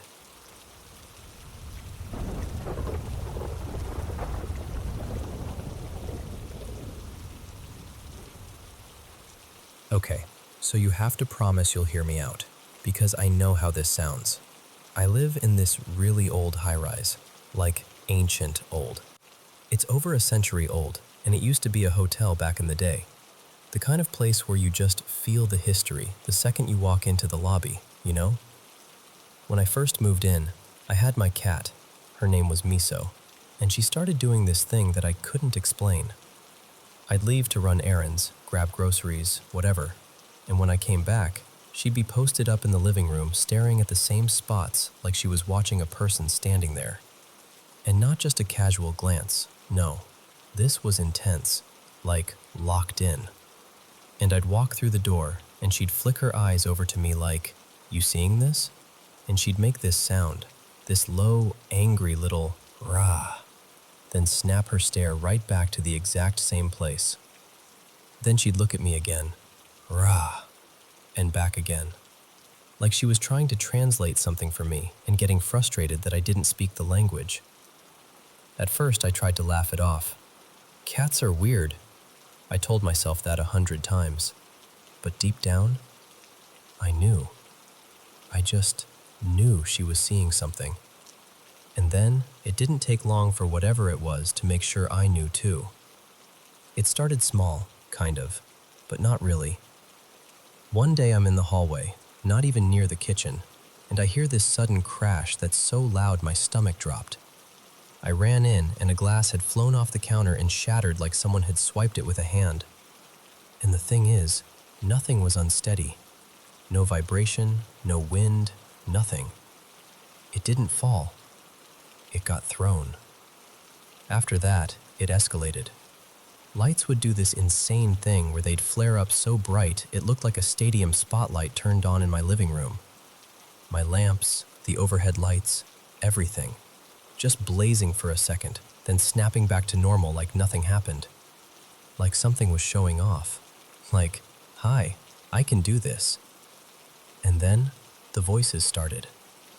Not like a whisper right in my ear, more like people talking to each other in another room. Like two strangers having a conversation as if I wasn't even there. I'd freeze and try to listen, and it would feel so real I'd start checking my phone to see if I left the TV on. But the TV would be off. The hallway would be empty. The apartment would be quiet. Except for them. Then I started seeing shapes. Not all the time, but enough that I couldn't pretend anymore. Figures, kind of half-formed. Sometimes I'd see a face out of the corner of my eye, like someone leaning around a doorway. Sometimes it would be like a body without legs, like the bottom half just wasn't there. And I know that sounds impossible, but it's exactly why it messed with me so badly. Because my brain couldn't make it make sense. And then it got physical. I don't mean like a chill down your spine. I mean I was touched, like an actual hand, on my arm, on my shoulder, more than once. And one time, I swear on everything, I felt breath blow right across my face hard enough to move my hair, like I had leaned into a giant fan. I remember flinching so hard my neck hurt afterward. But the worst part, the absolute worst part, was what happened when I slept. I was asleep, and suddenly I was ripped awake, and I literally went flying off the bed. Not rolling, not stumbling, flying. I went across the room, landed on my hands and knees, and my head hit the floor so hard I saw stars. I remember sitting there shaking, touching the side of my head, and it was swelling up instantly, this huge lump. My knees were scraped raw like road rash. I was so scared after that I begged a friend, Tara, to stay the night. I told her, I just need someone here while I sleep, please. And that night, she saw it. She told me the next morning with this pale face like she hadn't slept at all. She said she saw my body jerking while I was asleep, like something was tugging on me. Then she watched me get thrown off the bed. She kept saying, I don't know what I saw, but I saw it. And I'm telling you, that broke something open in me. Because it wasn't just my fear anymore. It wasn't just me. I had proof. Another person witnessed it. After that, I stopped trying to be polite about it. I started fighting back the only way I knew how. I saged the apartment, more than once. I opened windows. I prayed out loud. I demanded, firmly, that whatever was there was not welcome, not invited, and it had to leave. I said it over and over, daily, sometimes multiple times a day. I kept telling myself, I walk with God. I am protected. Even when I didn't feel brave, I said it anyway, because I needed something stronger than fear. And it didn't leave right away. It stayed for a long time. Not weeks, not a couple months, almost a year, more actually. It was like it wanted to wear me down, like it was waiting for me to stop resisting. But eventually, it faded. The air changed. The apartment felt like mine again. Miso stopped staring into corners like she was tracking a person pacing back and forth. The lights behaved. The crashes stopped. The whole place finally went still. I thought it was over. And then, this part still makes me sick. Someone new moved into the building. Not someone I knew, just a new tenant. A few days later, I'm down by the snack machines with Tara, and we hear this guy talking to someone. Casual, like he's complaining about the weather. And he goes, "I keep getting jerked awake and thrown to the floor from my sleep." I felt my whole body go cold. I nudged Tara so hard I nearly elbowed her.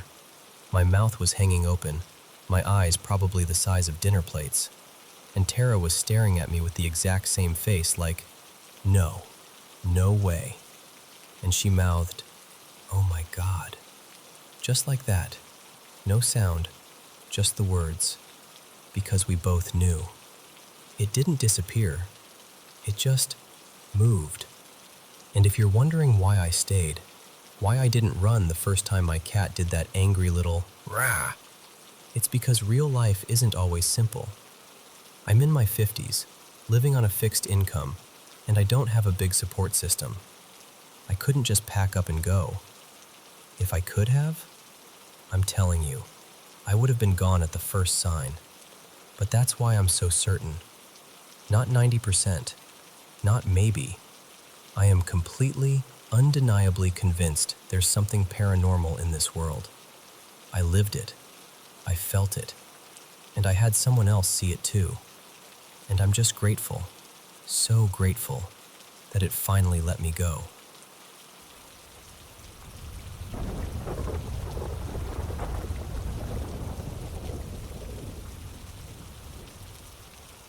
So, I don't even know how to explain this without sounding dramatic, but I swear, there was a stretch of time where my bedroom just felt off.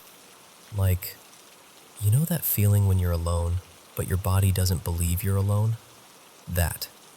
It wasn't loud or obvious at first, just this weird pressure in the air, like the room had a mood. At the beginning, I brushed it off. I told myself I was tired, stressed, overthinking, whatever. But deep down, I had this tiny suspicion I didn't really want to name. Because once you name it, it feels real. Then one night, out of nowhere, I started hearing these sounds that didn't match anything normal in the house. I'm the kind of person who notices little noises, pipes, wind, the usual stuff. But these were different. They had this intent to them. And then it got worse, because I heard scratching, like nails dragging along the wall right beside my bed. Slow, deliberate, right there. I didn't sleep at all, not even a little. My whole body stayed in that fight or flight state, like my nervous system was standing guard. Every time I tried to relax, I'd feel that prickly, something's wrong sensation crawl back up my spine. The next day, I told my parents. Well, my mom first. Her name's Marisol, and she basically laughed it off in that gentle way parents do when they think you're spiraling. My stepdad, Dario, just shook his head and told me I was probably dreaming half of it. Like, sure, okay, except it didn't feel like a dream. It felt like my room had turned into a place I couldn't fully control anymore. So I started praying at night. Not in a panic, just like setting boundaries. Like, hey, this is my space. I'd sit on the edge of the bed, whisper prayers, try to calm myself down. And during the day, I'd feel fine, mostly. But at night, my intuition kept insisting there was still something there, waiting for the lights to go out. One night, I did what I always do. I lay down, got comfortable, and said the Lord's Prayer quietly to myself. I remember thinking, okay, tonight's going to be normal. It has to be. And then, the noises started again. Instantly, my body went rigid, like I'd been trained for it. My chest tightened, my muscles locked. My brain went into this high-pressure mode where you're trying to listen to everything at once. And then it happened. This heavy feeling, like someone dropped weight onto my body. Not a blanket heavy, not sleep heavy, like presence heavy. Like something had climbed up and settled right on top of me. I couldn't move. I couldn't fully breathe right. And in that moment, I just knew. Not guessed, not wondered. I knew something was taking from me.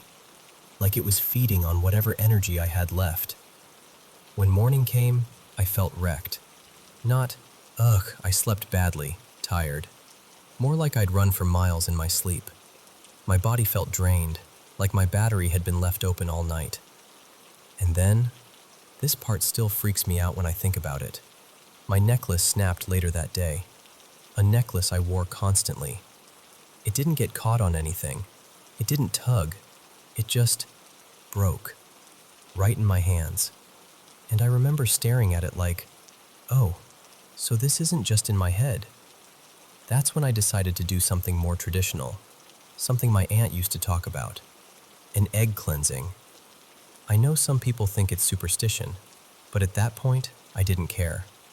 I needed something that felt like protection, like clearing, like reclaiming my space.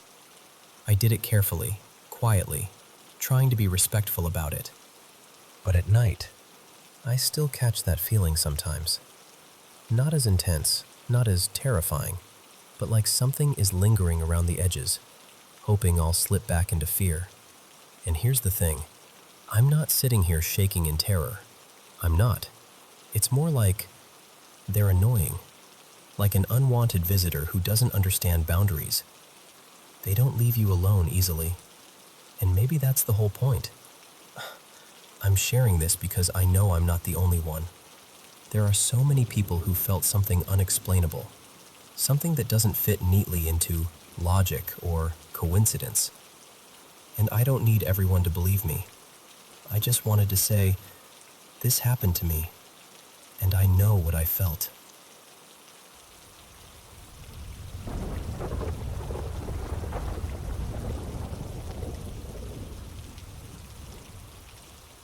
So, when I was in high school, I had this beat-up upright piano in our garage. It was one of those old ones that never stayed in tune, but I loved it anyway. I'd come home from school, drop my bag, and just disappear into the garage for hours, playing until my fingers felt sore in that good way. One afternoon, the weather was weirdly perfect. Warm, calm, bright. So I had the garage door open. I remember I was working through some Debussy, just getting into that floaty, quiet headspace where everything else sort of fades out. And then, this happened so fast I still don't know how to explain it without sounding ridiculous. A brown, dead leaf-colored thing, that's honestly the closest description I've got, shot straight up from behind the piano, like it launched, and it made this sharp, unmistakable hissing sound. Not like a soft rustle, not like air moving, a hiss. My whole body reacted before my brain did. I threw my hands up, leaned back hard, and froze, like I was bracing for it to hit my face. I could barely hear anything else. And then, it was just gone. I stayed like that, hands still up, shoulders tense, for what felt like forever. If I had to guess, maybe 45 seconds? A full minute? I remember thinking, okay, don't move, don't look away. If it comes back, and then I finally bolted out into the alley behind our garage. Here's the part that makes me feel extra insane. Where I was sitting, I could see basically the whole garage and all the exits.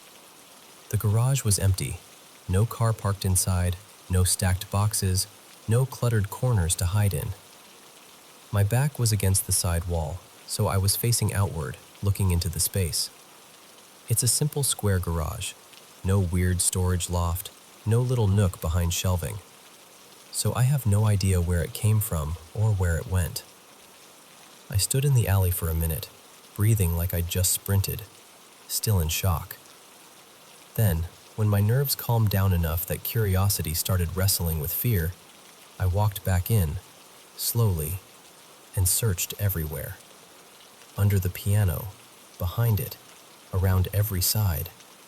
I even got down on my knees and checked the floor like I was looking for a dropped contact lens. Nothing. And the thing is, because it looked so much like a dead leaf, I actually tried to convince myself that's all it was. Like maybe a leaf blew in and caught air somehow. But there was no wind. The air was completely still. And it hadn't been leaf season or anything. There weren't even dead leaves scattered around nearby. Plus, leaves don't hiss. They just don't. A few minutes later, my dad pulled into the alley coming home from work.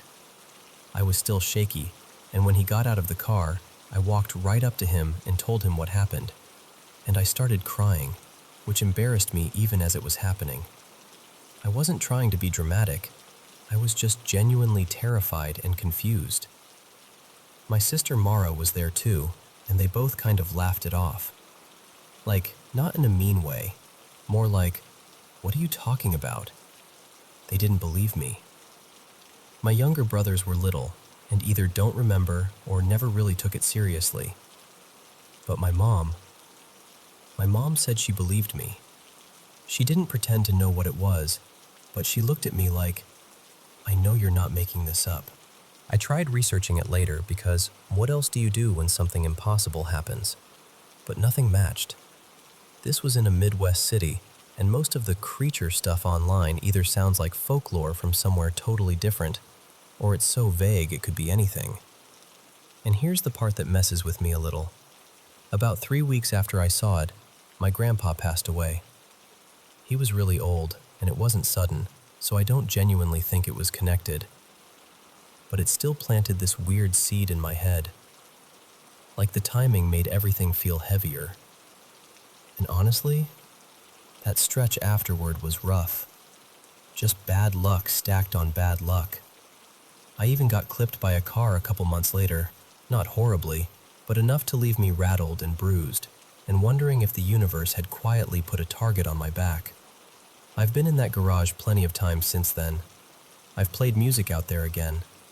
I've stood in the exact same spot and tried to recreate the moment. Like if I stare long enough, maybe my brain will finally solve it. But I never saw it again. So I don't know. Maybe it was something completely normal that my mind turned into a monster because I was alone and caught off guard. Or maybe it really was something I can't explain. All I know is, a dead leaf-colored thing shot up behind my piano, hissed at me, and vanished. And I still think about it more often than I'd like to admit.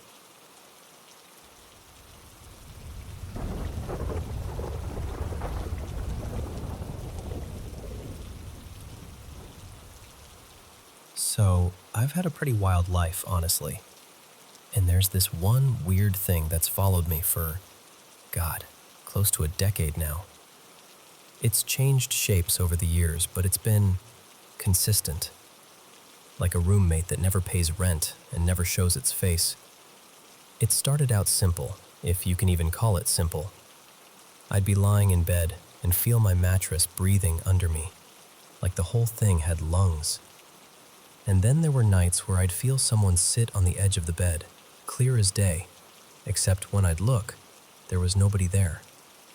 Sometimes it felt like the bed got smacked, like a hand hitting it. The whole thing would shudder. And the creepiest part? It didn't matter where I slept. Different apartments, different houses, different beds. I even tried a hammock once. Thought maybe it was the mattress, or the frame, or, I don't know, something explainable.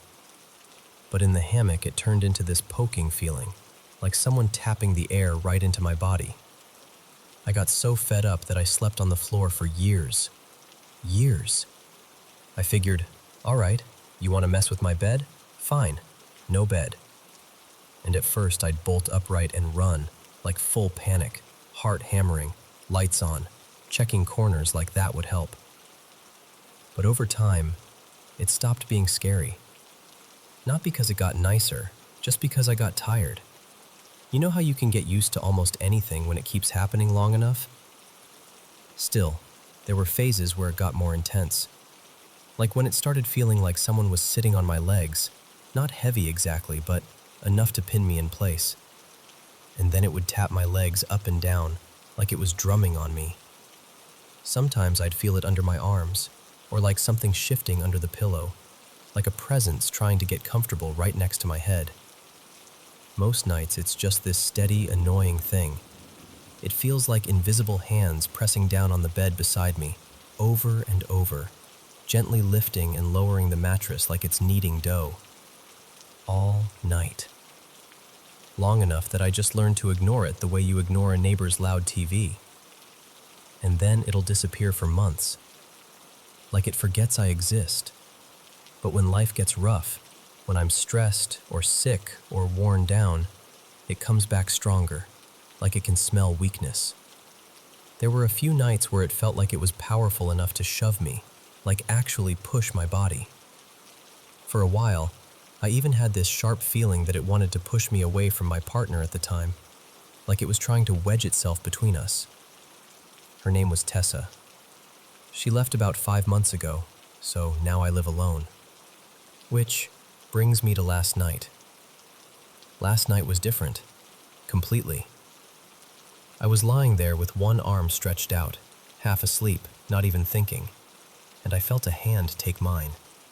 Not grabbing, not pulling, just holding. Like fingers lacing lightly, like someone careful. And then this slow, gentle squeeze, exactly the way someone does when they really care about you and they don't need to prove anything. And the energy, yeah, I'm going to call it energy because I don't have a better word, was so different. Warm, soft, almost affectionate. Like it wasn't there to annoy me or mess with me. It felt like it knew me, like it was familiar with me in this deeply personal way, and it was trying to comfort me. But last night, none of that. It was gentle the whole time. I felt the weight move slowly along my forearm, like a calming massage. And the best comparison I can give you is, you know that feeling when you hold a strong magnet near something and there's that push-pull pressure? That invisible force you can feel? It was like that. Like a magnetic massage, like something was shaping the air around my body. Then it drifted down to my leg, moving upward gradually, slow, deliberate, almost curious. And I'm not gonna lie to you, it paused right at my crotch, and I swear I had this moment of, nope, absolutely not. What is happening right now? Because when physical boundaries aren't really a boundary, suddenly the list of possibilities gets way longer, and your brain starts scrambling to catch up. It didn't go all the way. Which, yeah, I'm human. I'm gonna admit I was kind of annoyed about that, because the sensation was honestly nice. But it started fading, getting weaker, like whatever strength it had was running out. Except the hand-holding didn't stop. That part stayed steady, gentle squeezes, like reassurance. Like, it's okay, I'm here. And I just passed out, completely. Like my body finally believed it was safe. Now I'm awake and I keep replaying it, trying to make sense of it. Like, did my sleep ghost decide to be romantic? What even is that? It felt so loving, so kind, so intimately calm. Like it wasn't some random thing wandering through my room. It felt personal. And maybe this is relevant, maybe it isn't, but I'll tell you anyway. Since Tessa left, I've been kind of messy. I've been seeing a few people. One of them is this very witchy, spiritual type. Actually, more than one if I'm being honest. And part of me wonders if I invited something in without realizing it. Or if I've been around enough people who believe in certain things that, I don't know, something noticed me. But yeah, that was last night. And I don't know whether to feel comforted, confused, or deeply weirded out. Mostly, I just can't stop thinking about how gentle it was,